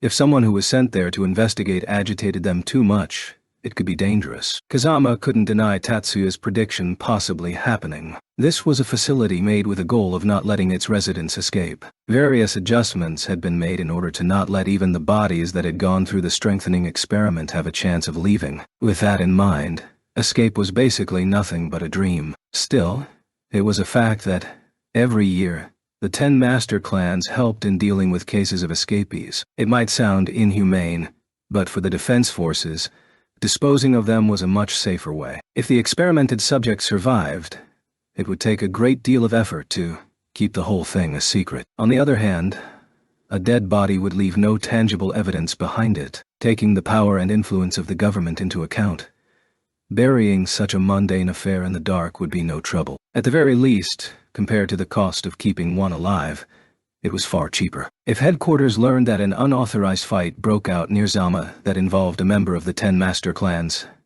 and the Yotsuba family, they could make experiments escape on purpose to put the responsibility of disposal on the Yotsuba family. This was a scenario that was likely to happen. Concerning the non-intervention promise made to the Zama base, we will need the cooperation of the general. We wouldn't have the time for this. Guji would be able to escape. Special Lieutenant, do you want to settle things once and for all? I'm planning to avoid as many fights as possible with national defense personnel. However, if a fight broke out by accident or due to unavoidable circumstances, I will erase every single trace of it. Tatsuya was saying that if need be, he'd use his mist dispersion even on allied troops. It might be impossible to do otherwise. With a bitter expression on his face, yet deprived of hesitation, Kazama permitted the use of Tatsuya's mist dispersion. It was 8 p.m. When Tatsuya finally arrived near the Zama base, having traveled from the Tsuchura base after taking his time to settle various affairs, he didn't talk to Katsudo and Mayumi about his coming here today. Of course, not even to Masaki. He missed today's meeting as well. Rather, members of the Yotsuba family were his companions. It seemed like all the members were already gathered. Tatsuya stopped his motorcycle in the public park's parking lot and stepped up to a van. Fumiya, Ayako, you did well in coming despite today being a weekday. Once he was in whispering distance, he called out to his second cousins in a low voice. They had been erasing their presence just like he was. Tane-san ... while keeping his voice down as well. Although unable to completely hide his astonishment, Fumiya responded, I didn't even feel your presence. You keep getting better and better at being invisible. Good evening, Tatsuya-san. I understand that the current situation demands it, but since this is bad for my heart, could you be more considerate? Fumiya let out undisguised praise while Ayako reproached him. Her attitude had changed a little ever since his engagement with Miyuki had been announced. She was less reserved, and it looked like the distance between them had shortened. However, this was Ayako trying her best to accept the reality of the current situation. It looked like Yoshimi-san would faint due to the shock. Near Ayako, Yoshimi shook her head from left to right in her usual mysterious style. Yoshimi-san, you don't need to hold back. Tatsuya-san, despite being so straightforward, utterly lacks any form of common sense. In this situation, it wouldn't do any good to hide the truth. Those words may have been surprisingly abusive, but Yoshimi wasn't one to have reserved thoughts. She was more the type to let her guard down. I'm alright. I won't be shaken by something like this. But you look pretty surprised from what I saw. It's not the case. I'm an adult. After all, Yoshimi had become quite talkative with Ayako as well. Her wariness might also have loosened since they were cousins. For Ayako and Fumiya, Tatsuya was their elder second cousin, from their father's side of the family. Yoshimi, on the other hand, is the daughter of the brother of Ayako's mother. In other words, their maternal cousin. Yoshimi's full name was Shinomi Yoshimi. Although she was currently 21 years old, she wasn't going to school. Even during her high school years, she had followed a correspondence system. Thus, she could perform investigative duties while learning. With this in mind, it would make sense if she had developed a sort of elder sister role towards Ayako. But looking at them, it was pretty clear that it was Ayako who would grasp the initiative. It wasn't due to her status as the daughter of the current Kuroba family head, but rather just their personalities. Tatsuya-ni-san, are you going to change your clothes inside? Fumiya asked Tatsuya while ignoring the girls and their playful attitudes. Combat equipment for the upcoming operation had been prepared in the van. By the way, Fumiya's appearance was, as usual, his cross-dressing disguise. Although, had he finally decided to be more attractive with his makeup thicker than before? Alright. Without talking about Fumiya's pretty girl style, he got in the vehicle. The combat suit that the Yotsuba had prepared more or less looked like the clothes Tatsuya had been wearing just a few moments ago. The only difference would be that the blouse on his sides were tied up. However, as far as performance was concerned, it rivaled that of the independent magic-equipped battalion's mobile suit. Today, Tatsuya wasn't using the gun-shaped silver horn, but the thought-controlled type set with a silver Taurus bracelet. Hidden inside his blouson wasn't another CAD, but a gun and a knife. If they were found by the police, it wouldn't end with just an inquiry. This was also one of the reasons why they had changed their clothes here and not elsewhere. The helmet Tatsuya was wearing could also function as a gas mask. Fumiya was looking at his brave figure admiringly while he himself was wearing a mini dress full of button ornaments. That being said, all of those buttons were gas capsules and flashbangs.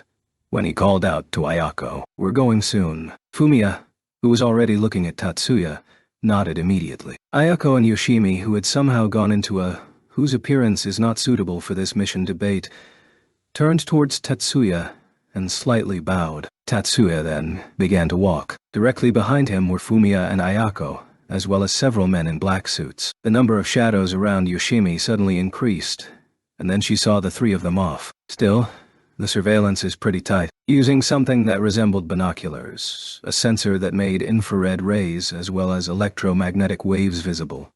She reported so to Tatsuya in a concerned voice. The three of them were observing the target building from inside the invisibility field that Ayako produced. Yoshimi had read this memory of Guji's new hideout from the corpse of a former generator. Although it was nothing but a private hospital on paper, in truth, this place undertook illegal requests from the army as an unofficial research facility. The intense policing they saw was to be expected. It wouldn't be too difficult to sneak into the building, but with this kind of heavy surveillance, I don't think they'll only have guards. There might be some other things waiting for us. So you think that there is some sort of trap set up? Yes. Tatsuya assessed the situation with his own eyes. Considering that we're talking about an organization that was used to take on military missions, they were sure to be prepared. The hospital's owner might have already had his heart remodeled. He may even have been killed already. Anyone would have been able to guess as much, was what Tatsuya was thinking. Based on this, he searched both the interior and exterior of the building. The security equipment was certainly overbearing, but it wasn't anything out of the extraordinary for a private operation. Compared to the several sensors installed throughout the steeplechase event and the 9 schools competition, this was nothing. He could see 9 human shadows inside of the building. 5 of those people had a normal human's information structure. They were probably doctors and nurses on duty. 1 person had noise in the information structure of his head. He was probably the director of the hospital who had been made into a puppet. 2 people had a distorted information structure type that Tetsuya had seen before. Without a doubt, those 2 were generators. And a single person with a strange information structure was there. Although he seemed more similar to a regular human than a generator, his age data was definitely weird. Even if a person had changed their body's age to be different than their actual age, only their true age would be shown. The body's age would be shown alongside their general health. However, in the information body that Tatsuya was looking at now, there existed 2 different datasets for his age. Such an information body, I have seen one similar before. When and where was it? Tatsuya sifted through the vast amount of data in his head, quickly finding what he was looking for. I see. This was Zhao Gongjin's.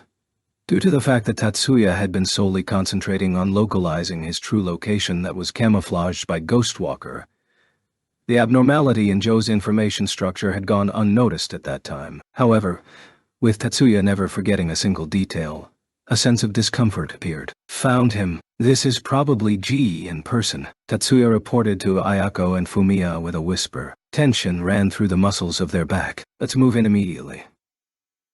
Fumiya replied with a whispering voice too. It looked like Ayako didn't have an objection either. The 3 people walked towards the front gate. Due to the magic of the men in black suits, regular humans couldn't see them. Although they had received orders to avoid a fight to the best of their ability, if there was any possibility of the national defense getting involved, those orders would be ignored. Tatsuya-san. Nodding at Ayako's voice, Tatsuya pressed the button on the radio he had in his hand. The light that was illuminating the hospital's gate disappeared. The men in black had cut the electrical wire that was supplying the building with energy. The wire in the ground as well.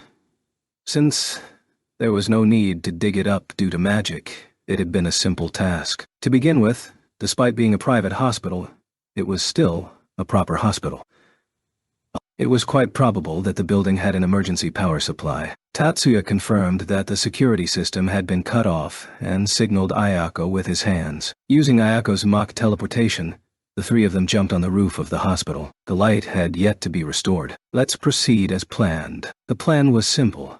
Ayako was to secure their retreat while Fumiya acted as her guard. Tatsuya was to secure Ji's capture on his own. Even though both Ayako and Fumiya had strongly opposed this plan, they weren't so childish as to pose difficulties when the strategy had already been set in motion. Please be careful. The brother and sister, who looked like a pair of pretty sisters at present, sent him off in unison. The lights came back on at almost the exact moment Tatsuya entered the building from the rooftop. Looking at him, not even a trace of panic was present. This timing was roughly what he had expected, so it wasn't as if it had been in the nick of time. However, he wasn't being carefree at all. Did their target guess that this kind of operation was taking place due to the power outage? The information body that Tatsuya thought was Juji immediately headed for the emergency stairway from his former position in a room on the 3rd floor. This movement was convenient for Tatsuya. The risk of involving doctors or nurses became smaller with it. Tatsuya dashed towards the emergency exit but stopped in his tracks once he reached the last room in the hallway. Bullets came flying out of the door and crashed into the wall on the other side. Tatsuya switched his view from the emergency stairs and focused it on the weapon of his ambusher. He used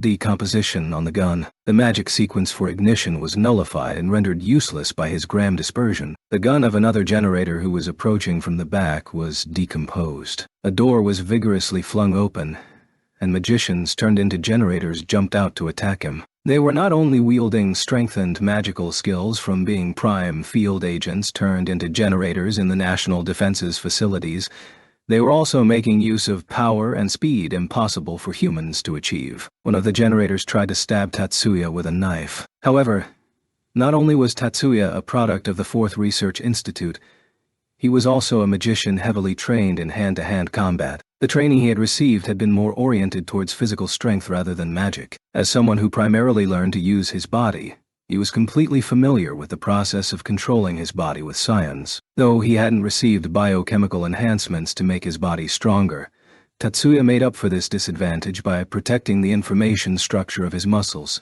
so that even if the burden on his bones exceeded the limits, his body wouldn't suffer damage. The generator used the D-body ignition magic on Tatsuya. Not needing a CAD, that might have been the proof that he had psychic ancestors. Tatsuya once again used his gram dispersion towards the magic sequence aimed at him. At the same time, the generator's blade was parried with his own knife that he took out of his blouson. The blade lock lasted an instant. After Tatsuya parried the attack, his power slipped out. But at the same time, the generator leaped back. Tatsuya had wanted to destroy his opponent's posture, but it ended up only lasting for a moment. On the other hand, he had gained a distance where knives wouldn't be able to reach. Tatsuya turned his back on his opponent. He then threw his knife towards another generator who was approaching from the back. Perhaps due to this surprising action, the opponent stopped and had to parry the knife throw with his own knife. His eyes let go of Tatsuya for an instant. When he turned his attention back to him, Tatsuya had pulled out his gun. He turned his gun towards the generator. Due to the attached suppressor, a small gunshot sound leaked. The generator who had expected a magic attack ate a bullet straight from the front. The high-caliber bullet hit him right in the stomach, and the generator, who had roughly the same physique as Tatsuya, was pushed back. No bleeding could be seen on the generator, who was now on the ground. That was evidence that he was wearing an effective body armor. Tatsuya turned around once more. The other generator had aimed for his neck with the knife in his right hand, and Tatsuya caught it at the wrist with his left hand. His magic calculation area dissolved the magic sequences of ignition and scorching that the generator was about to unleash. That generator's casting speed was nearing instantaneous levels as a psychic. By sacrificing diversity, his event modification speed had been so drastically enhanced that he could provoke it just by wishing. This came with being a generator. By getting rid of their free will, it was possible to free up mental activity resources. However, even with this, Tatsuya's decomposition was faster, even faster than the generator could complete his magic. Tatsuya's decomposition came out first. Tatsuya twisted the generator's right hand and broke his wrist. He then shot him from up close with his gun. Even though he didn't have the capacity to feel pain, his faltering physical condition made magic execution nigh impossible. Even though the first generator who had been knocked out had already recovered, His magic execution speed still wasn't back to its normal level, suppressing all the magic sequences of his opponents. Reserve power arose in Tatsuya's magic calculation area, with which he counterattacked. Tatsuya used partial dismantling. In that instant, holes opened up in the chests of the generators. Although the generators continued to weakly struggle without their hearts, they were in their death throes.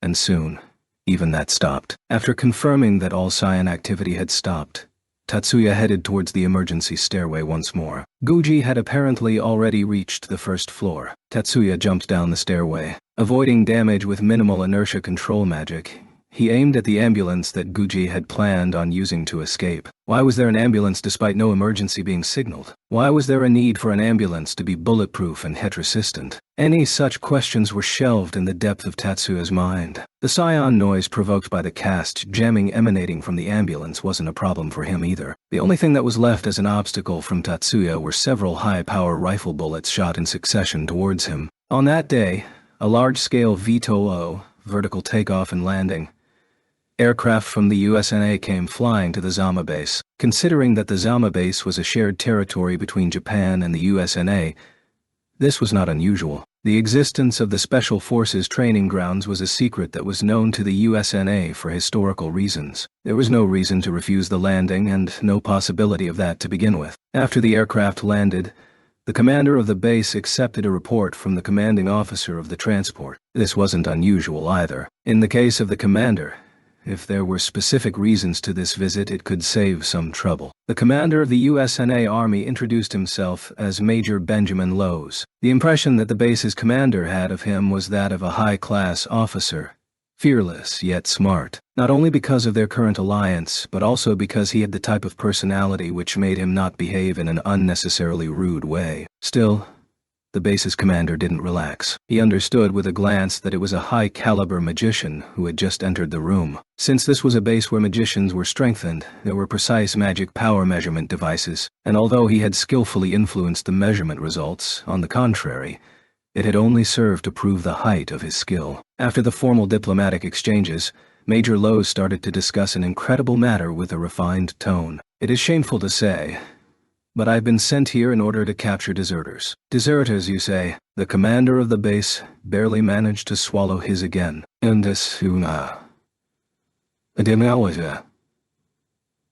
was one of the few officers who was aware that last year's troubles with vampires had been caused by USNA deserters. This, too, was due to the special circumstances of the Special Force training grounds of Zama's base. As you might know, on December of the year before last, soldiers of our army had deserted and fled to your country. Although we confirmed that most of them died, it appears that it wasn't all of them. Major Lowes, commander of the Star's first unit, Benjamin Canopus, seeing through the commander's doubts, came up with a lie. Since the commander wasn't aware of absolutely all the details, he couldn't doubt these words. We're not sure what exactly their objectives are, but we have confirmed that the deserters plan on kidnapping the doctor who has been providing medical treatment to the magicians of this base. The attack will take place tonight. Major, you have our gratitude for this information. Commander, I think you have an idea of what I'm about to ask of you. We will deal with this attack ourselves, was what the commander was about to say. Considering that this was about to take place right in front of their noses and that it concerned civilians who were cooperating with them,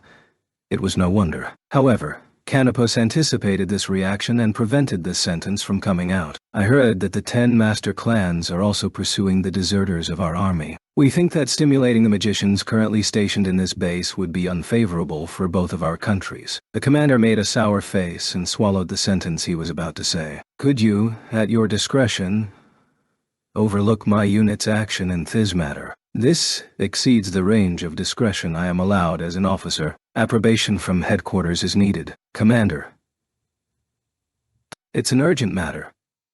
The deserters' attack could happen in a matter of hours. If you say that it is impossible for you to entrust this entirely to us, we could agree to a joint operation with your own forces. Canopus played his cards right here and now. Indeed, if you could lend us soldiers of the Special Force training grounds, Number 24, 26, 29, 37, and 41 would be suitable for such a task. Those were the numbers of the strengthened magicians that had been stolen by Gujie. I agree to this cooperation. However, I'll have you leave the reporting duty to me. Towards the speech of the commander, Canopus returned a salute with a nonchalant face. This event had taken place 3 hours before Tatsuya had rushed into action. Even though Tatsuya instinctively protected his vital points, he couldn't dodge entirely. The first bullet hit his left arm.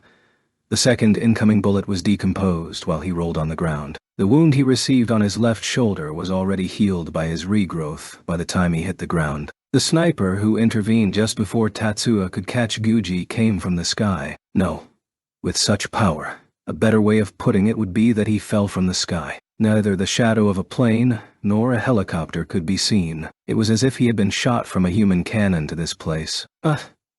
Why is the USNA military here? Tatsuya couldn't help but be surprised after reading that person's information with elemental sight. Again, Zama was a joint, Japan-USNA joint base. That a USNA soldier was present, that was not that mysterious. However, why would such a person help Juji's escape? Despite holding such thoughts and hesitations, as a combat magician, half of his mind had automatically reacted to disempower the appearing threat. The high-power rifle the opponent was wielding was instantly turned into separate parts, as well as the body armor he was wearing. If that person had been a national defense soldier, Tatsuya would have erased him. However, since Tatsuya hadn't thought about the USNA military possibly being involved, he had yet to decide an appropriate way of dealing with them.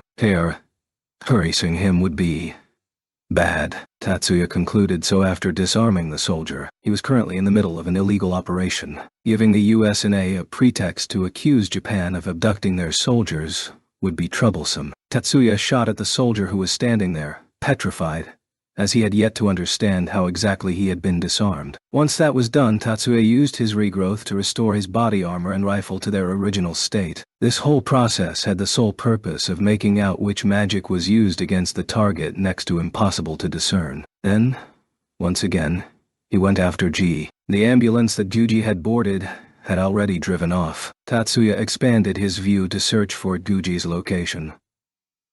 However, he was unable to. The eyes of Tatsuya were focused on something whose priority was higher.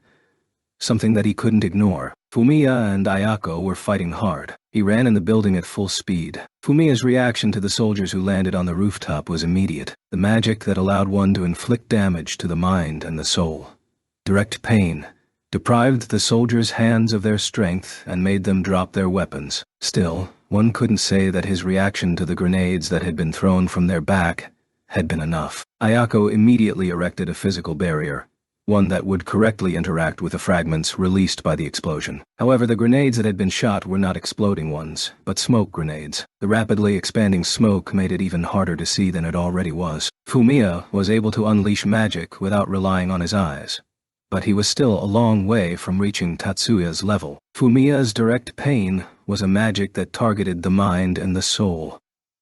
He apparently thought that not being able to maintain visual contact wouldn't affect the magic's effect too much. However, it was in fact the opposite. The spirit doesn't exist in this world. Even if one were to search for them, he wouldn't know where to look. Therefore, to aim this magic, a link from this world to the spirit world was needed. Suddenly, a screeching, like the scratching of glass, came from the smokescreen towards Ayako and Fumiya. Cast jamming.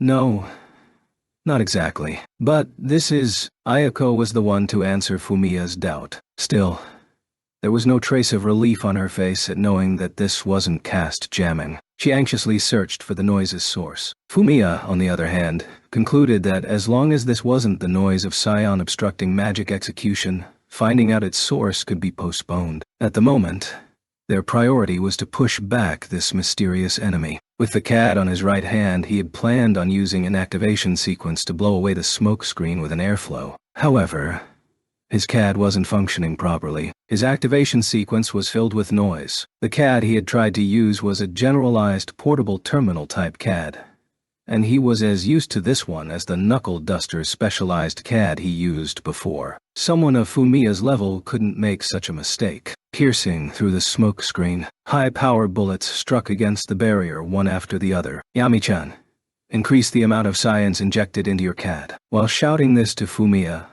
Ayako maintained the barrier by pouring an excessive amount of scions into her own CAD. Fumiya operated his CAD once again. As per Ayako's advice, he used twice as much as scions. The strength of the signal that returned from a CAD was roughly proportional to the amount of scions injected in the activation sequence. Despite the fact that noise was still mixed in the signal, Fumiya managed to filter it by himself and forcibly executed the magic he wanted to use previously. The smoke screen cleared up. The number of enemies had increased to 5 people. 3 were equipped with high-power rifles. The 2 that had suffered Fumiya's attack still had trembling arms, but were now pointing towards Ayako and Fumiya, some sort of flashlight whose muzzle looked like a trumpet. Fumiya and Ayako instinctively understood that this cylindrical tool was the reason for their misbehaving CADs. This was the breakthrough in terms of casting obstruction devices that only the USNA had developed, Cast Jammer. Although neither of these two knew about it, their deduction was spot on. "Ni-san, leave this place immediately," Fumiya ordered Ayako, "so I'll report so you come back and get me later." "Understood." For a moment, Ayako wanted to object, but after thinking about it once more, she nodded to his words. She was aware of the fact that she wasn't cut out for direct confrontation. However, she was a beat too late. Fumiya turned away from the enemies at the front. He jumped, not caring about his long skirt, and threw a kick. The soldier who tried to attack Ayako was thrown back in the air. "Yami-chan, are you injured?" However, Fumiya didn't come out completely uninjured either. His tights were cut up. Blood was trickling down from his foot. The soldier who received the kick had apparently slashed him with his knife. The material that made up Fumiya's clothes wasn't normal either. It wasn't on Tatsuya's combat suit's level, but it was still a high-level protective suit. The knife that the USNA soldier used didn't seem to be normal metal. "I'm alright." Fumiya landed on his other foot and calmed down Ayako. However, simply judging from the fact that he didn't land on the injured leg, the damage must have been pretty severe. Considering that reinforcements were constantly coming from the air, he didn't even have the composure to treat his wound. Ayako ripped off one of her buttons and threw it behind Fumiya. An intense flash occurred.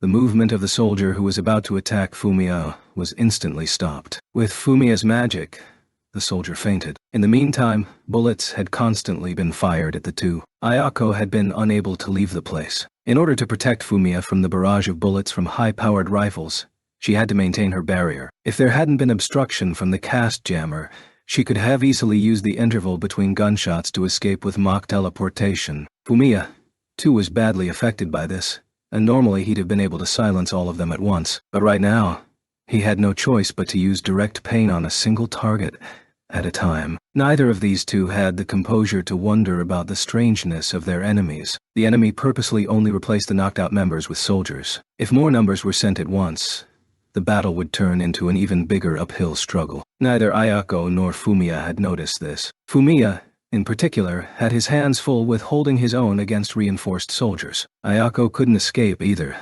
because she had to maintain her barrier to be protected from high-power rifles. First of all, they had to find a way to deal with those. Just when Fumiya was about to take desperate measures and try his luck, the situation changed drastically. 2 gunshots resounded. The noise that was disturbing the CAD's functioning suddenly vanished. "Tatsuya-san taught you." Ayako instinctively called out his name. Near the rooftop's entrance, Tatsuya stood with his face hid by a helmet. He was pointing his gun at the soldiers who had been operating the cast jammer. One of the reasons Tatsuya didn't just jump on the rooftop was that he wanted to avoid making himself an easy target for snipers, but that wasn't all. He wanted to scatter sleeping gas on the 1st and 2nd floor too. It was now necessary to abandon the idea of preventing a ruckus, but he at least needed to find a way to prevent innocent doctors and nurses from being involved. The extra time it took for him to scatter the gas capsules in each floor's corridors made his arrival late. So much so that saying that he was in the nick of time wouldn't be an exaggeration. At the very least, he had arrived in time to prevent Fumiya's reckless final charge. Along with the gunshots, the cast jammer effect was interrupted. The gunshots had been nothing but a decoy, in truth, and Tatsuya had used decomposition on the devices. The high-power rifles were turned towards Tatsuya. Tatsuya did not decompose them. The high-power bullets were propelled out of their muzzle. Reading their trajectory, he held up his hand. It was a trick that he had already shown during the 2095 thesis competition, but still, its effect was undeniable. The soldier, who mistook this for Tatsuya grabbing with his bare hand the bullets, was petrified. Tatsuya did not overlook this chance. With his decomposition, tiny holes were made in their body armor. The soldiers who had been operating Cast Jammer and the 5 others rolled on the floor, bleeding from the holes in their stomach. On the other side of the rooftop, Fumiya mowed down the rest of the opposition with direct pain. "You too, are you Inju?" Beginning to say so, Tatsuya frowned behind the helmet's visor. He extended his left hand towards Fumiya's injured foot. The knife wound disappeared in an instant. The cut-up tights were also repaired in the process. After confirming that this was the extent of their injuries, Tatsuya shot the 5 bodies in the holes created by his earlier decomposition. What exactly are you?" With a pale face, Ayako asked the reason for Tatsuya's cruel deed. "I want them to think they have been knocked down by a gunshot, though they'll probably understand just by looking." With what looked like a wry smile, Tatsuya used his knife to stab the enemies Fumiya had defeated. "They won't die. If their injuries are treated quickly, then they'll be saved." From the inside of his helmet, an excuse that would do nothing to assuage their conscience came out. This wasn't an excuse to justify his act, but an excuse to get Fumiya and Ayako's consent. "Are we going to leave them like that?" Fumiya wasn't condemning Tatsuya. He was just wondering if they should leave the enemy here. "These are USNA soldiers. Kidnapping them is probably a bad idea. And moreover, they probably have no clue about Guji anyway." "Understood." Despite answering so, Fumiya wasn't entirely convinced. They intervened in his mission despite being soldiers of the USNA. And for him, that meant that they had to have some clue about the whole affair. However, he could understand why capturing USNA soldiers would be a foolish action. "Well then, let's retrieve the enemies that have been knocked down in the hospital. 2 generator corpses are lying down in the 3rd floor's corridor. I'll show you the way." Nodding to Tatsuya's proposal, the 3 of them returned in the building. "Your Canopus. The obstruction force has been annihilated. Wait until the Yotsuba members withdraw to retrieve them." "Understood, sir." At that time, in the USNA aircraft that had landed in the base of Zama, such a conversation was taking place. Did the car that Haigu boarded manage to escape safely? "No pursuing vehicle detected." "Good. Keep an eye on it with the satellite." "Yes, sir." Canopus was currently a step ahead of the Yotsuba regarding the pursuit of Yedo Haigu. It was all thanks to their intelligence agency. As part of the precautionary measures regarding foreign magicians, the scion wave pattern of Guji had been analyzed when he was in their country. That, coupled with short-distance radars that could recognize specific sine wave patterns, was a technique that Japan didn't have yet. It was as if the USNA Army had already captured Guji. However, Canopus wouldn't move in to restrain GUG's course of action. He was diligently following the instructions he was given by Colonel Balance, how to guide Guji to the high seas while obstructing the movements of Japan's pursuit units. Canopus thought about this for a long time. Chapter 9. Ever since the U.S. military had interfered in the tracking of Guji the day before yesterday, there had been no progress in the operation. The events of that night gave Tatsuya a great sense of futility. If there was one saving grace, it was that the National Defense Forces didn't start fighting his comrades. Tatsuya was so disheartened that he plunged into a state in which he had no motivation to participate in the mission anymore. The issue of USNA troops helping Gigi escape had already been reported to Kazama by Maya. She, too, requested for Kazama to look into the situation. However, even though a full day had passed, nothing had been found. Katsuto, Mayumi, and Masaki were the same. Even in the meeting held by Katsuto, nothing noteworthy was brought up. After Tatsuya, omitting specifics, gave his report, other than witness reports in Zama, nothing came up. Masaki had considered skipping school and devoting all of his time to the mission, especially since he had already changed residences in order to focus on the search. Though if he were to do that, it would cause his father and Third High's Principal Maida to lose face.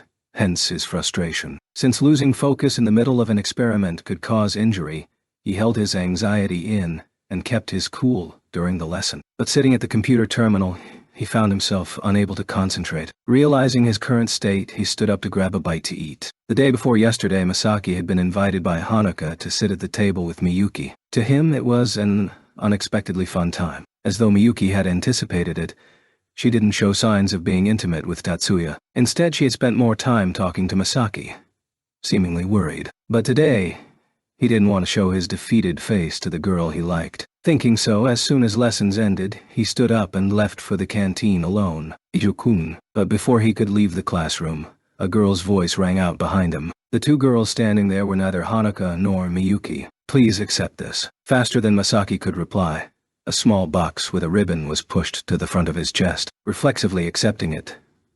Before he even had the opportunity to ask what is this, the girls ran off with shrill voices. They ran off. Then me too. Taking advantage of Masaki's shocked state, other classmates started swarming around him. To be exact, 5 of them. Like the girls before, they presented neatly wrapped boxes before exiting the classroom. Ichiju-san, you sure are famous. Masaki heard laughter and turned around. There stood 3 people. Hanoka was in front with Shizuku and Miyuki behind her. Miyuki smiled while looking at the boxes Masaki was carrying. Masaki felt anxious, although that feeling was unjustified. What is this?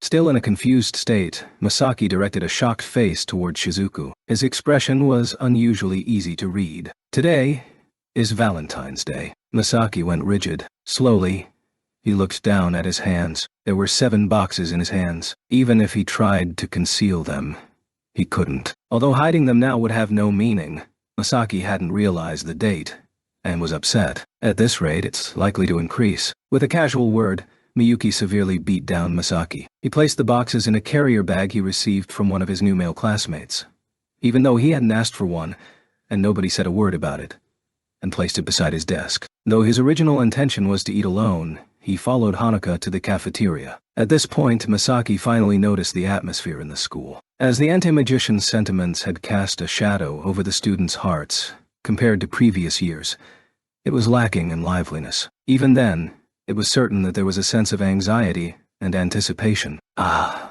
They're here. They're here. Recognizing Masaki, Erika smirked. Erika, stop that. What? It's fine. Kazuine, there's no need for Miki to be jealous of him. Though Mikihiko tried to stop Erika with a bitter face, she ignored him completely. Putting an untouched meal on the table at the seat beside Masaki, Erika quickly asked, Ichu-kun, how many chocolates did you get? It would be nice if I could at least put the food in my mouth, thought Masaki. This was because he was in the midst of blowing on his food and was about to eat.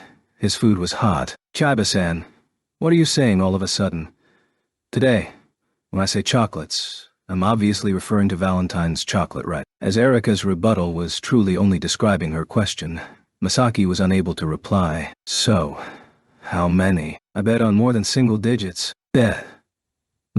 Oops. With Masaki staring at her in shock, Erika hurriedly covered her mouth. Looking at her happy eyes, it was clear that she felt no guilt whatsoever. Such a bet actually happened. Erika, who are you betting with? There was no undertone of finding fault with Erika's words in Tatsuya's question. I can't say. I'm no longer a member of the Public Morals Committee, you know. Isn't the head of the Public Morals Committee here?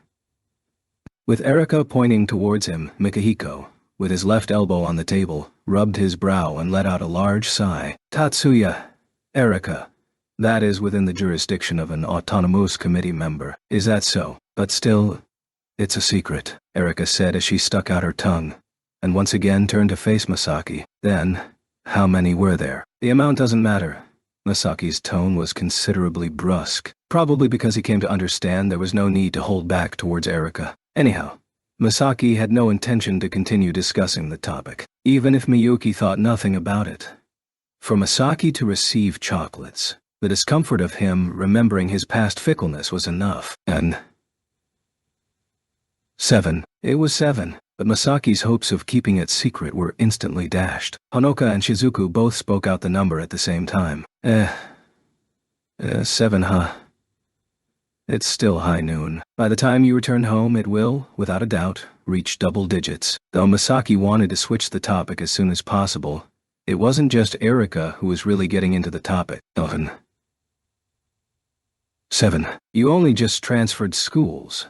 That's quite impressive. Leo nodded in an exaggerated manner. He didn't look like he had any ill intent, but even if there was no ill intent, he couldn't laugh without causing offense. It's not transfer. Speaking about it, Saiju, how many did you receive? Me? 0. Having said that, Masaki wasn't really vexed with Valentine's Day. He wasn't that petty. Thus, towards Leo's unexpected answer, Masaki struggled awkwardly over a reply. Still, you sure are composed, huh?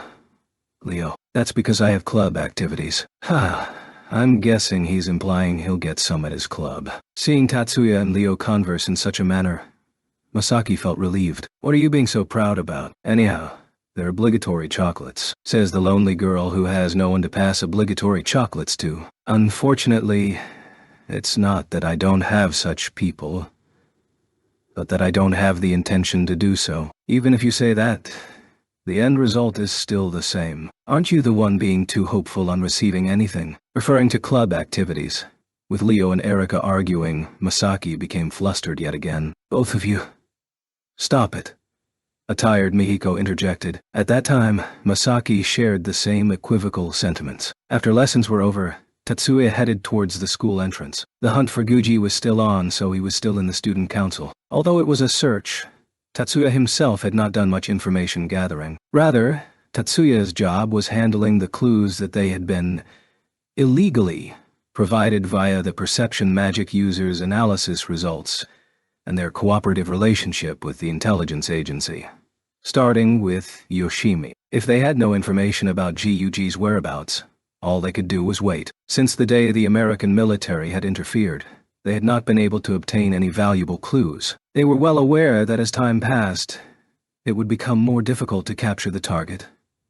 But rushing around and trying to gather information unsuccessfully had only worn everyone out. There was absolutely no point in any of it. Had today not been Valentine's Day, he would have been on his way to the student council for the first time in a while. Tatsuya's gait was a little heavier than normal as he made his way to the school gate, and when he heard running footsteps behind him, he stopped. Tatsuya-san.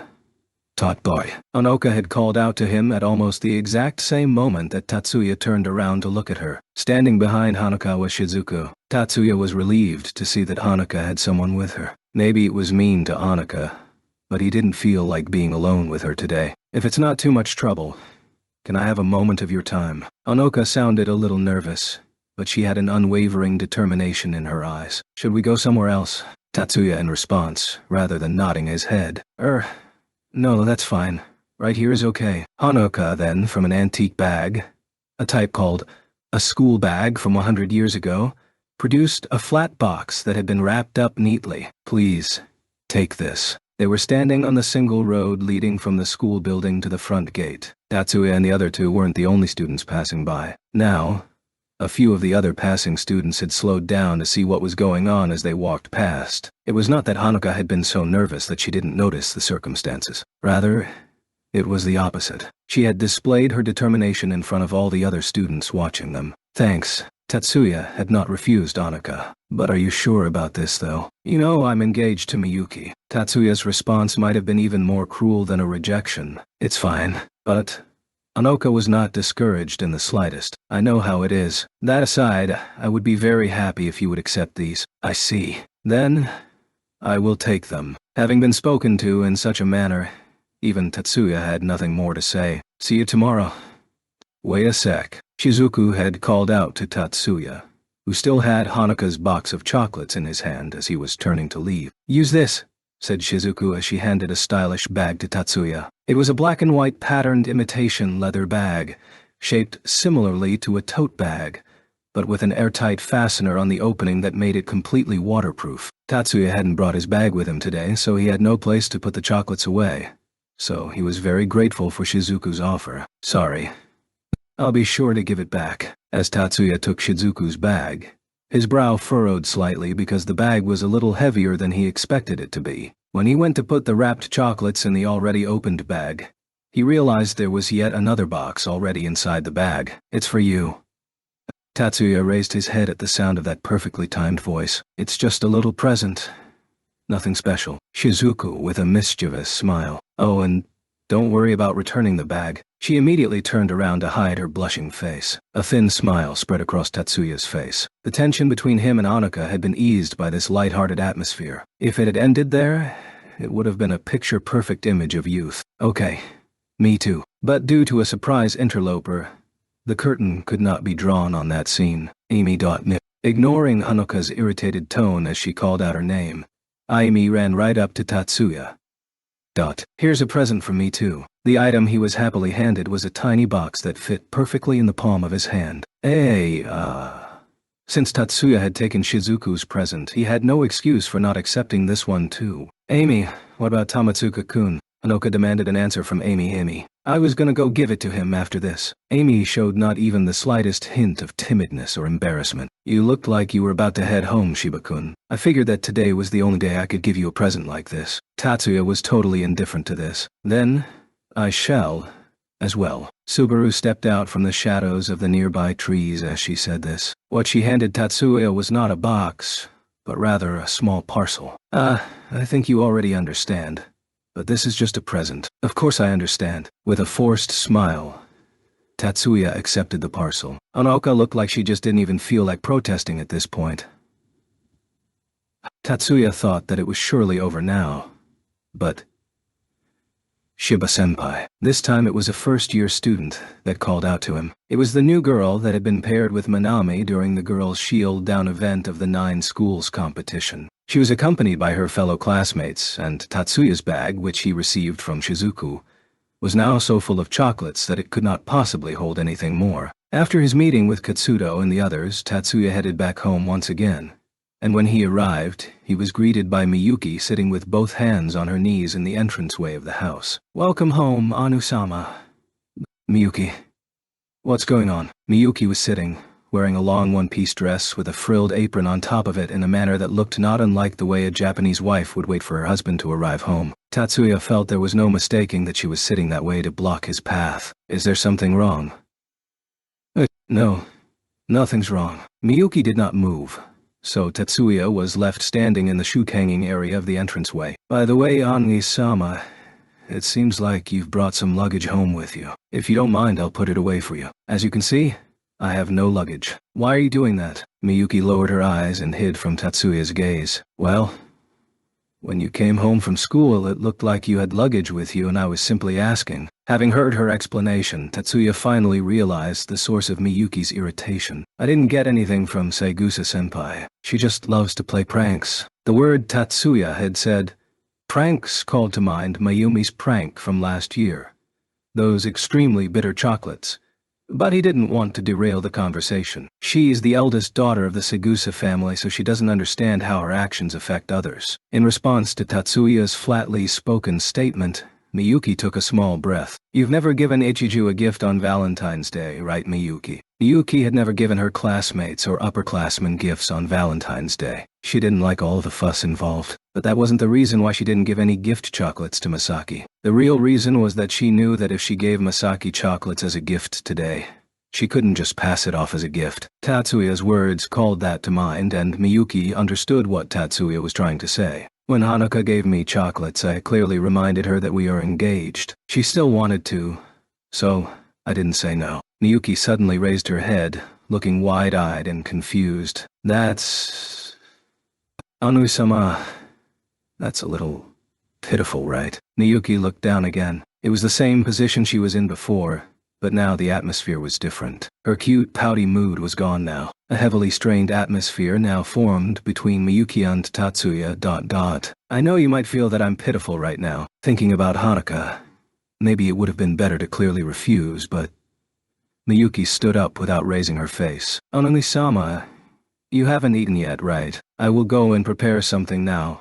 So please wait in the dining room. Ignoring Tatsuya's self-reflection, Miyuki turned her back to him. Tatsuya had told them that he would have dinner when he got home, so neither Miyuki nor Minami had eaten dinner yet. It was a regular pattern for these past few days. The three of them sat together around the dining table, but the mood was awkward and dinner ended on a somewhat sour note. Thanks.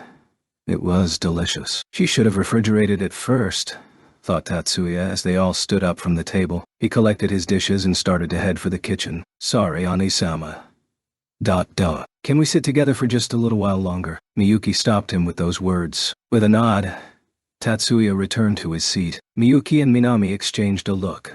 Then Minami began to quickly clear the table. Miyuki produced a large dish covered in a silver cake dome from the refrigerator and brought it to the table. To be honest, I don't know whether it was right or not for you to accept Hanuka's chocolates. Miyuki was staring at Tatsuya intently. I don't understand it, so I'm not going to think about it anymore. You may think of me as a cruel girl for this, but I have many other things to worry about. Miyuki inhaled sharply. It wasn't for what she was about to say next.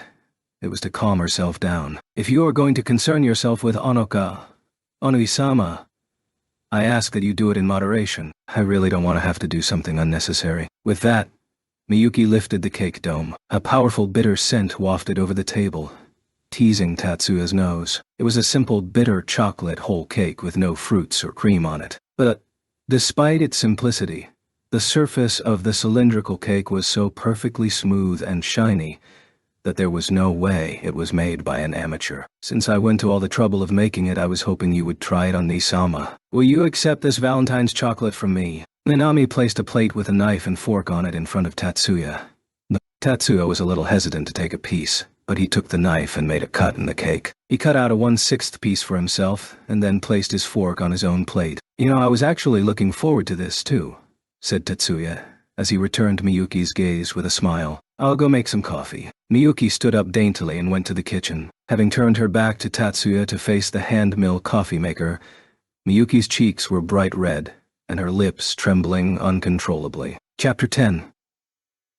For the magicians dealing with the depressing mood from the aftermath of the terrorism, yesterday's Valentine's Day was a long-awaited day for the Magic High School and Magic University students to safely show their feelings. However, the time they could be intoxicated in such an atmosphere was only a day. Friday, February 15th, 2097, AOTE.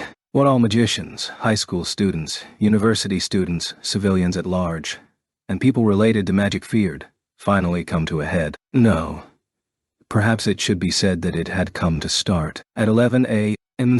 in the morning, in front of the Magic University main gates, the demonstration by the anti-magician organization included plans to break through the university gates with brute force and engage the police there. As a bank for vast amounts of intelligence pertaining to national defense, entry into the Magic University was already tightly controlled for unrelated personnel. The police stopping the forced entry by demonstrators was not them siding with the magicians, but a matter of national policy. However, the people holding negative sentiments against the magicians failed to understand this. Or rather, they did understand but purposely chose to misinterpret the situation. Some of the demonstrators made use of their strength, falling to violence. Initially, they were knocking against the policemen in groups. Upon being pushed back by the police officers, they intentionally fell down, construing themselves as victims of abuse of authority. Subsequently, what followed was only to be expected.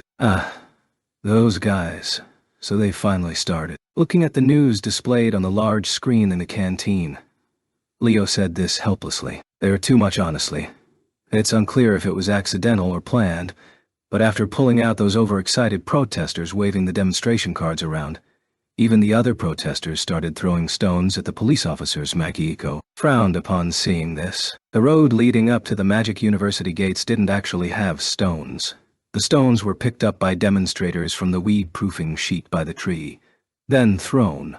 The broadcast cut to a live feed of the thugs among the demonstrators being pulled aside. The number of people arrested so far is 24. Is that number large or small? This question was raised by Masaki, who had joined Tatsuya's lunch group since he did not know the situation in the capital. Compared to the number from the anti-war protest before, the number is small, but compared to recent events it can be considered on the larger side. Tatsuya answered Masaki's question. However, Tatsuya.Suma. It looks like the number of people throwing stones compared to before has doubled. Without thinking, Honoka interjected. She has, these few days, been very enthusiastic. If they wanted to arrest everyone present there, the police would need many more officers there. Even if they can't arrest them on the spot immediately, the cameras on the streets would have captured them. Hence there's no need to be anxious.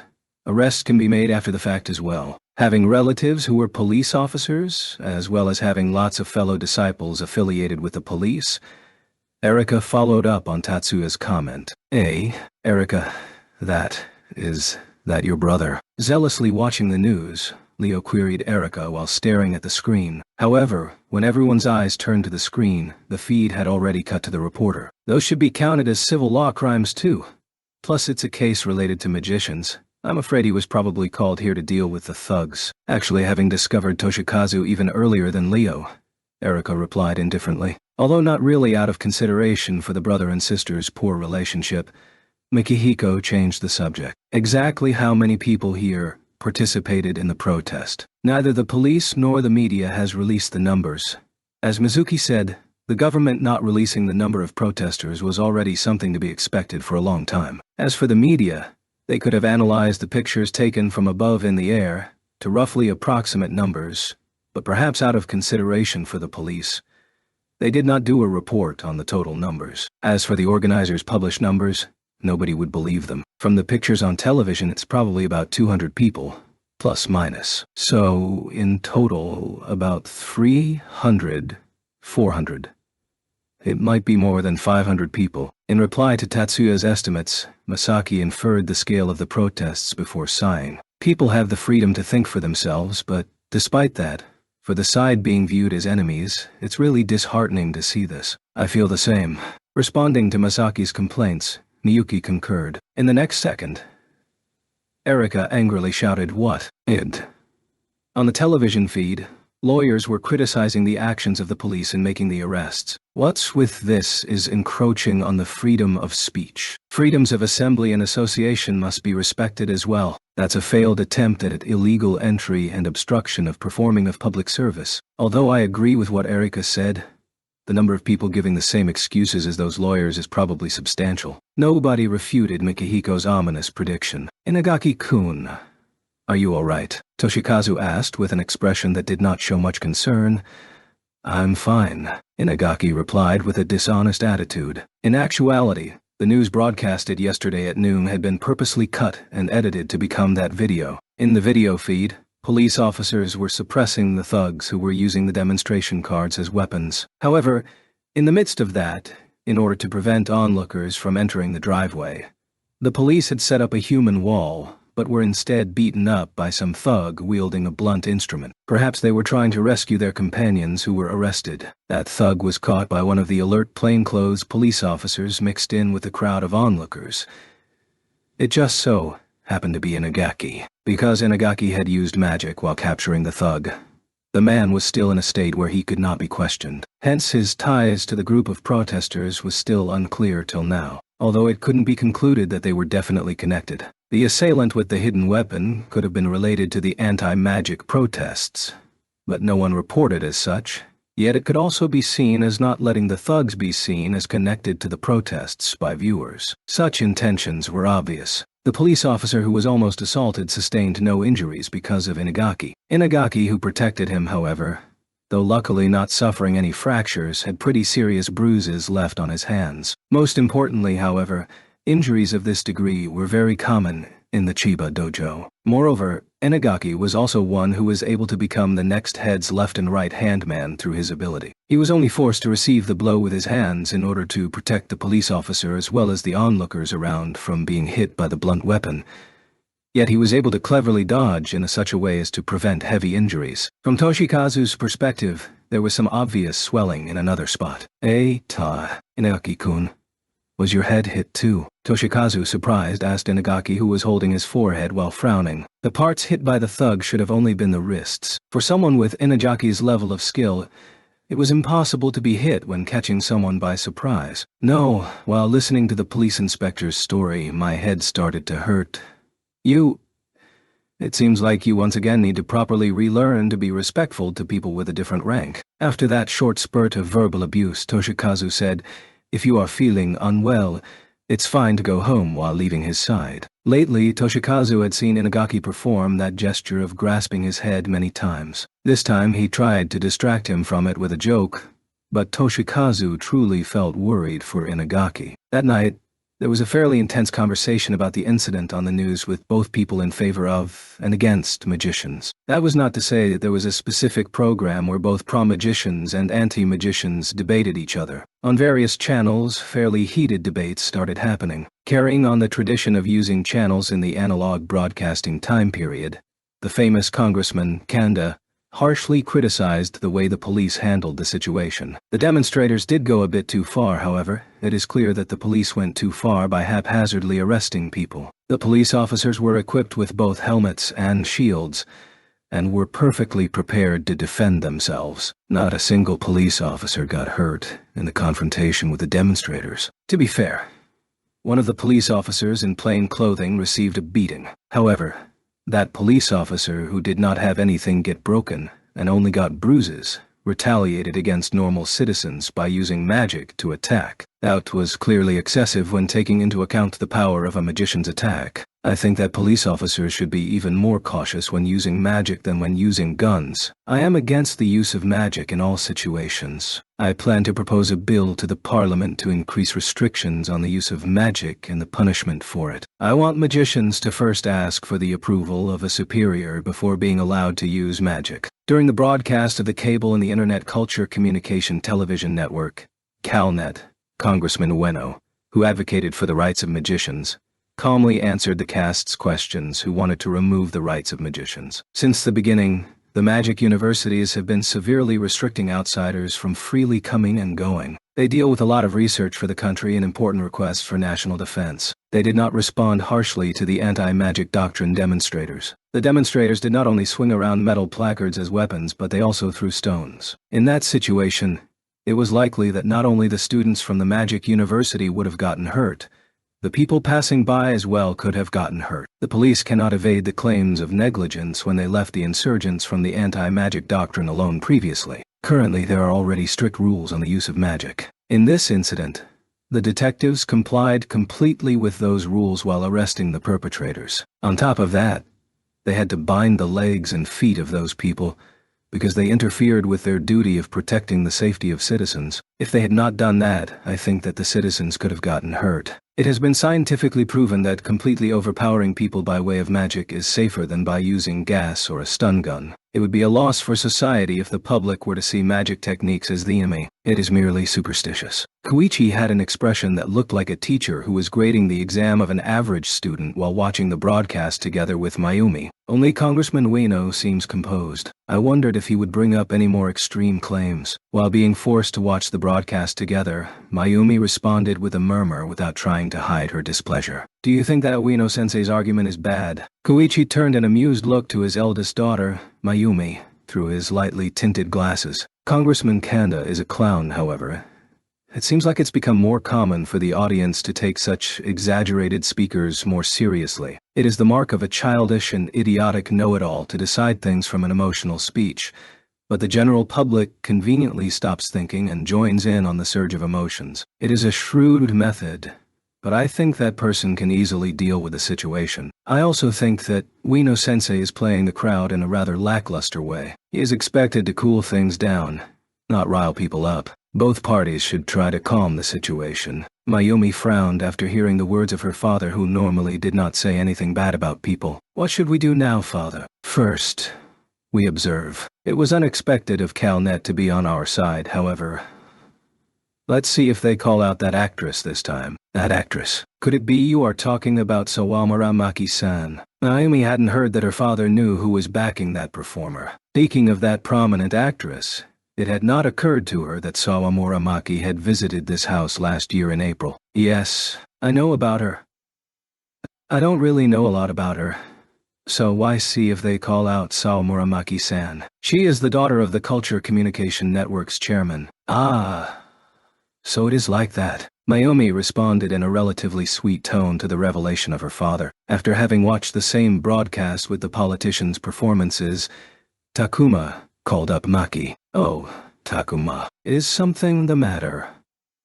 Maki seemingly sounded like she had been surprised by the sudden call. If it had been the Takuma from a year ago, he would have probably said something like, "Don't play dumb with me," in an unhappy voice. However, even if those were still his real feelings, he seemed to be able to hide them now. Sorry for calling at this hour. I wanted to give you my thanks. Your thanks. While hearing the doubt in her voice, Takuma was able to hear some slight noises in the background. If you are in the middle of work right now.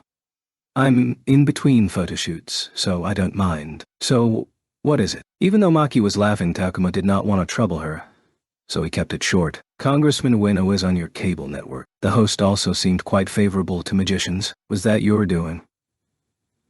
I'm honestly thankful. What for something like that? Maki let out a disappointed, laughing voice. It is true that I advised my father to not take an anti-magic stance, but that wasn't just because of your request, you know. There have been some new developments, and if you don't keep up with them, you could lose profits. Father is an entrepreneur, so he just made some calculations. We also did a favor for Ueno-sensei, so you really don't need to thank me. You still helped me out. I'm truly grateful. Is that so? If that's the case, then I look forward to you returning the favor. You can ask me anything. Takuma apologized once more for bothering her during work before hanging up. It might be obvious, but a lot of people were also unhappy because the mass media didn't take a one-sided stance on anti-magicians. The fugitive, Guji, wasn't only unhappy, but he was also impatient. The main goal for his act of terrorism was to entangle the 10 master clans and the citizens, changing the public's opinion so that magicians would be seen as enemies. Guji also predicted that the Japanese magicians who got cornered by this change in public opinion would evade criticism by using the 10 master clans as a scapegoat. His plan was to then use the 10 master clans to remove the Yotsuba family from society. Dividing the magicians was certainly effective in creating an opening against the 10 master clans. But at the moment, Guji realized that things would quiet down before anything could happen. Like this, there is no meaning to it. It is not over until I make those people who have stolen my revenge from me suffer like I did. 43 years earlier, Guji was driven out of his homeland by a single failure. He, who held great power and fame for an ancient magician, lost everything in a short time and got erased socially. In the middle of his heart being torn by humiliation, Guji swore that he would take revenge. He wanted to thrust the magicians of the Kunlun Fang Institute era, who exiled him, into the same wretched circumstances that he experienced and laugh at their grief and resentment. He couldn't think of another way to avenge himself. However, enacting his revenge became impossible. The people whom he wanted to take revenge on were crushed by the Yotsuba. Having lost the target of his vengeance, having his opportunity stolen, he turned to those responsible to banish the Yotsuba from society just like he once was. I won't kill them. I don't want to kill them. It would be best if they lived miserably crawling through the mud. The suicide bombing attack was the final plan for that purpose. To deny the usefulness and contribution from the Yotsuba, the 10 master clans, and all of the Japanese magicians.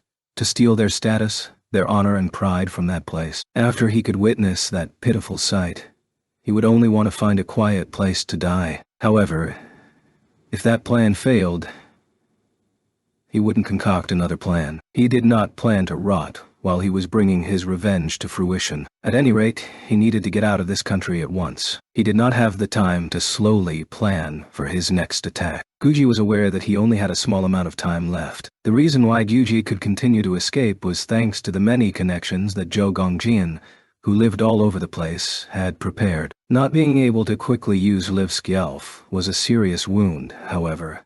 Guji had always thought that it was dangerous to rely heavily on that tool. He should rely more on his blood companion than that unidentified tool. He reaffirmed that belief yet again. Time was ticking, so he wouldn't spend time erasing his tracks. And for the purpose of leaving the country as fast as possible, he needed strong pawns under his own control. It wouldn't do if their potential wasn't higher than the reinforced magicians he had stolen from the Japanese army. Guji then remembered that his familiar had carved a seal on a pupil from a magic clan with high potential. The person's character wasn't an issue, and it seems like it would be a fine if that person from that clan became my puppet. By using that pupil as bait, he could fish for his teacher. Guji continued working out his plan. Saturday, February 16th. Dark. The Anti-Magic Association held another demonstration today. However, this time, the target wasn't the Magic University. Their course was heading from the central government agencies to the national parliament. Unlike yesterday, no one turned violent. However, that didn't mean that they did not cause any trouble. There was an incident 400 kilometers west of Tokyo that occurred at 2nd High in Nishinomiya. 2 high schoolers were attacked by anti-magicians on their way back from school. Anisama. Tatsuya-san taught you. Having heard of the incident, Tatsuya returned to 1st High and was greeted by the surprised voices of Miyuki and Hanuka. I came back after hearing about the incident at 2nd High. Tatsuya dispelled their questions in a single sentence. What are the details of the incident? And, moreover, returned a single question. The female students were attacked by hoodlums on the way back from school. However, they were safe thanks to other students rushing over to help them. Merely by being repelled, the hoodlums were fairly severely wounded because the students mistook the strength of their magic. By the way, Minami-chan is connecting to the audio conference channel of 2nd High. Just as Miyuki finished her explanation to Tatsuya, Minami reported that she had connected to the line of the president. Nodding to Minami, Miyuki talked into the microphone. First High Student Council President, Shiba Miyuki, here. Second High, can you hear me? Second High Student Council Vice President, Kudo Minoru, here. I can hear you loud and clear. The voice that responded through the speakers belonged to the person with whom they performed a joint operation with last fall at Nara, Kyoto. Minoru-kun, you became Second High's vice president, right? Yes, surprisingly, it seems like I became the vice president. By the way, Miyuki-san, won't you switch your video connection on? I don't mind. It was good manners to not start a video meeting from the start. It speaks for itself that suddenly connecting to a camera on the corner of a terminal could sometimes be embarrassing. Before long, the conversation was switched to video after initially having connected by voice. After less than a second, Minoru's face was reflected on the large screen inside the student council room. The sound of people taking deep breaths could be heard around the room many times. The members who did not go on the preliminary inspection or went to the thesis competition saw Minoru's face. Be that as it may, a beautiful face on par with Miyuki's from the opposite sex was enough to overwhelm the girls apart from Miyuki. Minoru lightly opened his eyes because he was surprised after seeing Tatsuya in the student council room of First High. Minoru had heard from his family that Tatsuya was assisting in the search for the terrorists. However, he knew that it wouldn't be appropriate to ask him any questions about that now. This is sudden, however, Vice President Kudo. Since she was talking to the student council of another school, Miyuki used her best tone of voice to ask a question. Could you tell me the details of the attack that happened to one of your school's students? Certainly, President Shiba. Minoru also responded in a tone of voice fitting for the vice president of Second High. About an hour before now, on the way from our school to the station, first-year female students from this school got surrounded by 6 men who appeared to be around 20 years old. Having heard that story, the members of the student council, the chairman of the Public Morals Committee, as well as a female member from the Public Morals Committee, all knitted their brows at the same time. The men started preaching humanism doctrine to the girls in a loud voice. Only God is allowed to perform acts of miracles. Everything that twists the established natural providence of God is an act of the devil. Humans must live merely by the power that has been given to them, they proclaimed. Thus, hearing the claims of the religious assailants, it became clear that they were a cult that distorted the ideology of existing religions. The students repeatedly and firmly asked them to step aside. However, the men did not release them from their encirclement. The students used the crime prevention buzzer on their portable terminal, and one of the men then proceeded to try and confiscate her terminal. The situation then turned into a scuffle. The functionality of the crime prevention buzzer included in the portable terminal is not only limited to letting out a loud sound, it also had the functionality to call the emergency number along with information about their location. It was easy to understand the reason why the men tried to obstruct the use of the buzzer. Having heard the disturbance, other students came running over. 3 first-year students and 1 second-year student. The second-year student pushed his way through the wall created by the assailants, and the first-year students followed through the gap he created. Then they got into a brawl with the cult followers. Their opponents were larger, and on top of that, it seems like they also knew Chinese martial arts. At the moment that the second-year student got knocked down, the girls from the first year finished their magic and made the cult followers powerless. How were the injuries? The second-year student's nose was broken. His eardrum got ruptured. His ribs got cracked, and he had internal bleeding in various places in his body. There was also damage to his internal organs. It seems like a fairly serious injury. One male first-year student broke his collarbone and another one got a concussion. It seems like he took a blow to the back of his head. No other male or female student seems to have any other injury that stood out. How about their opponents? The magic used was spark and press. One person's pulse became irregular because the effect of spark, while another person fell down, hit his head and cut the inside of his mouth.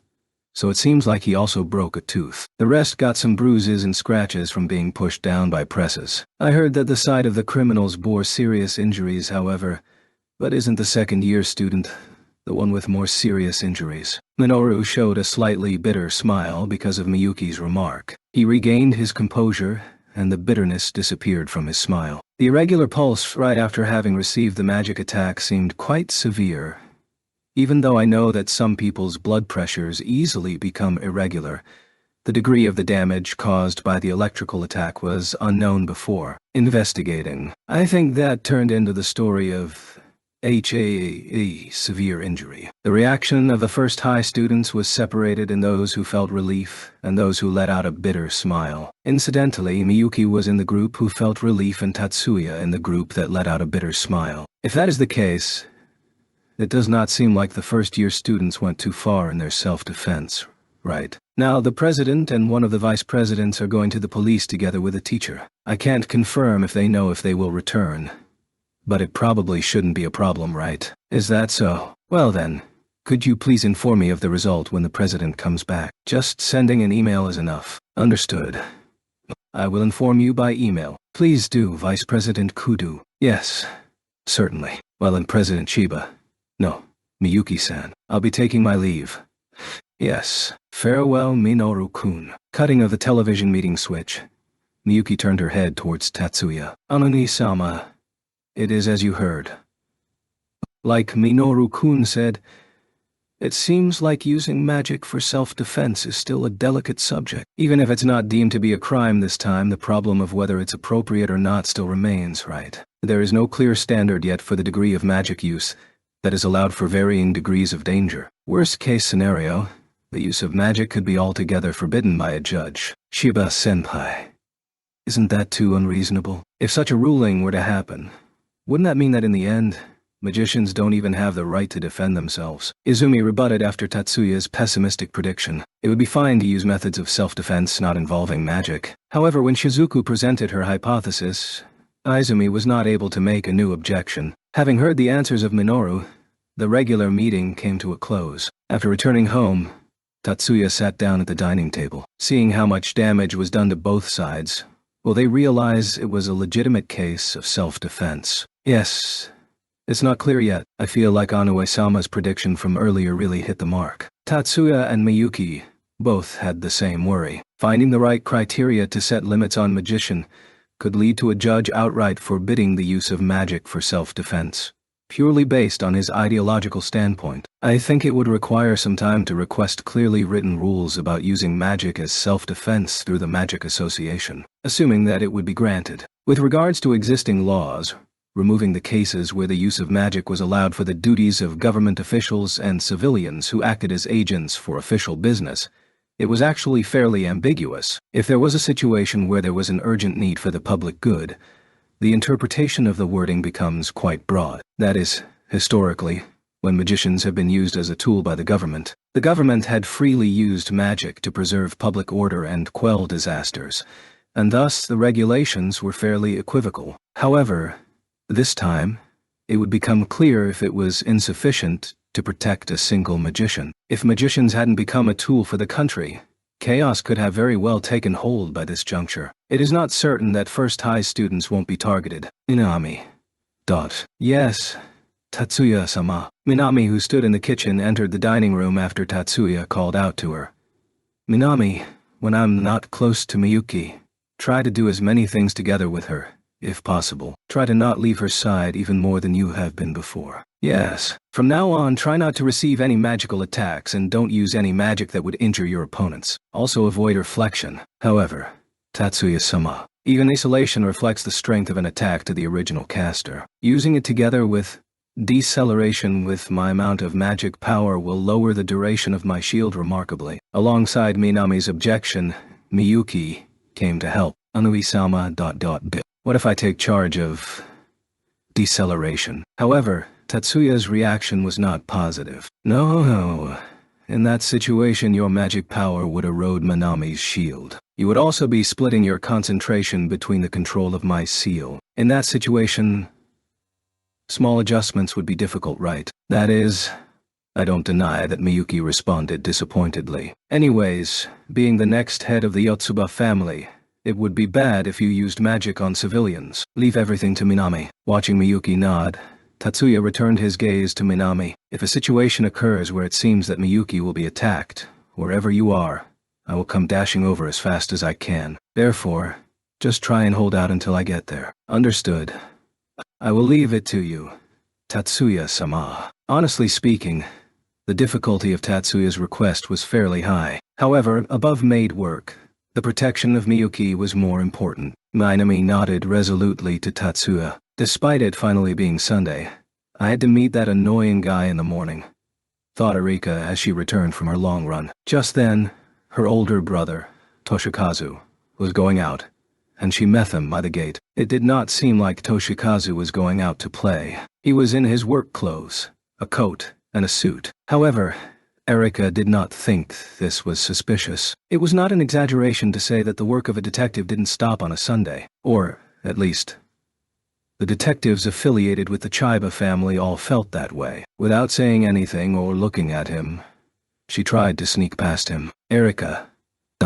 Nevertheless, she was still stopped, just as she had anticipated. Erika didn't like this brother who was from another mother, and thus wasn't also good at dealing with her father. She still remembered being knocked down time and time again until she couldn't stand up again from her childhood during practice. She got irritated remembering the various times where she got ridiculed in a joking voice. It was frustrating to her that his words accurately revealed the hidden thoughts in her heart. Wishing it wasn't such a thorn in her heart, Erika wondered what he needed from her. Since becoming a high school student, she had abandoned trying to reconcile things. What is it? What is it? The most Erika could do was to look at him with a pouting face. There's something I want you to listen to. However, the usual sarcasm didn't come. So, what is it? She still thought her tone of voice was angry, but her pouting face disappeared while she answered the question. Toshikazu was not concerned by Erika's rebellious attitude. He felt like he didn't have the time to mind because it was different every time.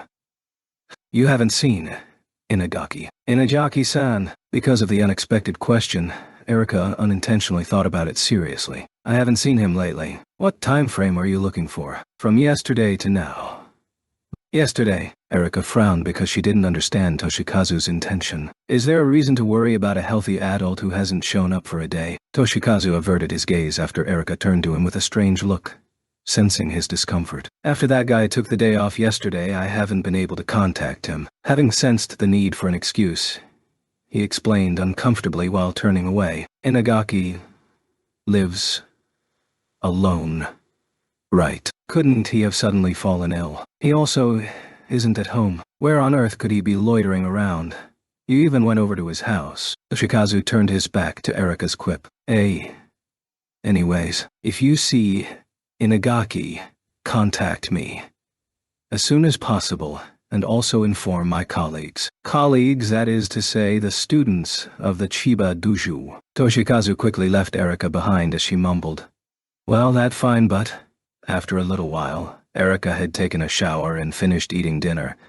Then she entered the dojo. Neither her father nor older sister were inside. Erika had aimed for this opportunity to train without them in the dojo. The sisters had a different mother, and a bad relationship, living perfectly isolated from each other even within the Chiba family. Even though it was Sunday morning, there were a lot of students practicing. In the center were young men in their 20s. Veterans from the same generation as Inagaki could also be seen. Having suddenly remembered her talk with Toshikazu, Erika went closer to them to have them listen to the story. Naito-san, Kadota-san, do you have a minute? Erika asked the two while one was swinging a wooden sword and the other was giving advice. Oh, Erika-san. Good morning. Ah, you came, Erika-san. Having heard her call out, the two people stopped practice swinging and looked at Erika. So why I called out to you? The two of you both joined around the same time as Inagaki-san, right? Right. Yeah. Although, Inagaki-san is still a bit older. That doesn't change anything, right? After Erika emphasized an age difference of only 2 years, Kadota gave her a cold look. However, quickly realizing she was not making any progress, she changed her mind. Well then, it seems like Inagaki-san has been missing since yesterday, so have you two heard anything? Missing? Naito, who was the same age as Inagaki and probably the closest to Inagaki in the dojo, frowned his eyebrows in doubt. That's weird. From his character, I wouldn't think that there would be a task so urgent that he wouldn't even leave a message behind. Inagaki-san isn't as methodical as Naito-san. With a thump, a fairly harsh sound resounded from Kadota's head. Stop joking around. I am just glad I didn't get hit by the wooden sword. Yeah. Leave the playfulness out of this. Erika turned unamused eyes to Kadota, who, in spite of getting hit on the head by a fairly powerful strike from Naito's fist, didn't show a lot of pain. So, the both of you don't know anything, right? We don't. Attention. After Naito turned his head that looked towards Erika, he yelled towards the center of the dojo in a loud voice. Raise your hand if you have seen Inagaki today or yesterday. No one lifted their hand. No one knows where Inagaki is. This time, 2 young men past 20 lifted their hands. I haven't seen him yesterday, however. The day before yesterday I saw him around my hometown. After he said that, other people nodded as well. You guys live in Kamakura, right? Yeah. It seemed like he was looking for something. I thought he was doing an investigation, so I didn't call out to him. You didn't notice anything else? I only glanced at him. Sorry. Naito turned to Erika. Erika returned a nod to Naito. Got it.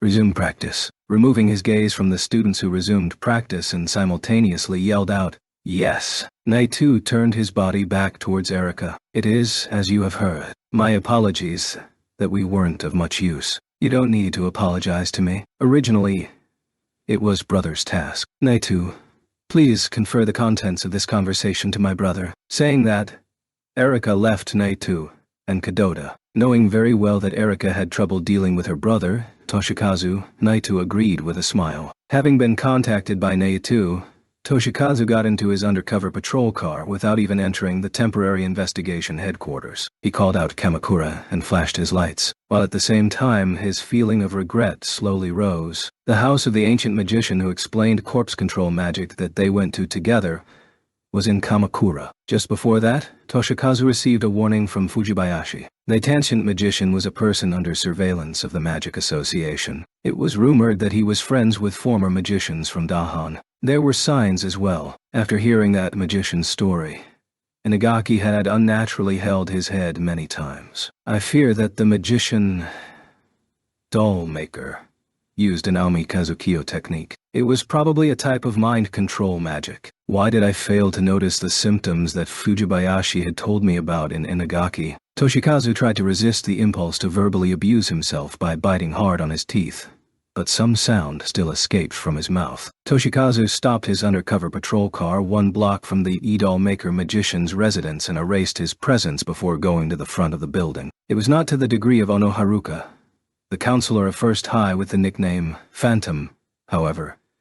Toshikazu's hiding technique was also first class. It was an easy feat to fool the passerbys while holding a sword cane in his hand. He could not deceive machines, however. If it were fellow humans, he had complete confidence that he could easily stay hidden. While Toshikazu was erasing his presence, he extended his perception beyond his 5 senses to the inside of the residence. His magic didn't cover the target like a cloth, but acted more like countless threads radiating and extending from him. Against his expectations, there was nothing hindering him. There was no isolation wall to cut off the thread, nor was there a special lineage trap that would take advantage of the threads to counterattack. Nevertheless, he continued searching deeper inside the residence without becoming careless. He quickly found the presence of Inagaki. Toshikazu remembered to be more careful because it went a bit too easily. However, he soon pushed away that worry from the corners of his consciousness. The presence of Inagaki that returned from the thread seemed like he was on the brink of death, and terribly weak. Even when not eating or drinking anything for a full day,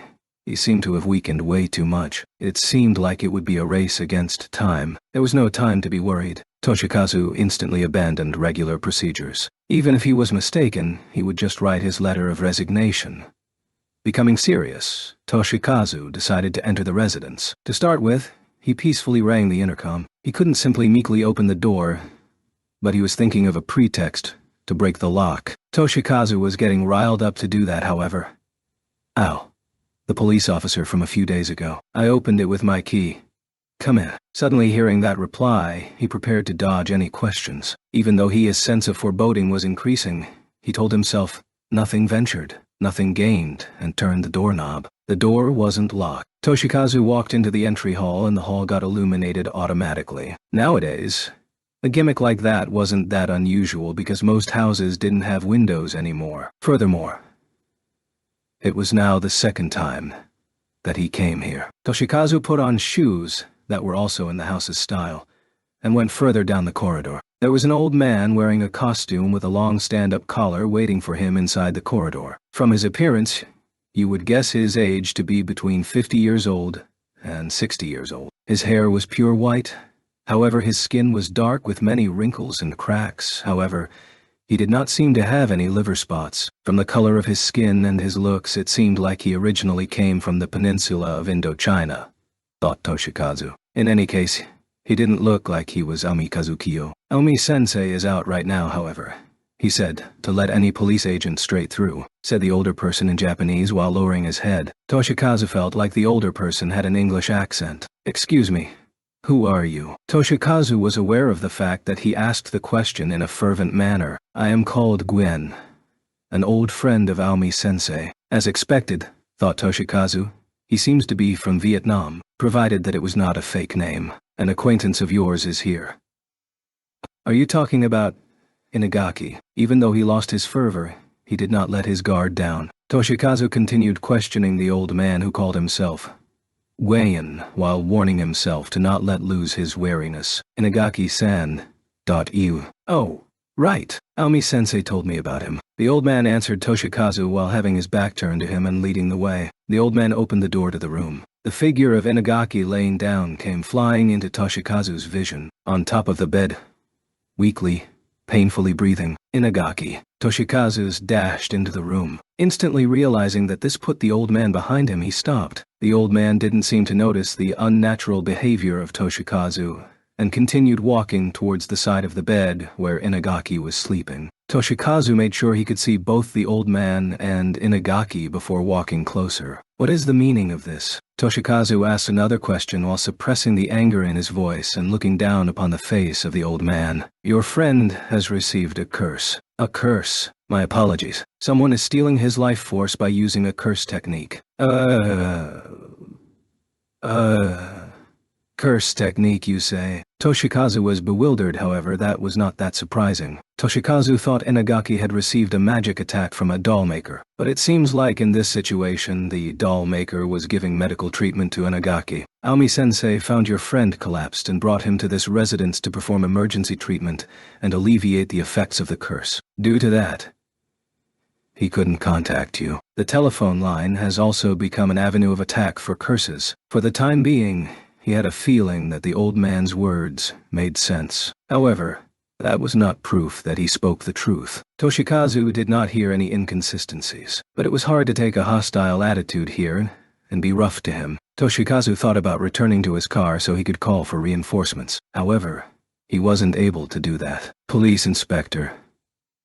He was stopped by the weak call of Inagaki. Inagaki, you are awake. Toshikazu unintentionally put his left hand on top of the bed's frame. However, his right hand was still free, so he could be careful of the old man behind him. Inagaki's right hand lightly grasped Toshikazu's left hand. However, in the next moment, Inagaki's hand grasped Toshikazu's wrist with the strength of a vice. Toshikazu tried to repress his surprise. The strength was incredible, for having been so weak up until now.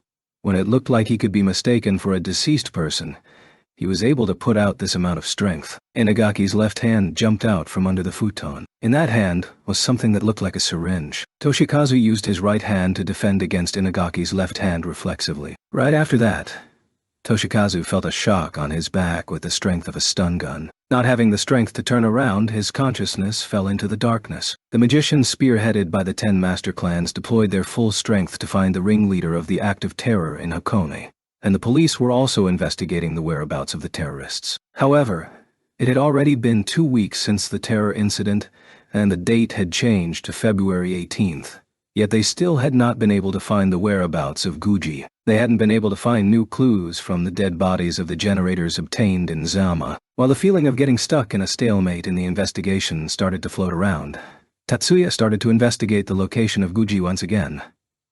However, Tatsuya suddenly got a feeling of impending danger while on the way to Kamakura, alone on his motorcycle. You might be able to say that he was a guy who could feel it in his bones. Stopping his bike and focusing his eyes on the deep snow, he wasn't able to find that which had given him that feeling of danger. There was no skill to look into the future. Nevertheless, following his feeling of uneasiness, he turned his bike towards Hachiuji. There was still a lot of time to go before the school day ended, however. Miyuki went to the front of the nearest station from First High. Miyuki-sama, I'm incredibly sorry. An enemy, who was walking next to her, frequently apologized. Haven't I told you many times that it's fine? This is also student council work, so I don't have any intention to force it on Minami-chan and the others. But even so, Miyuki-senpai, is it really okay for it to be just us? Superficially, it seemed like Izumi was apologizing as well. However, she was not able to hide her real intentions. Miyuki went out along with Izumi and Minami to purchase souvenirs to give to the graduated students. Every year, the souvenirs are ordered from a shop in front of the station. At last year's appointment, Miyuki went alone. But this year going alone wasn't enough, so she brought along 2 other people. Excuse me. We are the members of First High's Student Council. Yes. Please come in. The person who came out to receive them from within the shop wasn't the shopkeeper, but his wife. The shop side had also learned various things from last year's negotiations. It took quite some time, didn't it, Miyuki-senpai? Having just left the shop, Izumi let out a complaint in a small voice. Some way or another, a fed-up atmosphere drifted around after hearing the complaint coming from an elegant voice. Right. However, today's plans had already roughly been decided, so we did our best. Miyuki consoled with a smiling face. That's right. Miyuki-senpai, you negotiated wonderfully. As expected of Miyuki-senpai, Izumi instantly lifted away the tension. It's not like I think it was to be expected. No.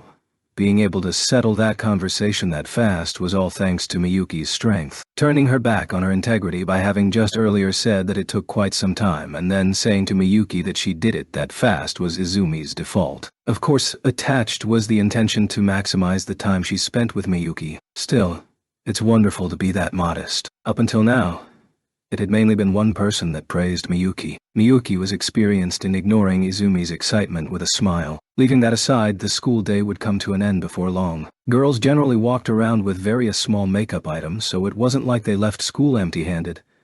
But it was still necessary to temporarily return to school before going back home. Well then, let's quickly go back to school. It isn't like we will only barely make it, but we don't have that much time left over. That's right. Yes. After hearing Miyuki's remark, both Izumi and Minami nodded in turn, and the 3 of them turned their feet towards First High. However, after only having walked for 10 minutes, the girls had to stop. In a side street horizontal from the main street that students took to go to and from school, they encountered a group of around 10 men. Through the cracks of the circle they stood in, they were able to see the boots that First High female students wore. What are you guys doing? Izumi, who quickly noticed the female students inside the group of people, quickly walked closer and questioned them in a loud voice. Some people who stood next to the group of people turned around to face her. The men started talking amongst themselves. Hey, that's the one from the Sagusa family. Do you know that the one behind her, she is First High's student council president? Their voices reached both Miyuki's and Izumi's ears. Izumi-chan. Wait. Miyuki, who quickly caught up to Izumi, stopped her by grabbing her arm. However, Miyuki's restraint had been too late. No, the men's movement had been quick. Leaving behind the female students that they had been pestering, they crowded around Miyuki's group. What is it? Who are you guys? The men did not respond to Izumi's normal question. That's the ringleader's daughter from the users of those sinful black arts. Except in a violent play, Izumi did not expect to have that line thrown at her. Repent. After that person loudly shouted that, the other men also called out repent. In unison. Pardon. D. Izumi-chan, wait. Izumi, who started flaring up against the men, was stopped by Miyuki. Only God is allowed to perform acts of miracles. Everything that twists the established natural providence of God is an act of the devil. The men recited the verse that they had learned by ear. However, Miyuki took Izumi's hand and turned back around. If you won't open the path. The men who got glared at by Miyuki showed flinched expressions. However, not responding to Miyuki's words, they once again recited a repent. In unison. Humans can only use what has been given to humans by God. Miyuki also did not want to listen to them anymore. If you do not move aside, that would be unlawful confinement. Are you fine with that? The guy who looked like the leader stopped the verse he was reciting to threaten the youth in front of him. Hey, shut up! The man next to the one Miyuki had asked that question to yelled at her. Miyuki did not pay any attention to the man's threat. Minami-chan. Good. Yes. Minami gave a short response to Miyuki's call. Minami had already finished preparing a magic barrier composed of both isolation and a deceleration that just barely did not touch the men. At that moment, the men did not understand what Minami had done. Miyuki took out her terminal to ring the crime prevention buzzer. The man who shouted at Miyuki attempted to grab her terminal with his hands. However, his hands were repelled by Minami's wall. They noticed that they could not reach their hands towards the three girls. "You think it's good to use magic as you please, do you?" A voice rose up from the crowd. "I am merely defending myself against flagrant illegal confinement," Miyuki answered in a clear voice to the accusation of the shameless person. "As a woman, I can feel when my body is in danger," she added in a scornful voice. Izumi turned to the leader with a cold look. That look was an unbearable provocation for people who did not doubt their own virtue. "Punish them." The leader lifted his right hand up and forcefully brought it down again. Including both the people to his left and right, a total of 4 young men stepped forward, pushing out their right fists in front of them. On their middle finger was a brass ring that was giving off a dull shine. Could that be... And tonight, Izumi let out a panicked statement. "Divine punishment." As the leader's order was carried out, Miyuki, Izumi, and Minami were attacked by the cast jamming noise from the Antonite. Minami, who was supporting the barrier magic, let out a moan. The shaking wall was surrounded in every direction by the outstretched hands of the men. To be continued in the next volume.